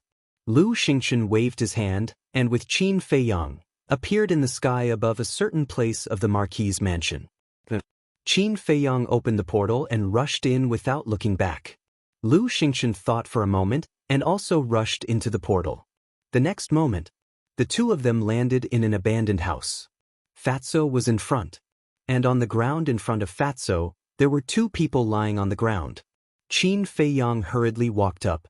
If these two were not Qin Yu and Qin Shi, who else could it be? But at this moment, there was a dagger in the hearts of the two women. Blood was gurgling. They were already dead. Qin Feiyang grabbed Fatso's clothes on his chest and said angrily, Tell me, what's going on? Fatso's face was full of self-blame. Lu Xingchen looked at Qin Yu and Qin Shi and comforted, Brother Qin, calm down, listen to Fatso slowly. Qin Feiyang let go of his hand and shouted in a low voice, Speak! Fatso said, Take a look at this house first. Qin Feiyang glanced around. In this place, the ground was riddled with holes and piled with dead branches and rotten leaves. The surrounding houses were also dilapidated, with spider webs everywhere. It was obvious that they had been abandoned for a long time. This is, Qin Feiyang frowned. Fatso said, This is Qin Yu's home. What? Qin Feiyang's eyes trembled. Although he had a good relationship with Qin Yu, he had never been to Qin Yu's home. He only heard Qin Yu say that it was in the 10th city district. Lu Xingchen asked, Why is it so abandoned? Fatso pointed to a well next to him and said, Go there and take a look. Qin Feiyang and Qin Shi walked over and looked down. When they saw the scene at the bottom of the well, even with their temperament, they couldn't help but feel their scalps tingle. The well had dried up, but at the bottom of the well, there were piles of bones. Fatso walked to the two and said, The owners of these bones are Qin Yu's family. Qin Yu's family. Qin Feiyang's eyes trembled as he said in a deep voice, Who did this? Take a look at this. Fatso took out a token from his arms. The token was completely black, and there was a thin layer of rust on its surface. But the rust couldn't hide the pattern on the token. On the front of the token, a giant python was engraved. On the back, a word was also engraved. This word was one. Looking at the word one, Qin Feiyang held the token tightly, and a piercing cold light burst out from his eyes. Lu Xingchen asked, What does this one represent? Qin Feiyang said word by word, This one represents the first prince. Lu Xingchen's pupils shrank. The identity token of the guards of the first prince has a number. For example, the number of the first prince's guards is 1. The second prince's bodyguard. The number on his identity token is 2. Qin Feiyang said again. Lu Xingchen said, so, Qin Yu's family were all killed by the first prince's guards? It must be the first prince's order. Qin Feiyang's eyes were gloomy as he looked at Fatso and asked, where was this token found? Right here. Fatso pointed to the withered leaves under his feet. At that time, when I was standing here and looking at the bones in the well, I felt as if I had stepped on something. When I pushed aside the withered leaves, I found this token. I think it should be the first prince's guards. When they were dealing with these corpses, they accidentally left it behind. And when we came here, there was a big stone blocking the well. At that time, Qin Yu also recognized at a glance that this was the identity token of the first prince's guards. So it immediately occurred to me that these people were all killed by the first prince's order. Fatso said. Qin Feiyang looked at the ground next to him. Sure enough, there was a big black stone. And the traces of weathering were very serious. Qin Feiyang asked, then what about Qin Shi's family? Fatso said, Qin Shi's family is all dead. The situation is almost the same as here. Qin Feiyang said, so, they chose to commit suicide? At that time, they might have guessed that I would stop them from committing suicide. So, they sent me away and asked me to go to this well to help take out these bones, saying that they wanted to find a place to bury them. But as soon as I went down, I heard their painful cries. By the time I came up, there was already a dagger in their hearts. Boss, I'm really sorry. It was my carelessness that led to their deaths. Fatso lowered his head, his face full of guilt. Qin Feiyang turned his head to look at Qin Yu and Qin Yu. He sighed and said, they insisted on dying. Even if you had stopped them at that time, they would have continued to look for opportunities to commit suicide. You can't be blamed for this.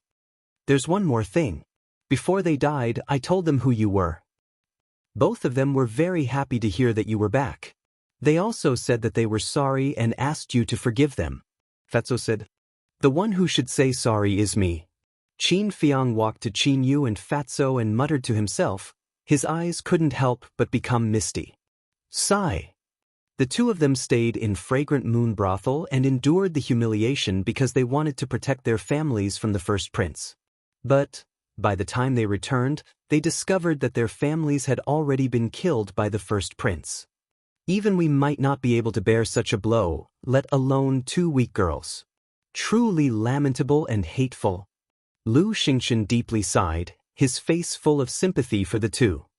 All of this started because of me.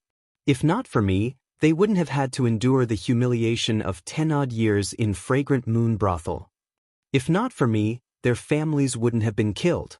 Since all of this started because of me, then it's time for me to end it. Qin Feiyang muttered. But as he finished speaking, his hands suddenly clenched, his eyes bursting with intense killing intent.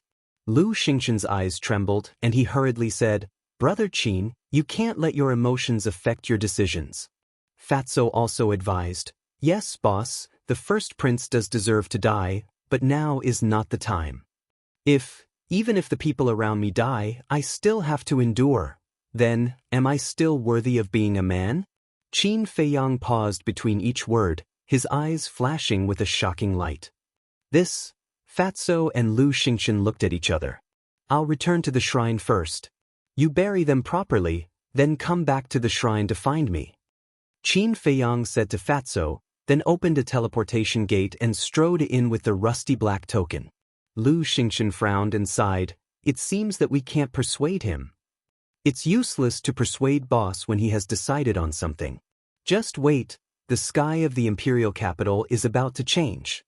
Fatso smiled coldly, carried Qin Yu and Lu Xingchen into the well, and placed them on the bones. Don't worry. Soon, boss will avenge you and your families. Chapter 722. In Alchemy Room 701. Inside the ancient castle, Qin Feiyang put away the black token, took out a set of medicinal herbs, and began to refine pills. Lu Hong, Wolf King, the pangolin, and the black dragon snake stood behind him, their eyes full of worry. They really wanted to persuade Qin Feiyang, but they didn't know how to persuade him. For a moment, there was dead silence in the ancient castle. Dozens of breaths passed. A stream of light suddenly swept out from the Jiao dragon cauldron. Qin Feiyang stretched out his big hand and grabbed it in his hand.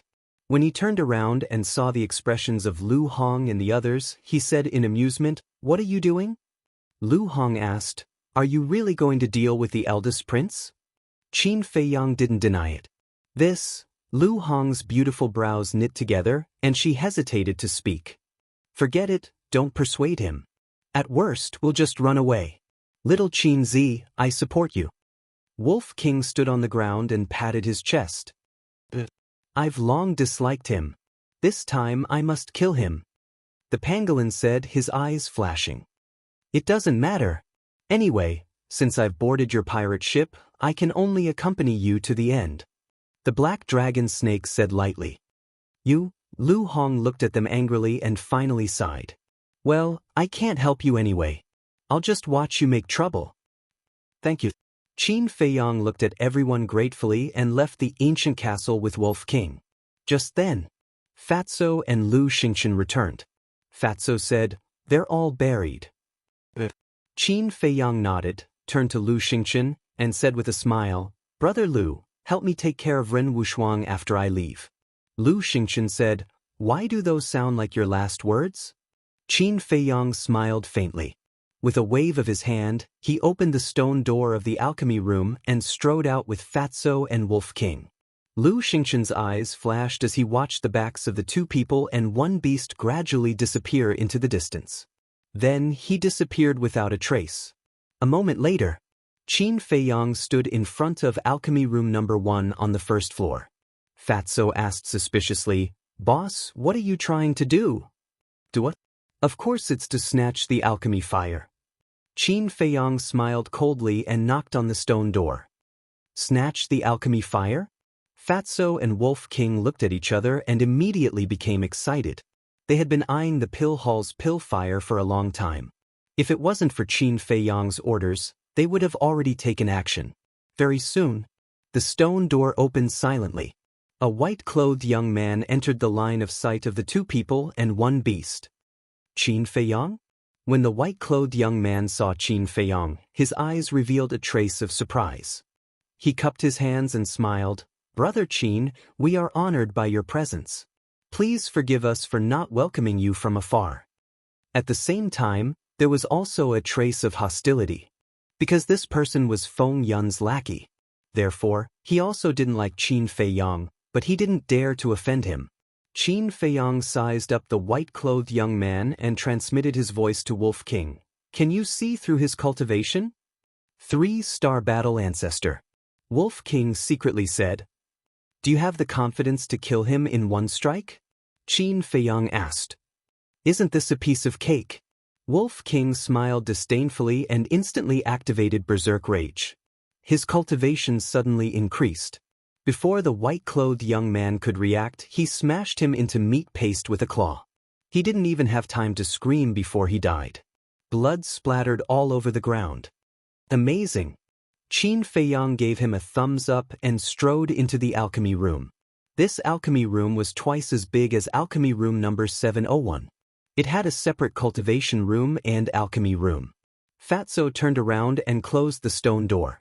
The two people and one wolf walked straight into the alchemy room and knocked on the walls. They were looking for the secret door. According to the layout of the sacred hall and the inner hall, the alchemy fire should be in this alchemy room number 1. But in the end, they didn't find the secret door. What's going on? Wolf King was a little puzzled. Could it be that the alchemy fire wasn't here? Qin Feiyang frowned and said, "Let's go to the cultivation room again." Fatso and Wolf King immediately ran to the cultivation room and searched. Qin Feiyang looked around suspiciously and walked to the front of an iron frame. On the iron shelf, there were dozens of large and small jade bottles. There were all kinds of elixirs inside. Qin Feiyang grabbed the iron shelf and shook it. He pulled hard and moved the iron shelf away. Then he knocked on the wall behind the iron shelf. The sound that came out was full and solid. It meant that there was no secret room behind the wall. "Where on earth is it hidden?" Qin Feiyang frowned and turned to walk out of the alchemy room. But at this moment, because he moved the iron shelf away with too much force, several jade bottles shook and finally fell to the ground. With a crack, they broke into pieces. But Qin Feiyang suddenly turned around and looked at the ground. Just now, the moment the jade bottles fell to the ground, he obviously felt that the sound was different. Could it be underground? With this doubt, Qin Feiyang walked over and stomped with all his strength. Dong! There was an echo from the ground. It's really down here. Qin Feiyang's eyes lit up and said, "Found it. Come here quickly." Fatso and Wolf King immediately ran in excitedly and asked at the same time, "Where is it?" "Down here." Qin Feiyang pointed at the ground and said. Fatso squatted on the ground and punched hard. When he heard the echo, his squinted eyes lit up. Don't be happy too early. The secret door in the spiritual state's sanctum and inner sanctum requires the blood of the Pill Hall Master to open. And the entrance here must also require the blood of the Pill Hall Master of the Godly Palace. Wolf King said, "Is this a problem for us? Don't forget that the boss has a godly weapon." Fatso laughed. Godly weapon? Wolf King was slightly stunned, and then his eyes lit up. At the same time, Qin Feiyang also took out the Chang Shui. "Let me do it." Fatso grabbed the Chang Shui and slashed at the ground with all his might. Crack! The Chang Shui sank into the ground easily like cutting tofu. Awesome! Wolf King was speechless. The ground was very thick, but the Chang Shui was indestructible. In less than 10 breaths, a fist-sized hole appeared. Buzz! A wave of fire instantly rushed out from the hole. It's indeed alchemy fire. Seeing this, Fatso seemed to have been injected with chicken blood. He was full of energy as he slashed the ground crazily. In a few blinks of an eye, the hole on the ground was as big as an adult's palm. It was obviously impossible for Qin Feiyang and Fatso to enter this hole. However, Wolf King, who had the ability to transform, could come and go as he pleased. Wolf King immediately turned into a stream of light and plunged into the hole. In less than half a blink of an eye, he plunged out again. On his claws, there was a cluster of burning flames. "You guys go to the ancient castle first." Qin Feiyang moved his mind and sent Fatso and Wolf King to the ancient castle. Then he immediately opened a portal and walked in without turning his head back. At the same time, somewhere in the depths of the divine palace, there was an ancient-looking courtyard. A woman in white was sitting in the pavilion of the courtyard. She was reading an ancient book with her head lowered. But suddenly, her gaze trembled. She stood up and opened a portal. Then, she instantly appeared in the sky above the Pill Palace. "Greetings, Palace Master." The white-haired old man who was guarding the Pill Palace immediately ran out and bowed when he sensed her aura. However, the woman in white didn't even look at him. She directly entered the Pill Palace and plunged into the alchemy room number 1. The white-haired old man followed her in bewilderment. When she arrived in front of the alchemy room number 1, the woman in white didn't say anything and directly smashed the stone door with her palm. The white-haired young man who was smashed into meat paste instantly appeared in front of her. Her face immediately turned gloomy. The woman in white ran into the alchemy room again. Looking at the hole on the ground, a terrifying pressure suddenly rushed out from her body. What happened? The white-haired old man ran into the alchemy room. When he saw the white-haired young man's corpse, he was also bewildered. When he entered the alchemy room, he was dumbfounded. The alchemy fire was stolen? The woman in white suddenly turned around and looked at the white-haired old man. She shouted, "Tell me, who did this?" "Your Highness, please spare my life. I don't know either." The white-haired old man trembled. He kneeled on the ground and said in fear, "As the guardian of the Pill Palace, you don't even know that the alchemy fire was stolen. What else can you do?" The woman in white was furious. The white-haired old man felt wrong too. It was true that he was the guardian of the Pill Palace. However, he couldn't keep an eye on the alchemy fire every day, right? However, the woman in white was in a fit of anger. No matter how wronged he felt, he could only hold it in. The woman in white looked at the hole on the ground again. Such a small entrance. It was impossible for a human to go in. It must be a beast. She turned around and looked at the white-haired old man. She said, "Go and check immediately. See who among the disciples of the Pill Palace has a beast with them. The white-haired old man nodded. He quickly got up and ran out. Useless trash. Looking at the white-haired old man's back, the woman in white cursed. Then she squatted on the ground and touched the knife mark on the edge of the hole. Her eyebrows were tightly knitted together. Obviously, the ground was split open by a sharp weapon. However, every brick and tile in the Pill Palace was made with a very hard stone. Ordinary weapons couldn't even leave a mark on it. Now, someone actually broke such a big hole. This was too unbelievable, right? What kind of weapon did this? What's going on? Why did the alchemy fire in my alchemy room suddenly disappear? My alchemy fire here also disappeared. At the same time, the stone doors of the alchemy room on the first floor opened one after another. One by one, the disciples walked out of the alchemy room with a face full of surprise. In an instant, the first floor of the Pill Palace was in an uproar. As the culprit, Qin Feiyang was standing in front of a tall and majestic palace. This was the eldest prince's palace. In other words, he was in the imperial palace. After living in the imperial palace for 10 years, he knew the coordinates of the eldest prince's residence. The palace in front of him was still the same as it was 10 years ago. There weren't many changes. On both sides of the palace door, there were 10 guards in black armor standing straight. They were the invincible Black Army. Qin Feiyang? The 10 of them looked at Qin Feiyang with a trace of surprise in their eyes. That's me. Qin Feiyang nodded. What are you doing here? How did you know the coordinates of this place? Chapter 723. Without further ado, Qin Feiyang took out the Crown Prince token. Seeing the Crown Prince token, the eyes of the 10 guards immediately changed, with a trace of respect. Can I go in now? Qin Feiyang asked. Yes. Young Master Qin, please come in. The 10 guards quickly retreated to the sides, making way for him. Qin Feiyang put away the Crown Prince token and strode into the palace. The layout of the palace was slightly different from before, but it was still as luxurious as ever. The floor was inlaid with pale golden jade. There were all kinds of jades and agates on the walls. The furniture was also made of high-quality gold-rimmed nanmu, full of nobility. But seeing all this, Qin Feiyang couldn't help but clench his fists. All these years, in order to survive, he had risked his life outside. But the first prince lived like a prince in the imperial palace. It wasn't because he was jealous, but because he felt it was unfair. They were both princes, but why was there such a big difference in treatment? Phew. Letting out a long breath, Qin Feiyang went straight to the second floor. If he remembered correctly, the first prince lived on the second floor. On the second floor, Qin Feiyang saw the first prince sitting cross-legged on a bed, meditating with his eyes closed. On both sides stood 2 guards. They wore black armor and their cultivation levels were unfathomable.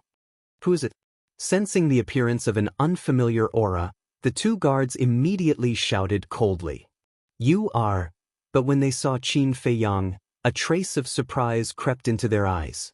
At the same time, the first prince opened his eyes and saw Qin Feiyang standing outside, his brows furrowed. Qin Feiyang cupped his hands and said, Greetings, Your Highness. The first prince said, Come in. Qin Feiyang walked in with large strides. Brother Qin, didn't I tell you not to come to the imperial palace? If you come in, won't the guards outside know that you have the Crown Prince token? The first prince frowned. Qin Feiyang said, They are your bodyguards. They won't leak it out, will they? It's true that they're my guards, but they've all been bribed by other princes. In other words, they are spies placed here by the other princes. I reckon that it won't be long before the news of you possessing the Crown Prince medallion spreads throughout the imperial capital. The first prince was furious. So that's how it is. It seems I was too reckless. I ask for Your Highness' forgiveness.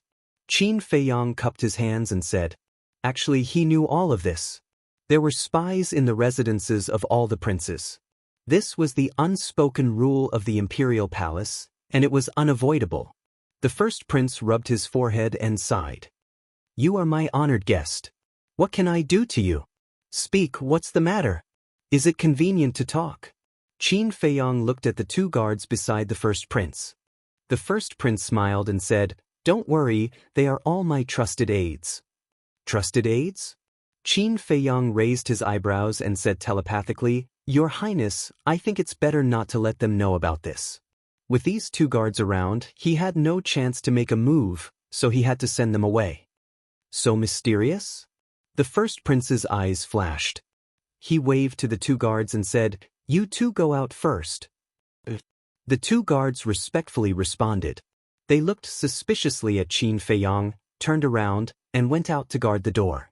The first prince got up, walked to the tea table next to him, and sat down, saying, "Sit down and talk." Qin Feiyang glanced at the two guards and his eyes flashed with a bright light. Then he walked forward, sat next to the first prince, and directly took out the rusty black medallion. When the first prince saw the medallion, a trace of doubt crept into his eyes. "Your Highness, do you recognize this?" Qin Feiyang handed it over with both hands. The first prince took it and looked at it over and over. He said, "Isn't this the identity medallion of my guards?" Qin Feiyang nodded and said, "Then Your Highness, do you know where I found this?" "Where?" The first prince was puzzled. Qin Feiyang said, "Next to a well in Qin Yu's house." The first prince's pupils shrank. He looked up at Qin Feiyang and frowned. "Brother Qin, are you here to condemn me?" "Condemn me?" Qin Feiyang shook his head with a smile and said, "Your Highness is the high and mighty crown prince. How would I dare to question Your Highness? I just don't understand why Your Highness wants to kill Qin Yu and Qin Shi's family." The first prince's eyes darkened. "This is not something you should care about. If there is nothing else, please leave immediately. Don't be in such a hurry. Let me finish. If I'm not wrong, Your Highness killed their families because of the former 14th prince," Qin Feiyang said. Hearing this, the first prince slammed his palm on the tea table, his face full of anger. The two guards guarding outside immediately rushed in and looked at Qin Feiyang with unfriendly faces. The first prince raised his eyebrows and said angrily, "Who let you in? Get out."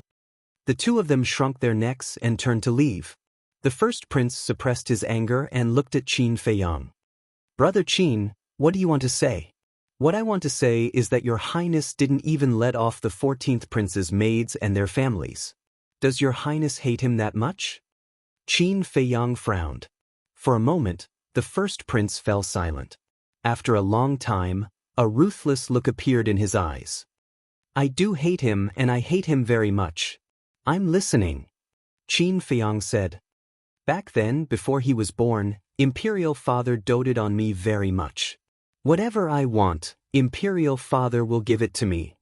Moreover, Imperial Father had always intended to make me the heir apparent.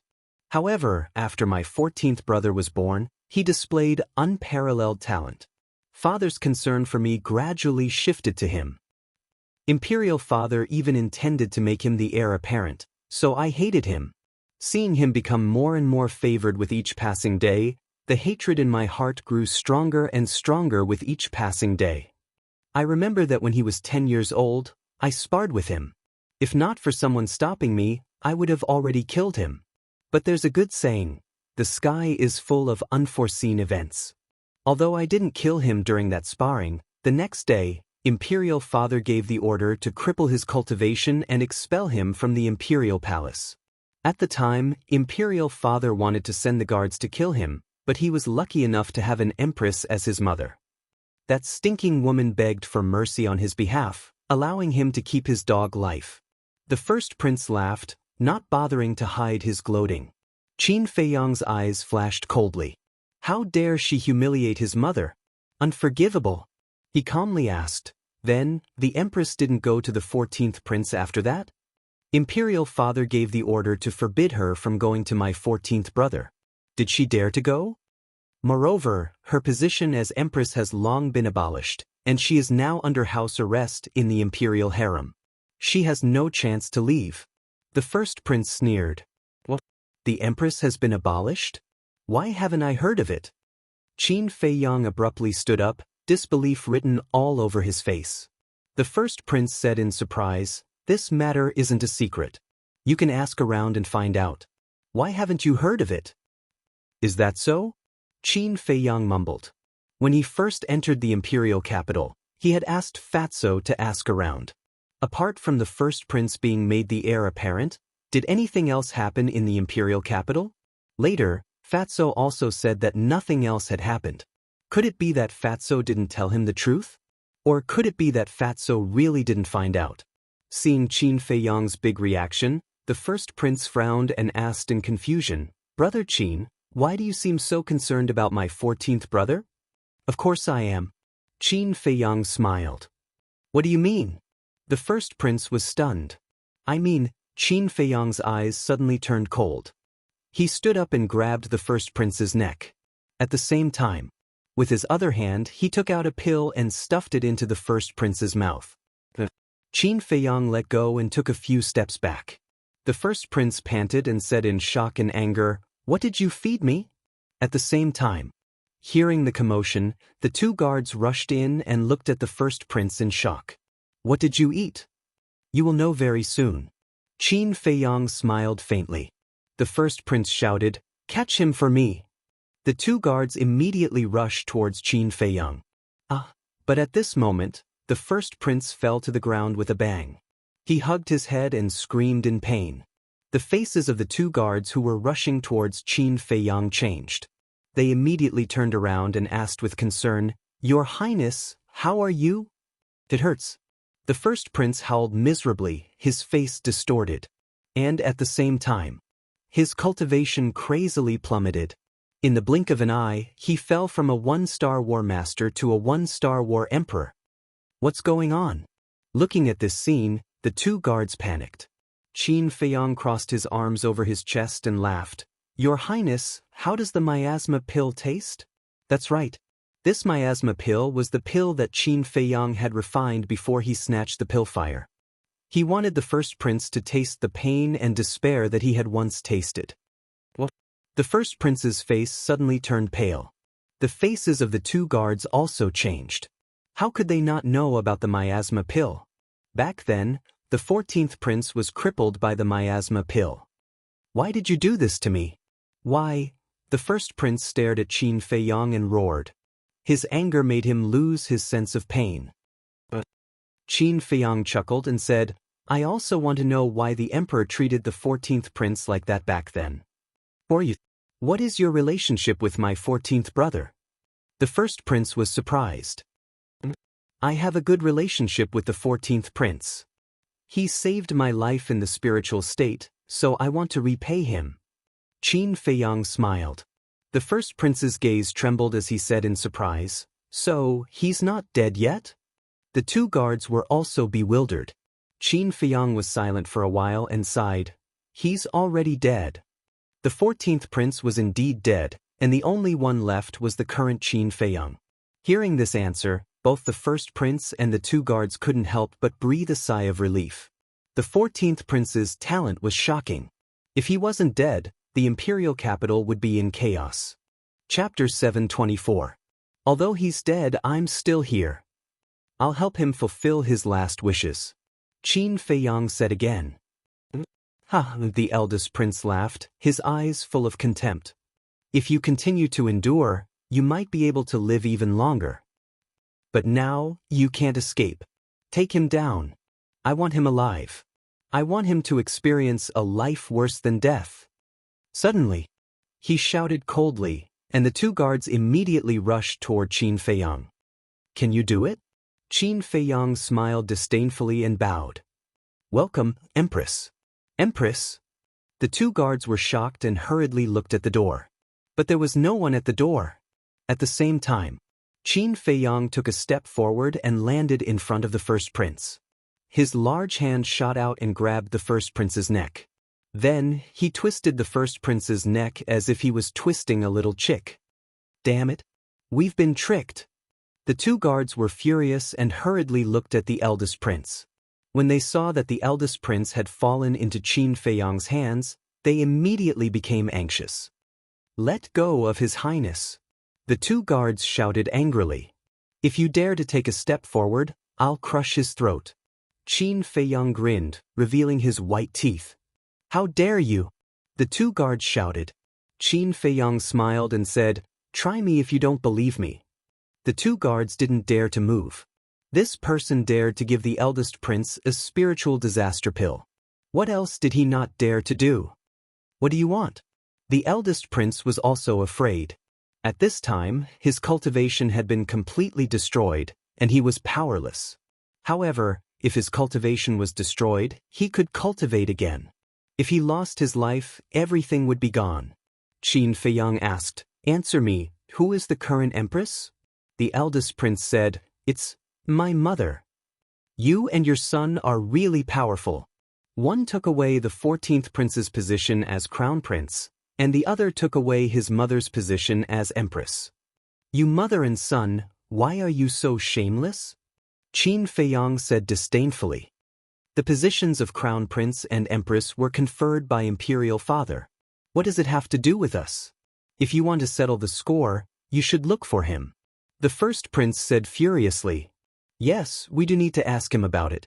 Qin Feiyang muttered to himself and shouted, Tell me, where is the 14th prince's mother under house arrest? The first prince replied, Bright Heaven Palace. Bright Sky Palace. Qin Feiyang's eyes trembled. This name was too familiar. It was the place where he used to live. Furthermore, the Bright Heavenly Palace was a birthday gift from the emperor back then. But now, he was using it to put his mother under house arrest. This was too much. Qin Feiyang waved his hand and opened up a teleportation gate. He grabbed the first prince and walked in with large strides. Where did he go? The two guards looked at the dissipating teleportation gate in bewilderment. He asked about the 14th prince's mother's residence just now. I think he should have gone to Bright Heavenly Palace. Hurry and inform the commander. I'll go to Bright Heavenly Palace to keep an eye on him. After one of the guards finished speaking, he immediately opened a teleportation door. The other guard also hurriedly ran out. What? The first prince was kidnapped by Qin Feiyang? And his cultivation was crippled? This person is too bold.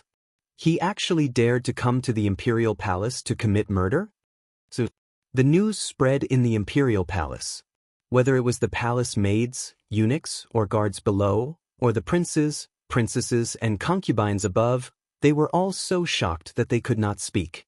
This was the first time someone had come to the imperial palace to commit murder since the establishment of the Great Qin Empire. For a moment, countless people rushed to Bright Heavenly Palace. Many people in the imperial palace had only heard of Qin Feiyang's name, so they all wanted to see if this person had 3 heads and 6 arms to be so audacious. Bright Heavenly Palace. This place covered an area of half a mile. Apart from a palace, the rest of the place was filled with gardens. There was a sea of flowers everywhere, their fragrance assailing the nostrils. There was also a small stream winding around in the garden. The stream water was so clear that one could see the bottom. Colorful little fishes leaped out of the water from time to time, splashing up waves after waves. And somewhere in the stream, there was a pavilion. The pavilion was richly ornamented and had an antique feel. There was a small bridge in front of the pavilion's entrance. The stream water flowed slowly under the small bridge. A light breeze blew, giving people a cool feeling. Swoosh! Suddenly, the void distorted, and 2 figures appeared on the small bridge out of thin air. It was Qin Feiyang and the first prince. Looking around, the first prince asked in surprise, How do you know the coordinates of this place? The 14th prince told me. Qin Feiyang said indifferently. Then he looked at the pavilion, a bone-piercing cold light bursting out of his eyes. This was the place where his cultivation was crippled back then. He had also come here previously in the illusion of the Bridge of Helplessness. Nothing had changed. I'm back. He muttered secretly, turned around, and scanned the entire White Heaven Palace. Gradually, he found that after more than 10 years, the grass, trees, bricks, and tiles had not changed at all. The only difference was that around White Heaven Palace, there were guards standing straight. These guards were not from the invincible Black Army. They were all wearing flame armor, and there was a pattern engraved on the chest of the armor. It was a fire qilin. Moreover, they held halberds in their hands, and the aura they exuded was much stronger than the invincible Black Army. Qin Feiyang was no stranger to these guards. They were another large army under the emperor's command. The Kirin Army. Everyone in the Kirin Army was stronger than the invincible Black Army in terms of overall strength. Their status was naturally higher than the invincible Black Army. Therefore, as long as there was not a particularly serious incident, the Kirin Army would not be dispatched. But at this moment, they were guarding around White Heaven Palace. There was no doubt that they were guarding his mother. He actually sent the Kirin Army to guard her. His father was really daring. Qin Feiyang could not help but clench his fists. In fact, he only wanted to cripple the crown prince when he entered the imperial palace. But when he heard that his mother had been stripped of her position as empress and was under house arrest, he could no longer control the emotions in his heart. He could be injured. He could be abandoned. But his mother could not be. At this moment, in the sky above the palace, a black figure appeared. It was the guard who had rushed over. Who is it? As soon as the guard appeared, it alarmed the surrounding Kirin army. That imperial guard hurriedly said, "Everyone, I am the imperial guard of the crown prince. Qin Feiyang kidnapped the crown prince and might be hiding somewhere in the White Heaven Palace. I will have to trouble everyone to help me find him." What? The crown prince was kidnapped by Qin Feiyang? The Kirin army heard this and suddenly changed their expressions. Whoosh! Almost at the same time, everyone rushed to the sky and scanned the garden below. Qin Feiyang stood on the small bridge and looked up at those people. He said lightly, "No need to look, I'm here." "How dare you hurt the crown prince?" The Kirin army shouted angrily and broke through the sky like lightning, directly attacking Qin Feiyang. Seeing this, the guard hurriedly said, "Don't do it. This Qin Feiyang is crazy. He can do anything." One of the Kirin army sneered, "I don't believe he dares to kill the crown prince." "He dares. Because just now, he gave the crown prince a spiritual disaster pill." The guard hurriedly said, "Spiritual disaster pill." The Kirin army people all changed their expressions. They did not dare to go forward anymore. They surrounded Qin Feiyang and trapped him in the middle. Whoosh! After a while, then, more figures appeared in the sky. They were all members of the invincible Black Army. The leader was wearing a set of golden armor. His eyes were sharp, and his aura was even stronger than that of the Kirin army. This person was the Grand Commander of the invincible Black Army. The Grand Commander looked down at Qin Feiyang and said, "Do you know what you are doing now is enough to kill you 100 times? Do you know that if I use a little bit of force, this crown prince of the great Qin Empire will die on the spot?" Qin Feiyang looked at the Grand Commander and said lightly. The Grand Commander frowned and said, "Why would he do that?" The guard said, "Grand Commander, he wants to avenge the 14th prince." The 14th prince. Hearing this name, everyone's expression changed. "Speak clearly," the Grand Commander shouted. He just said that the 14th prince had saved his life in the spiritual state, so he wanted to fulfill the 14th prince's last wishes one by one. The guard said. The Grand Commander was shocked. He didn't expect this rising young man to have such a relationship with the 14th prince. He looked at the guard and said, "So, the 14th prince is dead?" He said he is dead. The guard nodded. The Grand Commander looked at Qin Feiyang and asked, "Is he really dead? Do you want him dead?" Qin Feiyang asked. "I just feel sorry." The Grand Commander shook his head. Qin Feiyang said, "Stop pretending. I want to see the 14th prince's mother." "Okay, I will go and invite her for you. But don't do anything to hurt the crown prince," the Grand Commander said in a threatening tone and then turned around and rushed toward the palace. At the same time, in the sky far away, a group of young people gathered. There were men and women. The young ones were only 7 or 8 years old, and the older ones were in their 20s or 30s. They were the princes and princesses of the imperial palace. They all wore gorgeous robes and had an otherworldly aura. The second prince was also among them. But at this moment, these people were looking at Qin Feiyang in disbelief. Furthermore, the matter of Qin Feiyang barging into the imperial palace and injuring the first prince had also been deliberately spread by some people. The first people to receive the news were the marquises in the inner city. What? Is he rebelling? The marquises were in disbelief, especially Marquis Jianghu. In his opinion, Qin Feiyang killing his son in his mansion was already audacious. But he never thought that he would go to the imperial palace and hurt the crown prince. His guts were too big. Immediately after, the people from the 1st district to the 10th district also received the news. It was too shocking. Was this Qin Feiyang going to defy the heavens? For a time, all the restaurants were crazily spreading the news.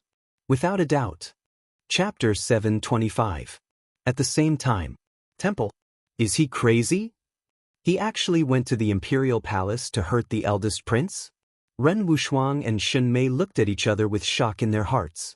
In front of the two, Ling Yu and the other 3 stood side by side with a worried look. Obviously, they were the ones who told this news to Ren Wuxia and Shen Mei. According to the news, Qin Feiyang is an old acquaintance of the 14th prince.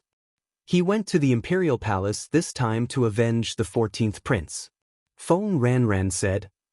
The 14th prince? Ren Wuxia and Shen Mei looked at each other, their eyes full of suspicion. Who was this person? At first, we didn't know who the 14th prince was.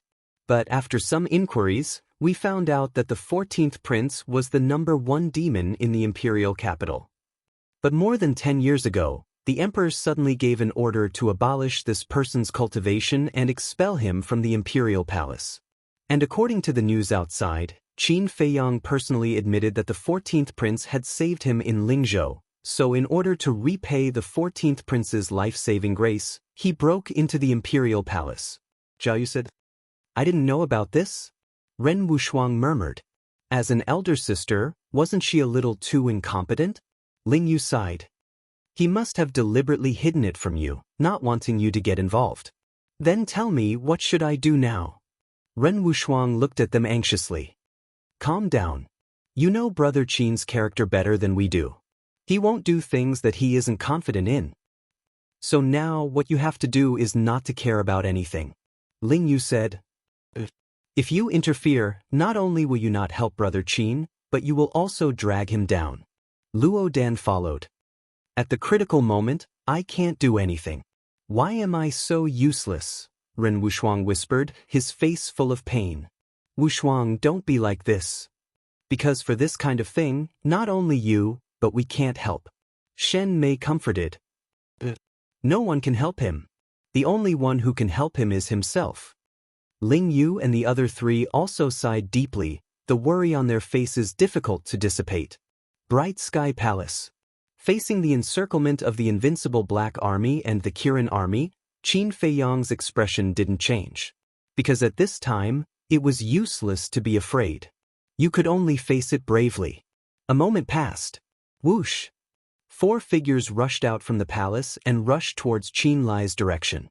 One of them was the commander of the invincible Black Army. The other 3 were 2 burly men and a beautiful woman with a pale face. Both of them were middle-aged men. Their bodies were tall and sturdy, and they wore long black robes. The aura he exuded was as deep and unfathomable as the ocean. However, their faces were haggard and their eyes were lifeless. They looked like walking corpses that had lost all hope. Looking at the 2 of them, Qin Feiyang couldn't help but feel pain in his heart. These 2 men were his mother's bodyguards, Qin Yi and Qin Zhong. In his heart, Qin Yi and Qin Zhong had always been fierce, decisive, and full of fighting spirit.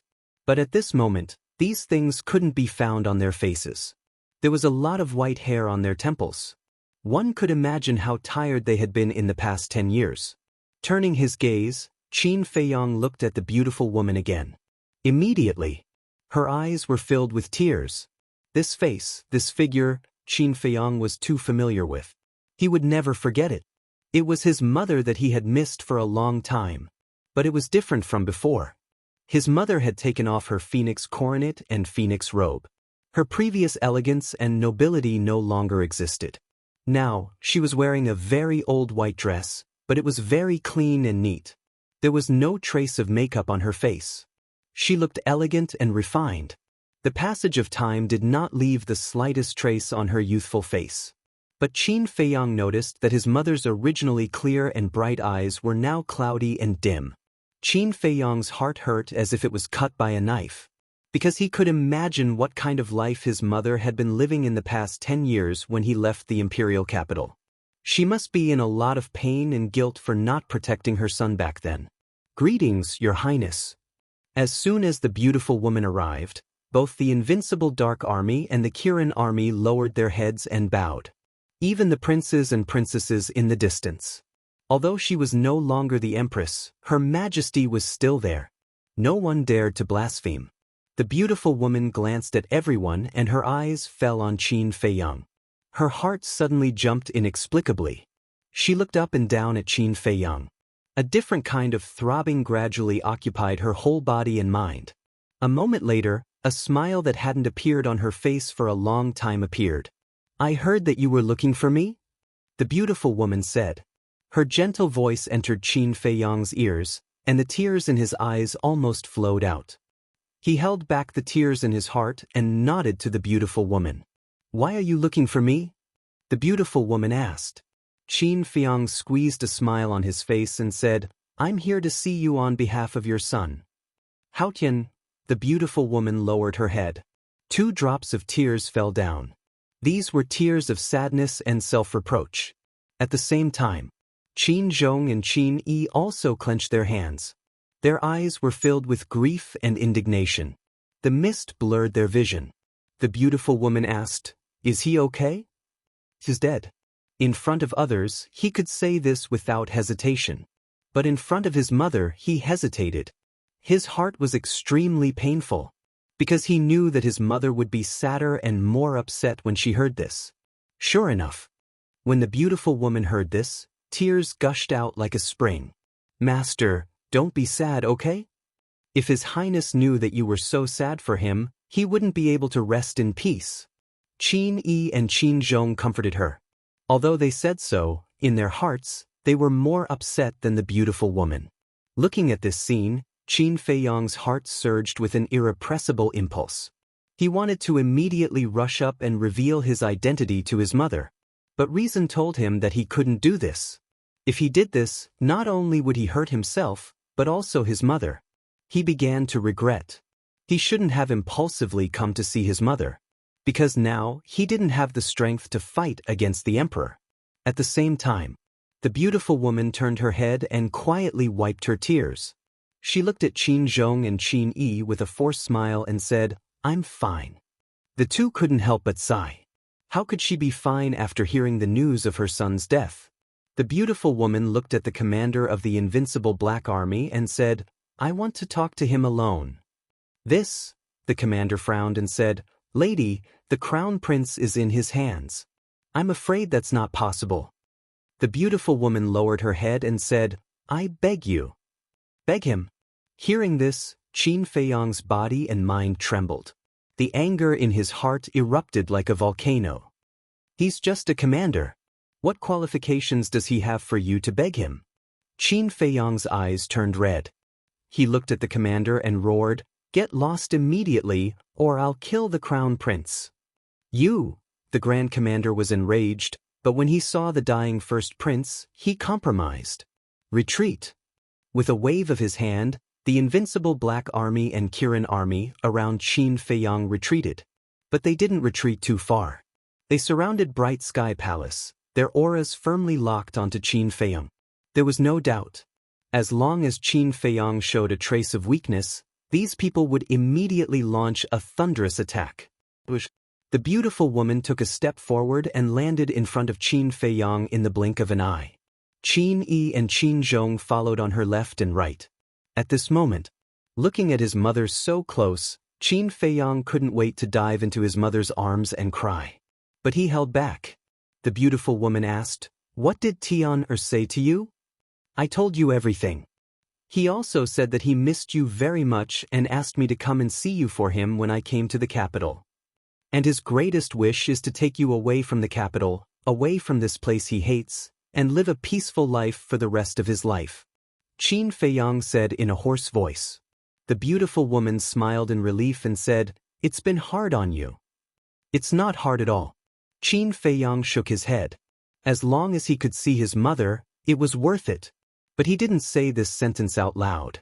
He just silently said it in his heart. It's Tianer's blessing to have a friend like you. Come, let me take a good look at you.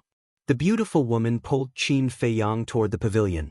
Feeling the warmth from his mother's hand and smelling the familiar scent from her body, Qin Feiyang's heart almost melted.